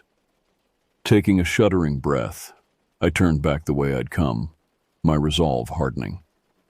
Hopeless as it seemed, I had to find a way to escape this dank labyrinth, to fight my way back to the surface and the land of the living. I owed it to the dead to survive, to make sure their fates were not forgotten. Shadows writhed hungrily in the cavern behind me as I fled back into the winding tunnels. The whispering grew louder, joined by deranged giggles and inhuman snarls. They knew fresh meat was on the menu tonight. Let them come. If I had to go down fighting, I'd make damn sure I took some of those monsters with me into oblivion. I ran until my lungs burned and my muscles screamed for mercy. But no matter how many twists and turns I took, the tunnels all looked the same, dragging me deeper into an inescapable stone maze. Despair clawed at my mind as I dropped to my knees in exhaustion. The demonic cackling echoed from every direction now, drawing inexorably closer. I wondered if this was how all the other victims had felt in their final moments, lost, alone, hunted by nightmares made flesh. I thought of my little sister back home, of game nights playing video game, and weekends exploring favorite hiking spot. I'd gotten into this line of work to make enough money to support her after Mom passed. She'd be all alone in the world now. Tears blurred my vision, and I angrily wiped them away. No, I refused to die sniveling in the dark like a lost child. If I was going out, I'd face it like a soldier, on my feet, with my head held high. I leaned on the stone wall as I slowly stood. But instead of hard rock, my hand pressed into empty air. I stumbled through the seemingly solid stone into a small side chamber, as if the wall had been nothing more than a curtain of shadow. Before me stood a familiar sight, the ancient tree stump from the clearing, its roots spreading across the chamber floor. And slumped against the twisted trunk was a figure cloaked in shimmering mist. I approached slowly, my pistol aimed center mass. "Evelyn?" I breathed. "Evelyn Carver?" The figure lifted its head, glowing eyes piercing the fog. When it spoke, the voice was feminine but layered with otherworldly echoes. "Evelyn is gone," it said, "consumed, like all the others. Only I remain." The mist fell away, revealing the specter's face. I recoiled in horror and revulsion. It was Evelyn, and yet not. Her once kind features were twisted in an expression of inhuman cruelty and hunger. Her skin looked as ancient as the tree she leaned against, ridged with bark-like scars. "What are you?" I managed to choke out. The creature that had been Evelyn rose to its feet, its movements serpentine and unnatural. "The forest spirits had many names to your kind once. Hide behind, Wendigo, the hungry ones." It prowled toward me slowly, a predator savoring its prey's terror. "Your modern world has forgotten the old ways, the blood rituals that kept my kind banished to shadow. But we remember. We've been waiting, gathering our power to rise again." I aimed my gun at the monster's heart, though my hands shook. "And the missing people?" The thing smiled, exposing brown, needle-like teeth. "The fog is my doorway. I called to them, drew them to my domain to make them part of me, to help me grow stronger." It lunged at me with blinding speed. I squeezed the trigger. The gunshot boomed in the enclosed chamber. But the bullet passed right through the specter, shattering a stalactite behind it. The monster cackled. "Foolish meat thing. No mortal weapon can harm me." It slammed into me with the force of a truck, sending my gun flying. Impossibly strong fingers closed around my throat as it pinned me to the chamber wall. I struggled against its grip, but it was like fighting an oak tree. The monster leaned close, its fetid breath washing over me. Mist began to seep from its mouth, probing toward my nostrils and lips. "Don't fight it," it crooned. "Give in to the fog. Let me in. Let me taste your essence. Soon you'll be part of me too, wandering this realm for all time." The deadly fog pushed into my mouth and nose, filling my lungs with icy cold. I convulsed, feeling it invade my body on a cellular level, leeching away my life force as it converted flesh to mist. As my vision dimmed, my flailing hand brushed the ancient tree stump. A desperate idea ignited in my oxygen-starved brain. I groped until my fingers closed around a thick, sharp shard of wood. With a soundless scream of defiance, I plunged the jagged wooden stake into the monster's chest. The creature howled in unbridled agony and rage, dropping me as it staggered back. The stake protruded from its torso, black ooze spreading across its shirt. "You dare? I am the Forest Eternal. I cannot be destroyed." But cracks were already racing across its bark-like skin. The specter crumbled like charcoal, dissolving into mist that was sucked back into the shard of ancient wood like smoke drawn into a vacuum. And then, silence. It was over, as quickly as it began. The only evidence of the creature's existence was the stake and the pile of ash slowly dissipating on the stone floor. I collapsed beside the remains of the tree, my chest heaving as I gulped down air. My head spun with the revelation of what I'd just witnessed and defeated. The monster had been inextricably linked to this ancient oak, a seed of corruption dwelling in its heartwood for untold centuries, inextricably linked to its life force. The legends had been true. Only wood from the source could banish a forest demon back to its realm. I thought of Evelyn, John, and all the other innocent souls transformed and consumed by that timeless evil. In the end, they'd unwittingly given me the key to their salvation by leading me here, to the center of the monster's dark power. I know this sounds crazy. Hell, if someone had told me this story a week ago, I'd have urged them to up their meds. But I swear on my life that every word is true. There are things lurking in the shadows of our world, horrors from the darkest depths of myth and legend that defy explanation. Monsters that view humanity as cattle, ours to be bled dry by their insatiable hunger. But now I know our myths also hold the key to fighting back, to banishing these nightmares back to the abyss. I called HQ and told them I'd solved the case, that the missing were lost and presumed dead. I didn't dare share the full story, even with my superiors. They'd lock me in a padded room, pump me full of drugs until drool replaced the horrors lurking behind my eyes. No, the burden of this truth would be mine to bear alone. But also, the quest to unearth more secrets, more half-forgotten lore on how to combat these ancient evils. I owe it to the victims who saved my life to become humanity's sentinel against the darkness. That is why I'm sharing my story with you now. Because if the legends are awakening, we'll need every mind and every ally in the battles to come. Together, through knowledge and conviction, we can light the shadows and safeguard our world from the hungry ones. It's time to remember what our ancestors knew. Because the monsters never truly died. They've just been sleeping, waiting for us to believe in them once again.